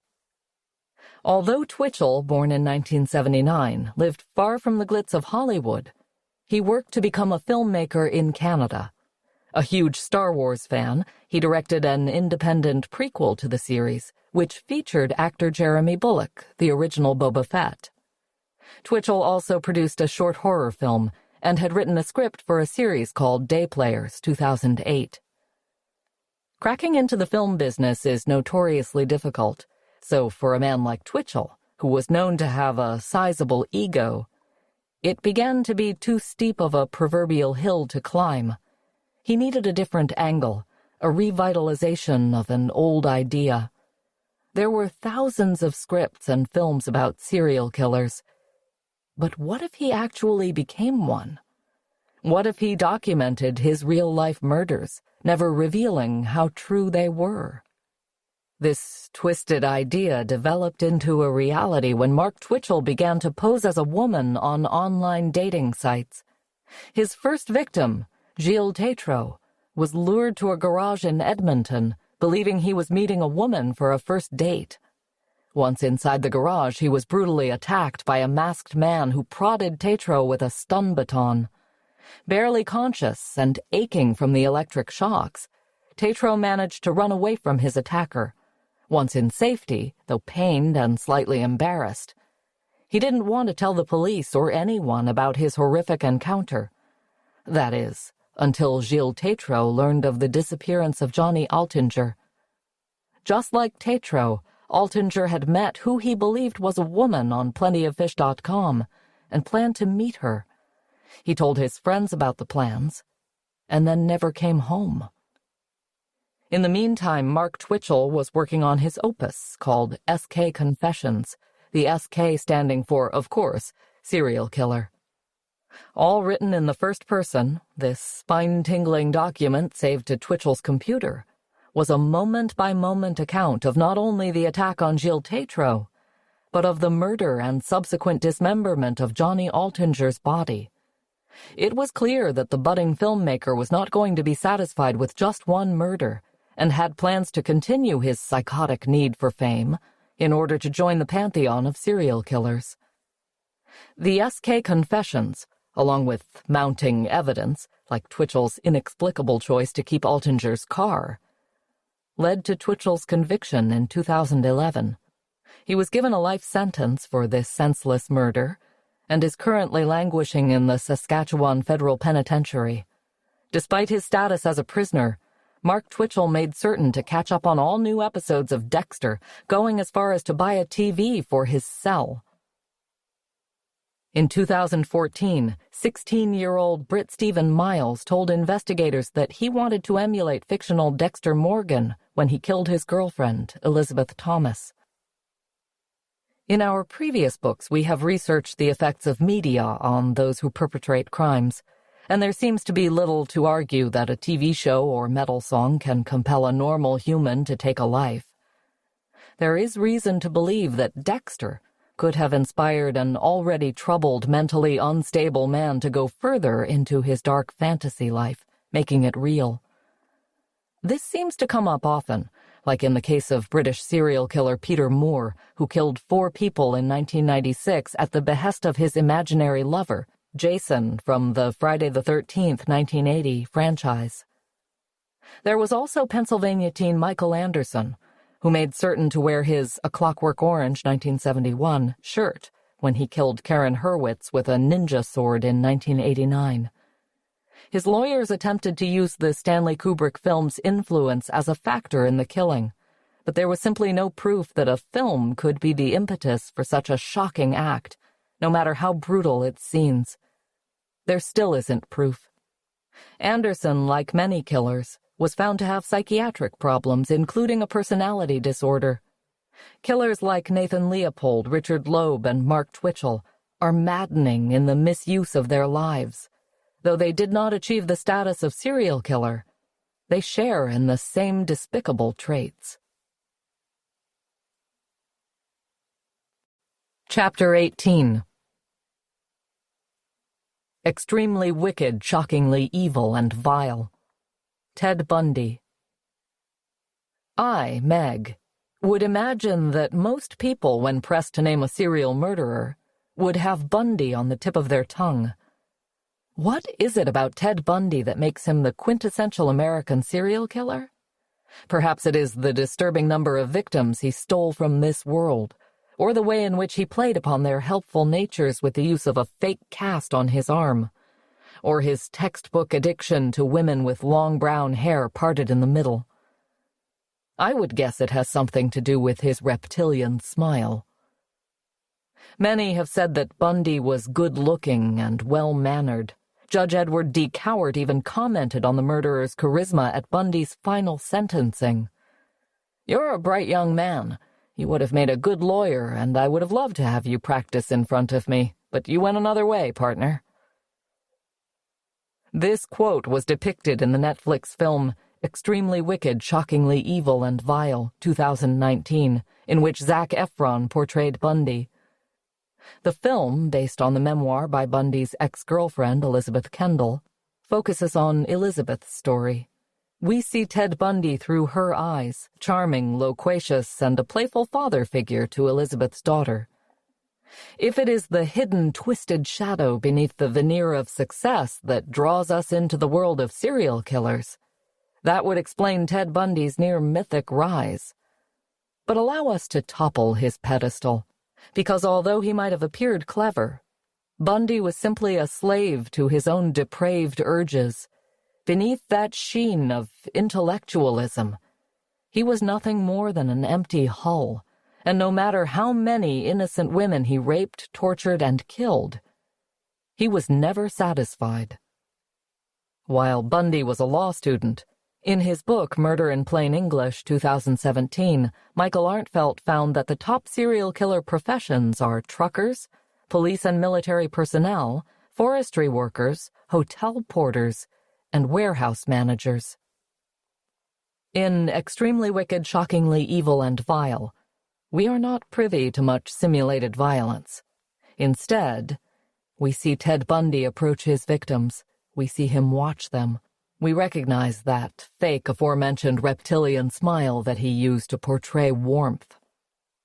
Ted's unbelievable escapes from police are shown, as well as his self-important interviews with the press.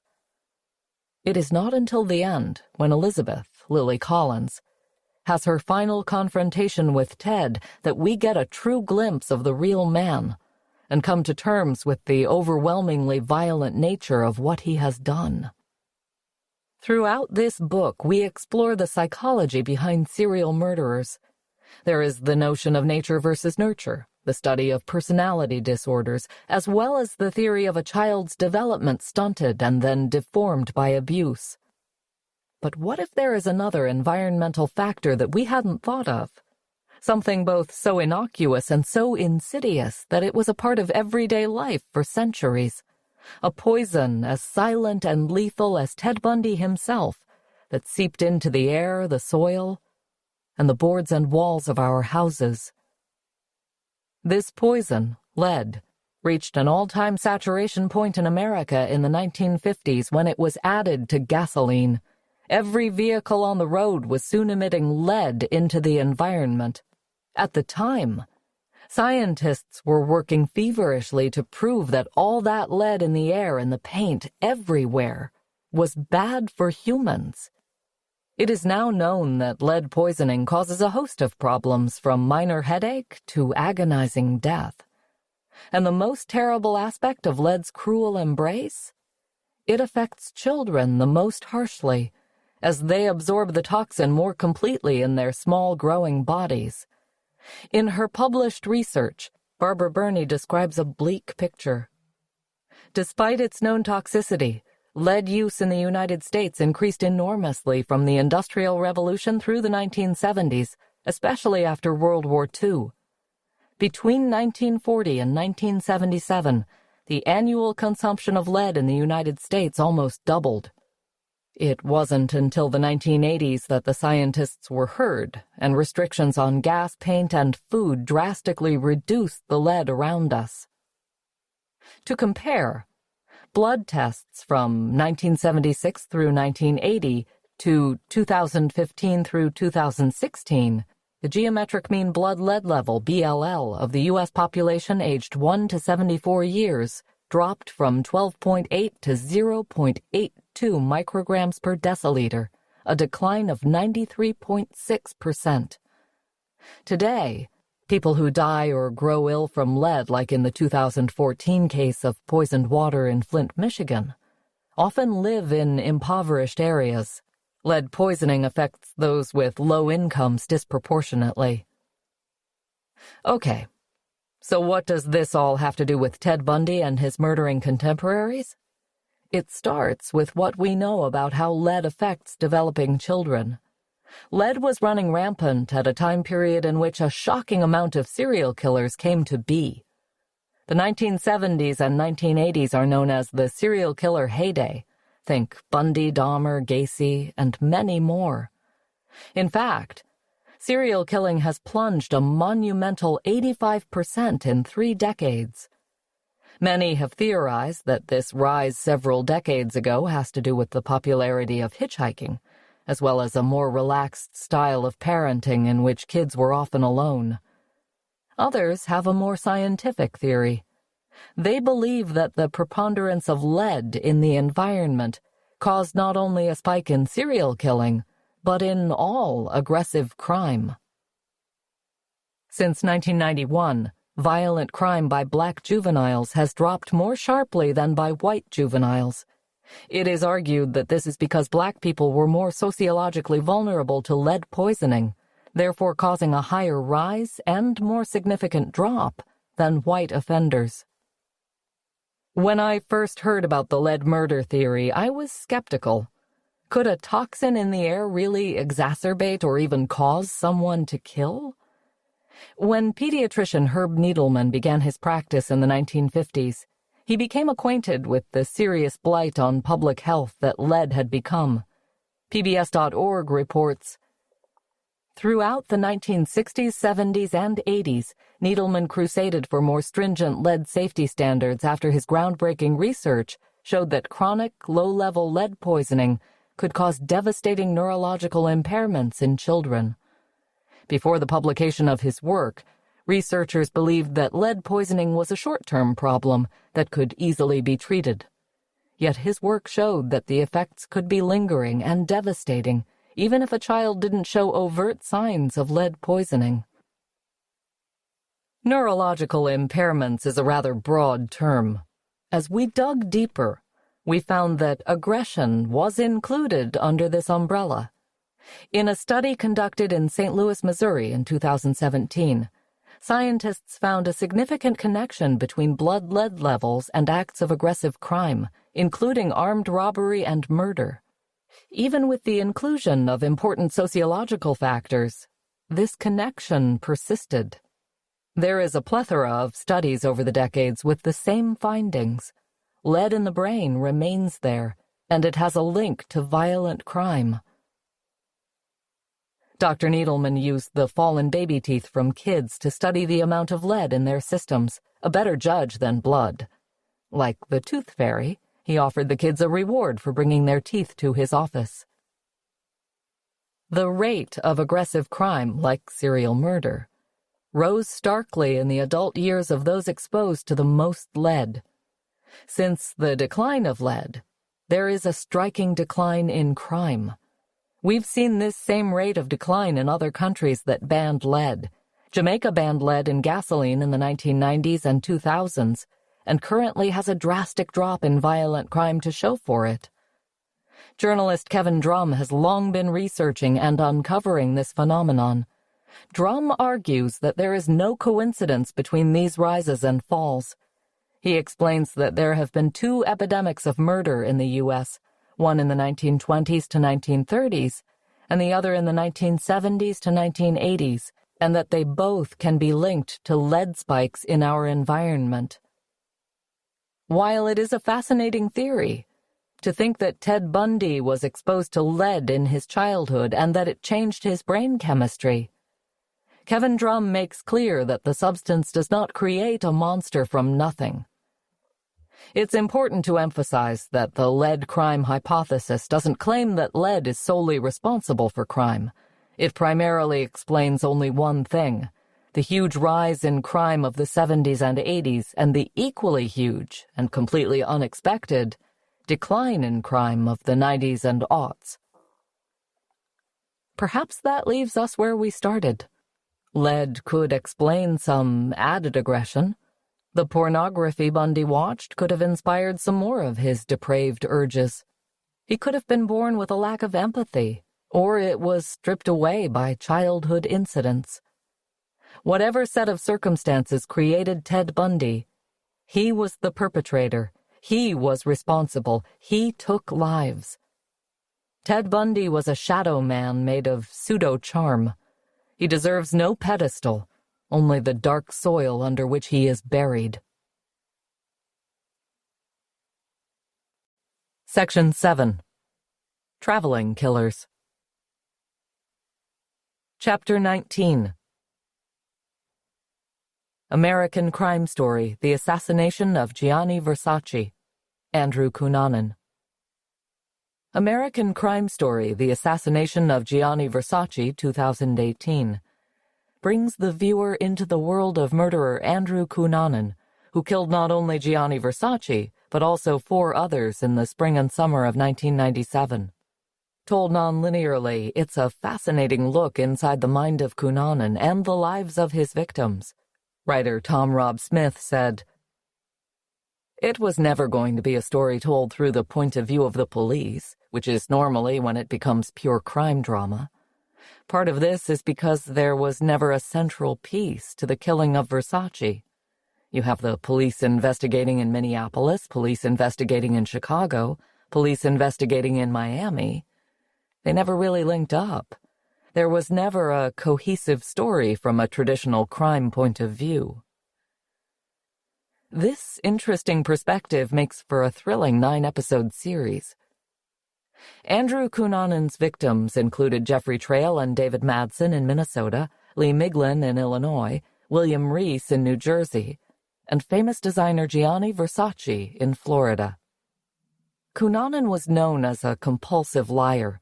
He would tell tall tales and was able to change his appearance according to what he felt was most attractive at a given moment.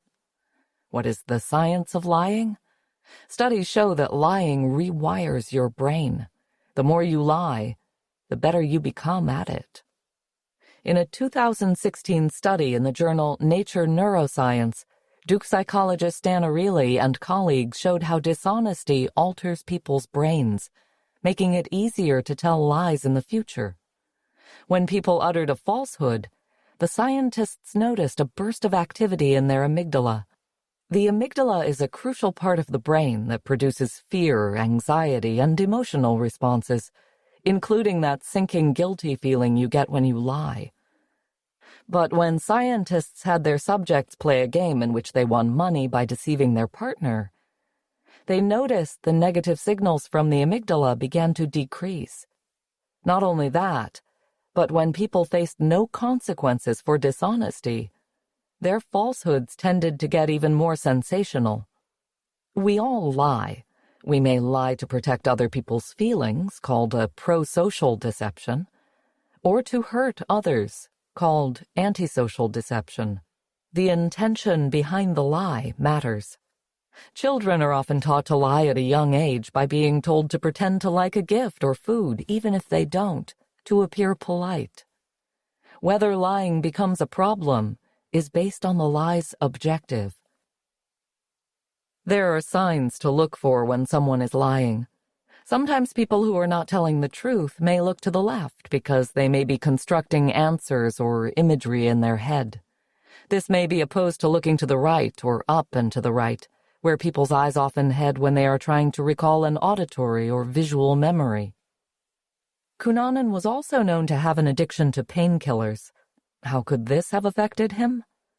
Painkillers can cause harmful effects on the brain and body.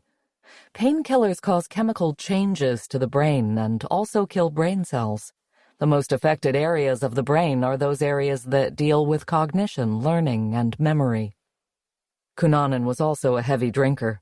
Combining painkillers and alcohol is very dangerous and could cause nausea and vomiting, changes in blood pressure, marked disinhibition, abnormal behavior, and possible coma. In the episode House by the Lake, Andrew, Darren Criss, ties up David's, Cody Fern, dog before the murder of Jeffrey, Finn Whitrock. How do dogs react to violence? Dogs are known as intuitive creatures and are often seen trying to break up fights or distract quarreling owners. Science has confirmed that dogs can feel primary emotions such as sadness, fear, or joy. Although it is not confirmed from a scientific standpoint, many researchers and dog owners alike agree that it is possible that dogs can feel and experience secondary emotions as well. How would a dog react differently to a stranger or intruder, though? In a study conducted in 2017, 2 men dressed in protective bite suits entered the homes of 3 separate volunteers who owned dogs. All 3 owners were confident that their dogs would attack. In the first case, the dog barked but stayed far away from the men. In the second case, the dog wagged its tail and even let the men steal some items from the home. In the third, the dog barked but did not attack. According to a study from the CDC, approximately 4.5 million dog bites occur in the United States each year, and 800,000 of those bites result in medical care. A prevalent theme in American Crime Story, The Assassination of Gianni Versace, is the abusive relationship between Andrew and David, and the feeling of being constantly manipulated. There are multiple tactics that abusers use to manipulate their victims. The first, and maybe most common, is gaslighting. This is a type of emotional abuse wherein an abuser lies or downplays the impact of an event or something that they say. Abusers can also use isolation tactics to control who their victim talks to or what media they consume. Abuse may show up in the form of overprotection, which is disguised as an abuser being worried about the victim and their safety. Emotional manipulation is often used, especially when swinging between anger and apologies.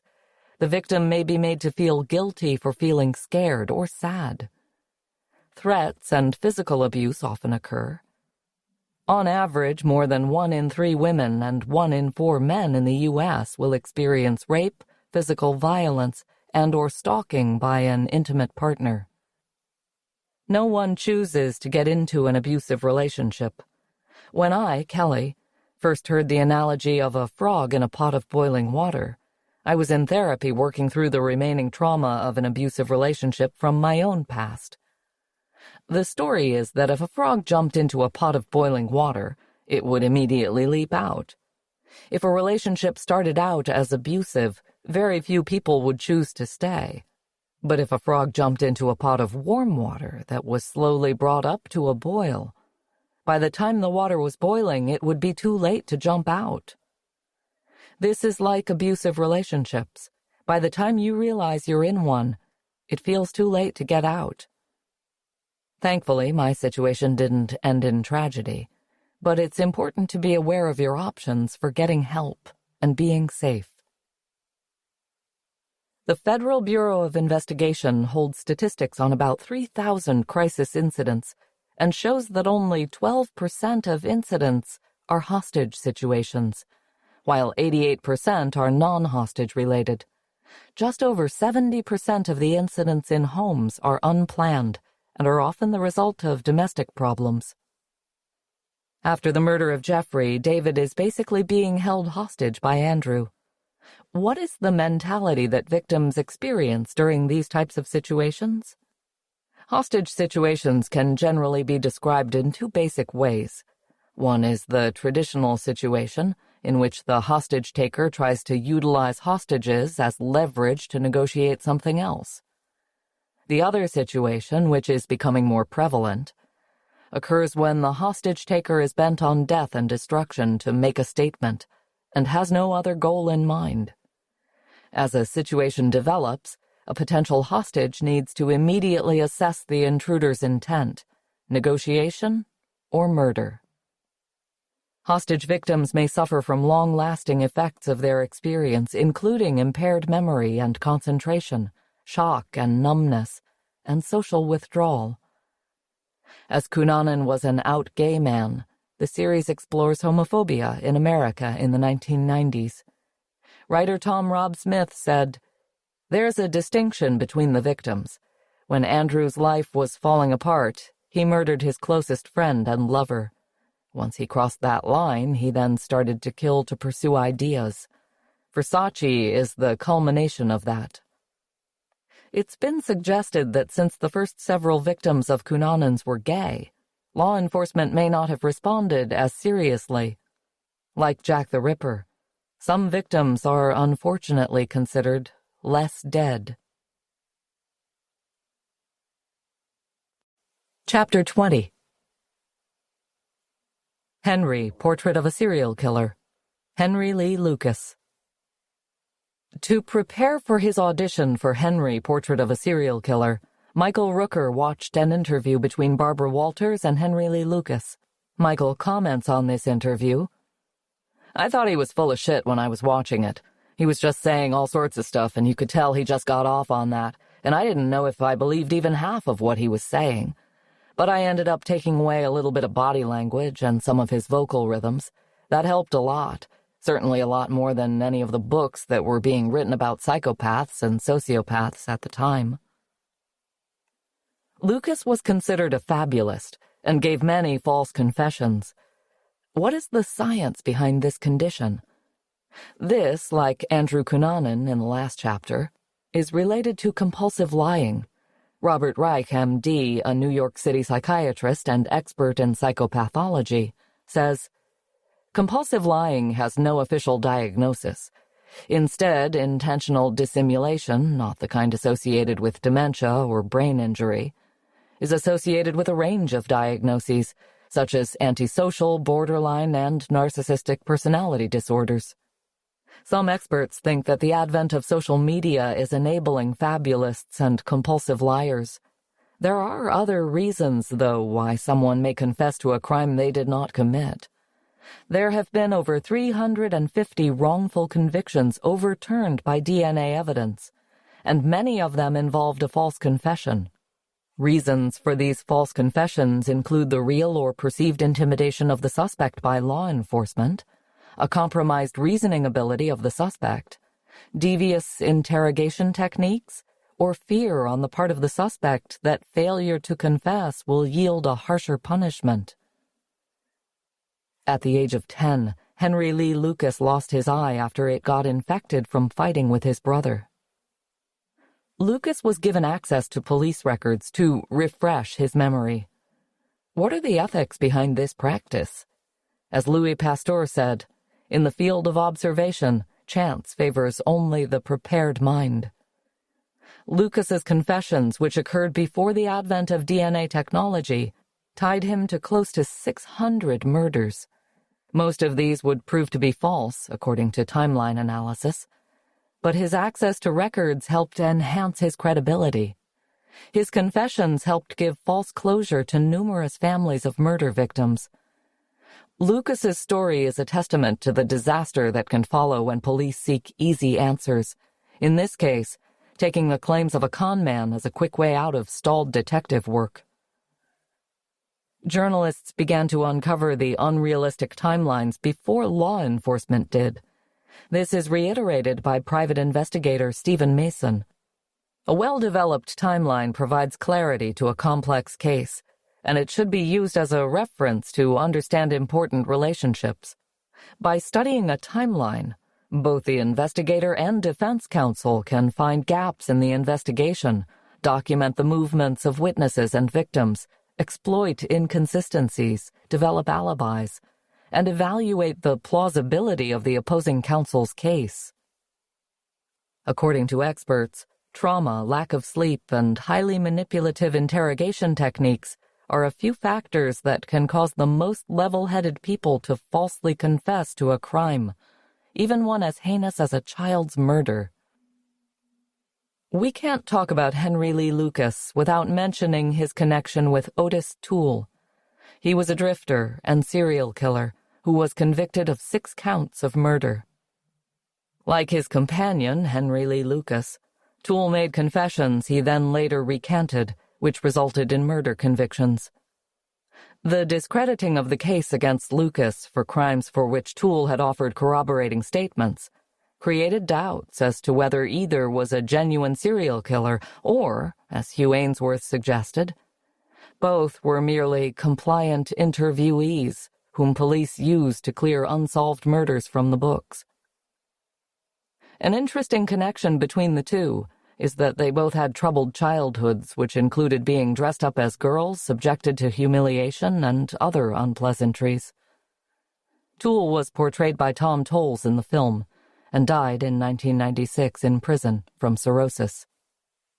Something I, Kelly, have noticed during research for this book is that many actors chose to pursue their roles as serial killers by using method acting. Michael Rooker reportedly showed up in character every day while shooting Henry, as did many others in the movies or television shows they appeared in. To understand more about method acting and the process behind it, we interviewed New York City-based actress and Horror Rewind contributor Lisa Bohl. Kelly, tell us a bit about your training. Lisa Bohl. I received my Bachelor of Arts in Theater Arts from the University of Minnesota, Twin Cities. While there, I studied a variety of styles: Lecoq, clowning, Margolis method, movement-based, and Stanislavski, psychologically, emotionally based. It was a really great foundation to start from, but the program only offered a couple classes in each technique. I wanted the opportunity to immerse myself in a more focused training program, so I pursued a Master's of Fine Arts in acting. After an extended journey to get into a program, I eventually made my way to Ohio University in Athens, Ohio, where I was able to study the Meisner method, following emotional impulses truthfully, Chekhov technique, movement and imagination-based, and those were supplemented with voice, speech, movement, and additional classes to prepare a professional actor. Following my MFA from Ohio University, I spent a year as an acting apprentice at the Actors Theater of Louisville, where I was able to put my training to work as well as watch and learn from working professionals. Meg, how do you prepare for a role? How do you get into the head of a character? Lisa Bowl. Research, research, research. After reading the script a couple of times, I look into the world of the piece, when and where it is taking place, and how that differs from what I know to be true personally.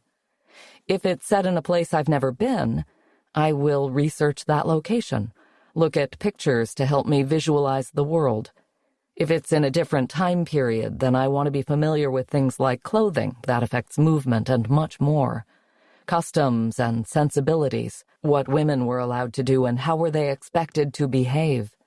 And what else was going on in the world at that time? War, hardships, prosperity. If I'm working on a play and there are either films of it or I can find archived footage of it, I love watching what others have done before me, mostly to help me determine what I feel doesn't work and to see if I can find any additional insight into the world and the character. If I'm preparing for a television or film role, I will watch episodes from the series or something from the genre to help me understand the tone of the world. As I'm getting a hold of the when and the where, I'm also beginning to get a handle on the who. Who is my character, age, life experiences, dreams, etc.? And who are the other characters in the piece?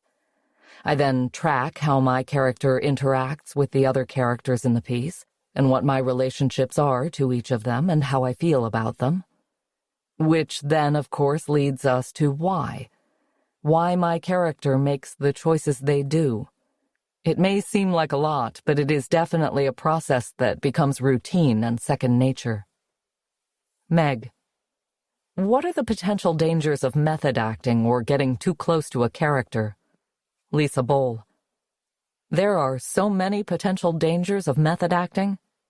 Coming into physical harm because you want to really be in the fight as opposed to using stage combat or choreography. Addiction or death from experimenting with illegal substances just so you know what it feels like to have a specific high. Damage to personal relationships because you're actively being someone else, and even carrying the trauma of the character into your own life. Kelly, how do you prepare to play a character who is vastly different from yourself? Lisa Bowl, more research. Finding the small things that are similar between us and then building on top of that. What adversities have we both overcome? Have we experienced love in the same way? Do we share hobbies? I ask questions like that, and when I stop seeing the similarities, I start to look at the differences and ask myself what got them to where they are compared to where I am in life.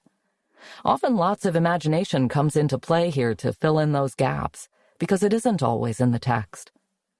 Once I feel I understand why they are the way they are, then it is my job to tell their story truthfully and without judgment. For me, playing a character who is vastly different from myself is sometimes the most fun, even when it gets dark and challenging. Kelly, what do you want people to know about the craft of acting? Lisa, very often a lot of care and work goes into the creation of a character, from the writer's end as well as the actors. My fellow actors and I are always amused when an audience member asks us, "How did you memorize all those lines?" As though that was the most difficult part of the process. While memorization isn't always easy, it's the work behind the words that's the real challenge.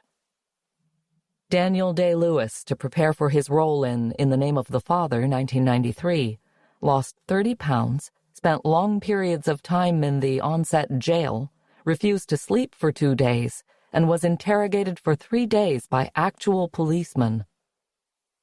Some acting instructors have taken to teaching a scientific approach to method acting. David Eyrig, a drama lecturer at University of California, Irvine, uses a technique that focuses on cognitive and behavioral science. This infuses on-stage characters with genuine memories, feelings, and personalities, bringing a new level of realism to the performing arts. A neurologist who frequently lectures, James McGaw, says that if he were an actor, he would create an autobiography for his character, generate memories and a personality for his character, and then give the character a rich world to live in. This cross-disciplinary teaching technique can benefit both scientists and artists in a safe and monitored way. Regardless of the acting methods used in this film, Henry offers a chilling and unsettling portrayal of a real-life serial killer. Chapter 21. American Predator, Israel Keyes. The disappearance of a young woman named Samantha Koenig in Anchorage, Alaska, sparked a nationwide manhunt that would lead to the discovery of one of America's most notorious serial killers, Israel Keyes. He admitted to killing less than a dozen people. The FBI believes the number to be 11. But only 3 of his victims were definitively identified, Koenig in Alaska, and a couple, Bill and Lorraine Curriers, in Vermont. Keyes claimed he took at least 5 other lives, but never named these victims. Per his account, he killed 4 people in Washington state, a couple sometime between 2001 and 2005, and 2 separate victims in 2005 and 2006. Keyes also stated that in 2009 he murdered someone on the East Coast, then left the body in New York State. The FBI is relatively confident that this victim was Deborah Feldman, a New Jersey resident who went missing in April 2009. Keyes was homeschooled as a child. There is a lot of research that focuses on the effects of socialization in children who are homeschooled. Most of this research finds that being homeschooled does not harm children's development of social skills. In fact, some research finds that homeschooled children score more highly than children who attend school on measurements of socialization. The only problem with this research is that it relies on volunteer participants and is entirely self-reported. Opponents to homeschooling suggest that socialization isn't just about seeing other people and having conversations. Socialization requires that children consistently work with people they're not used to working with. It's about discussing things with people who have a different opinion and challenging preconceived notions. It's about having to do a group project with people who don't necessarily work the same way as you do, to collaborate on ideas and grow as a thinker. It's thought that socializing strengthens the brain by providing stimulation, much like physical exercise strengthens muscle, helping to ward off cognitive decline. Even gossip, a byproduct of socializing that is rarely touted for its benefits, can be good for us.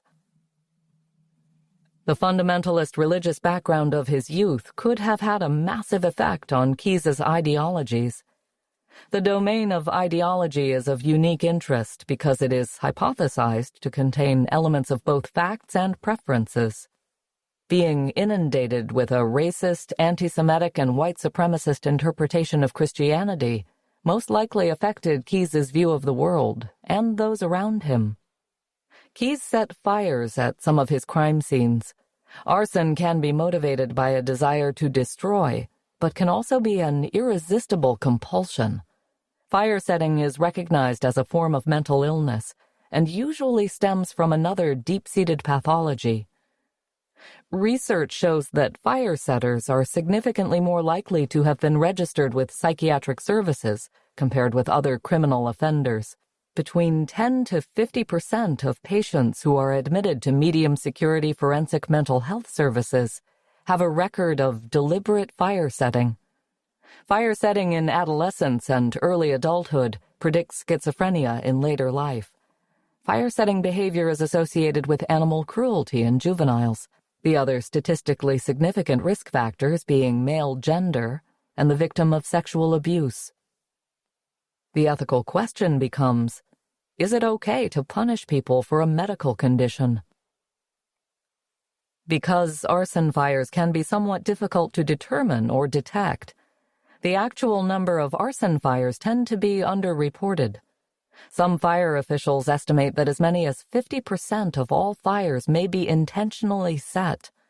In the United States, more than 700 lives are lost each year in arson-related fires. Surveillance footage from the night of Koenig's abduction shows a man leading her away from her workplace into a white truck. How often is surveillance video used to catch perpetrators? Video surveillance technology has been around since 1942 and has progressed in quality and availability. Since so much footage can be kept longer now due to the smaller size of memory cards, police are able to access databases of past footage to connect criminals to crimes. The availability of surveillance cameras for the general public has also proven to help catch culprits, either in the act of a crime or after the fact. As of 2019, 38% of American homes own a home security system, but that number is growing due to the popularity of smart doorbells. Typically, the FBI will be able to come up with a profile for a potential abductor or killer. They can figure out their modus operandi, scour social media and phone records for clues, and track potential suspects' whereabouts. In the Koenig case, the picture wasn't coming together. Part of the reason for this was because Keyes planned things out meticulously ahead of time. On his murder trips, he kept his mobile phone turned off and paid for items with cash. He had no connection to any of his victims. Keyes also left murder kits in various locations around the country that contained, among other items, weapons and cash. The money came from bank robberies he committed to support his criminal activities. The caches provided further cover because Keyes didn't have to risk boarding an airplane with a weapon or using credit cards that could later connect him to a crime in a particular area. These murder kits were considered a signature of his. Maureen Callahan, author of American Predator, 2019, said, "When Keyes took people, he was acutely attuned to their animal response, the acid flush of adrenaline flooding the brain, color draining from the faces, pupils dilating in fear. He could smell it in their sweat. He liked to extend that response as long as possible." Is it possible to smell fear in someone's sweat? In one study, samples were collected of fearful sweat from male volunteers who watched films that incited fear. Female volunteers then viewed images while smelling the samples and were found to be biased to the more fearful images. Psychologist Denise Chen concluded, "Findings provide direct behavioral evidence that human sweat contains emotional meanings. They also demonstrate that social smells modulate vision in an emotion-specific way." Olfactory communication is a real science, and, like emotions, it can be contagious. Keyes was a notorious robber. What is the psychology of robbery and kleptomania? Kleptomania is the recurrent inability to resist urges to steal items that you generally don't really need and that usually have little value. Kleptomania is a rare but serious mental health disorder that can cause much emotional pain to you and your loved ones if not treated. The symptoms of this condition include the inability to resist urges to steal items that you don't need, feeling increased tension, anxiety, or arousal leading up to the theft, feeling pleasure, relief, or gratification while stealing. To treat this condition, experts recommend psychotherapy for impulse control and medication to curb those impulses. If Keyes had been such a careful, meticulous planner, how was it that he got caught for the murder of Samantha Koenig? He told law enforcement that he'd been feeling out of control and noted, "Back when I was smart, I would let them come to me." He broke one of his own rules by killing close to home, and gave law enforcement plenty of clues, like using Koenig's ATM card in Texas, that led to his arrest. Keyes died by suicide 3 months before his scheduled trial. We may never know the extent of Keyes's crimes, but one thing is certain. He truly was a predator that hunted for sport. Section 8. Never Caught. Chapter 22. Zodiac. The Zodiac Killer. Just because a serial killer has never been apprehended by law enforcement doesn't mean that they can't become a celebrity of mythic proportions. Like Jack the Ripper, the Zodiac Killer has become a looming shadow, casting his darkness on the media wide and far. The most famous iteration is Zodiac 2007, directed by David Fincher, and starring Jake Gyllenhaal, who portrays real-life Robert Graysmith, a political cartoonist who became fixated on solving the Zodiac Killer's cryptograms. There are numerous films and TV series where the reign of the Zodiac has made its indelible mark, from 1971's Dirty Harry, in which Clint Eastwood's titular character hunts serial killer Scorpio, to the recent series Riverdale, 2017 to the present, in which a mysterious killer named the Black Hood sends ciphers to Betty, Lily Reinhart, and the gang. It is no wonder that the Zodiac Killer looms large in our collective consciousness. He was a sadistic killer who targeted kids and young adults at their most vulnerable, sharing intimate moments on Lover's Lane. Responsible for at least 7 murders and 2 attempted murders, the Zodiac would do well in the I Want to Be Famous section of this book, as he clearly enjoyed the spotlight. The only twist is, 50 years later, the Zodiac is still only an empty mask. Beneath the Hollywood treatment and the real victim's harrowing attacks, there is an invisible man. Some believe that the Phantom Killer of Texarkana and the Zodiac Killer are one and the same. The Phantom Killer also killed young people on Lover's Lane, used the same caliber of firearm, and wore a similar mask disguise. The Phantom Killer is memorialized in the film The Town That Dreaded Sundown, 1976. The Zodiac is certainly not the first serial killer to recede into the night, free from prosecution. What is unique in his case is his frequent communication with the press and, subsequently, the authorities. These letters were filled with threatening and often poorly spelled phrases. For example, on April 20th, 1970, a letter arrived with a drawn diagram of a bomb that Zodiac claimed he was going to use to blow up school children. Though in the same letter he explained that there is more glory in killing a cop than a kid, spelled with a C, because a cop can shoot back. It seems his killing philosophy was rather confused. Many of his letters were sent to the San Francisco Chronicle and other news sources, because Zodiac liked the notion of his words being printed for all of Northern California and, conceivably, the world to see. His way of assuring this was to threaten more violence in his stilted language. If you do not print this cipher by the afternoon of Fry, F-R-Y, 1st of Aug 69, I will go on a kill rampage Fry night. I will cruise around all weekend killing lone people in the night, then move on to kill again, until I end up with a dozen people over the weekend. The newspaper editor, with the cooperation of the police, published the cipher given to them in the letter on the 4th page of the Chronicle, asking for help in solving the coded string of symbols, which included pyramids, slashes, and circles.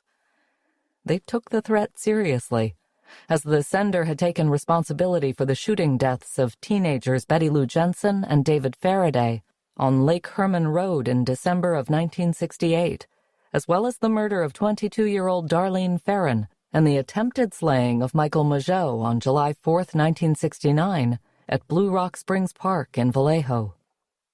What really captured the attention of the public was the cipher itself, a puzzle to be solved that would hopefully allow the police to apprehend this murderer who was brazenly challenging them to unmask his identity. The 408 cipher is considered a homophonic cipher. The easiest way to break this code is to look for frequencies of symbols and match them with common phrases and often used letters like E. To understand ciphers, one should first become acquainted with cryptography itself.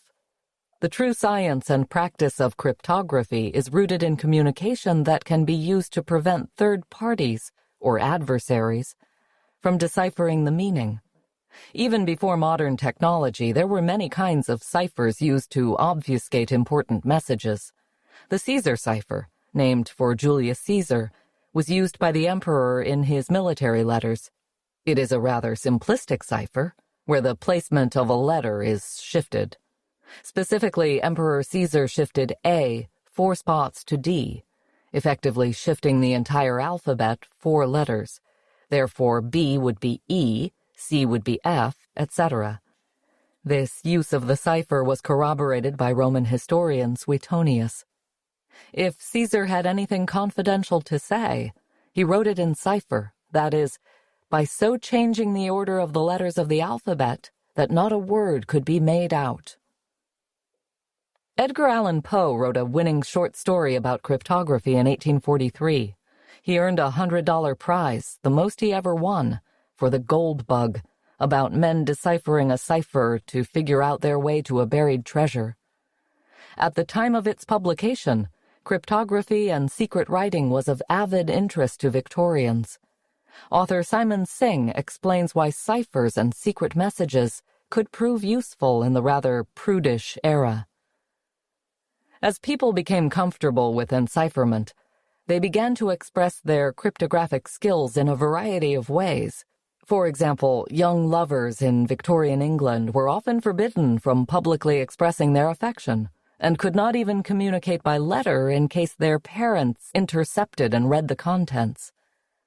This resulted in lovers sending encrypted messages to each other via the personal columns of newspapers. These agony columns, as they became known, provoked the curiosity of cryptanalysts, who would scan the notes and try to decipher the titillating contents. Charles Babbage is known to have indulged in this activity, along with his friends Sir Charles Wheatstone and Baron Lyon Playfair, who together were responsible for developing the deft Playfair cipher. On one occasion, Wheatstone deciphered a note in the Times from an Oxford student, suggesting to his true love that they elope. A few days later, Wheatstone inserted his own message, encrypted in the same cipher, advising the couple against this rebellious and rash action. Shortly afterward, there appeared a third message, this time unencrypted and from the lady in question. "Dear Charlie, write no more. Our cipher is discovered." Cryptography made a significant impact on World War II, in which codebreakers were needed to decipher both Japanese and German correspondence. The German code machine, Enigma, was considered unbreakable. That is, until mathematician Alan M. Turing and his team were able to intercept Nazi naval plans. It is believed that their mathematical and statistical genius were indispensable in defeating the Nazis by circumventing their naval attacks.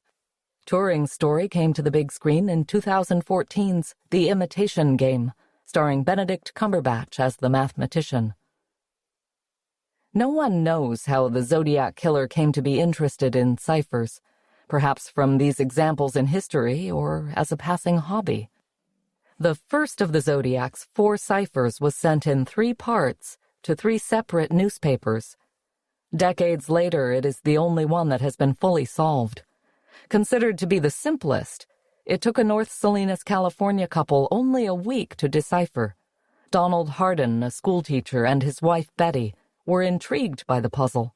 They worked on making sense of the Zodiac alphabet. Betty is credited with discovering 2 cribs, words or phrases suspected to appear in the message.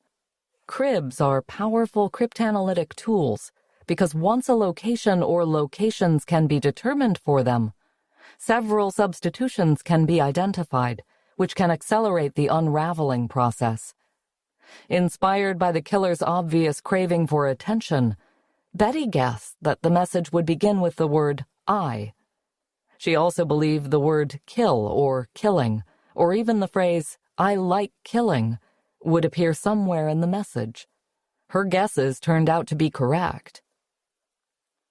It's fascinating to think that it was not only Betty Hardin's logic, but also her understanding of what kind of man the Zodiac might be, that truly unlocked the code. The FBI concurred with the Hardins. The solved code reads as follows. I like killing people because it is so much fun. It is more fun than killing wild game in the forest because man is the most dangerous animal of all. To kill something gives me the most thrilling experience. It is even better than getting your rocks off with a girl. The best part of it is that when I die, I will be reborn in paradise, and all the lone or stray people I have killed will become my slaves. I will not give you my name because you will try to slow down or stop my collecting of slaves for my afterlife.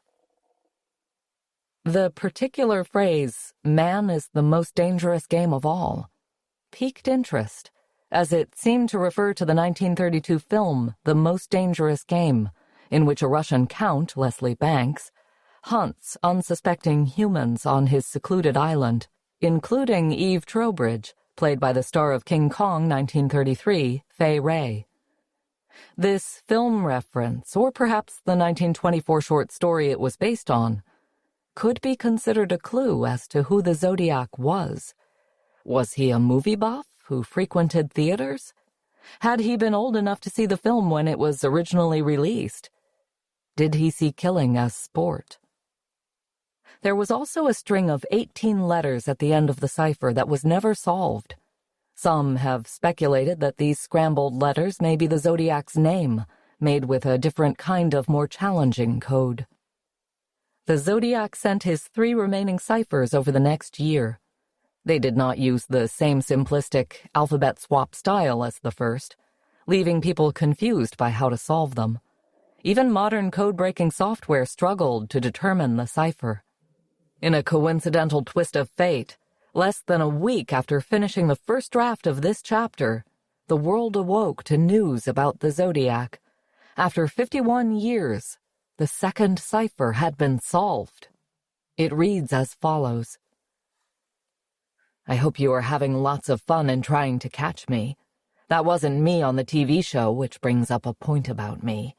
I am not afraid of the gas chamber because it will send me to paradise, spelled with a C, all the sooner, because I now have enough slaves to work for me where everyone else has nothing when they reach paradise, so they are afraid of death. I am not afraid, because I know that my new life will be an easy one in paradise death. The TV show referenced is AM San Francisco, in which a person called claiming to be the Zodiac and spoke to host Jim Dunbar. It was a brief call that led to no new clues. This newly solved cipher is similar in that it doesn't give a lot of clues as to the identity of the Zodiac, but it does mean that his remaining ciphers are most likely solvable, and that they may hold the key to who he is. Known as the 340 cipher, it took David Aranchak, a software developer in Virginia, Jarl van Eyck, a Belgian computer programmer, and Sam Blake, an Australian mathematician, nearly 15 years to solve. Aranchak described how it felt to finally find the solution. It was incredible. It was a big shock. I never really thought we'd find anything because I had grown so used to failure. When I first started, I used to get excited when I would see some words come through. They were like false positives, phantoms. I had grown used to that. It was a long shot. We didn't even really know if there was a message. The Zodiac Killer has not only inspired many films, books, and TV series, it has also brought about a flurry of theories and accusations.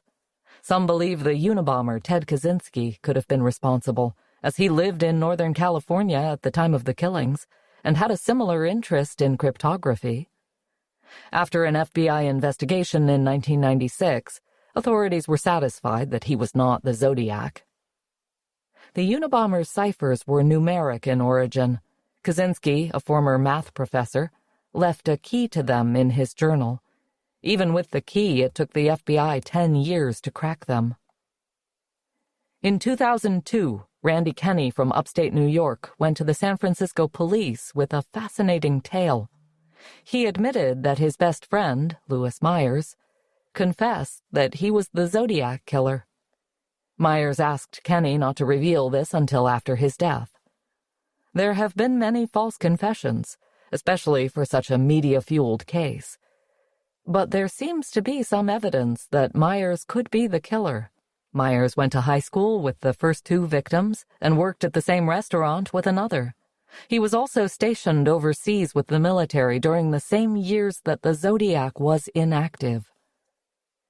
While these coincidences, as well as a confession, pique curiosity, there is just not enough to prove that Louis Myers was guilty.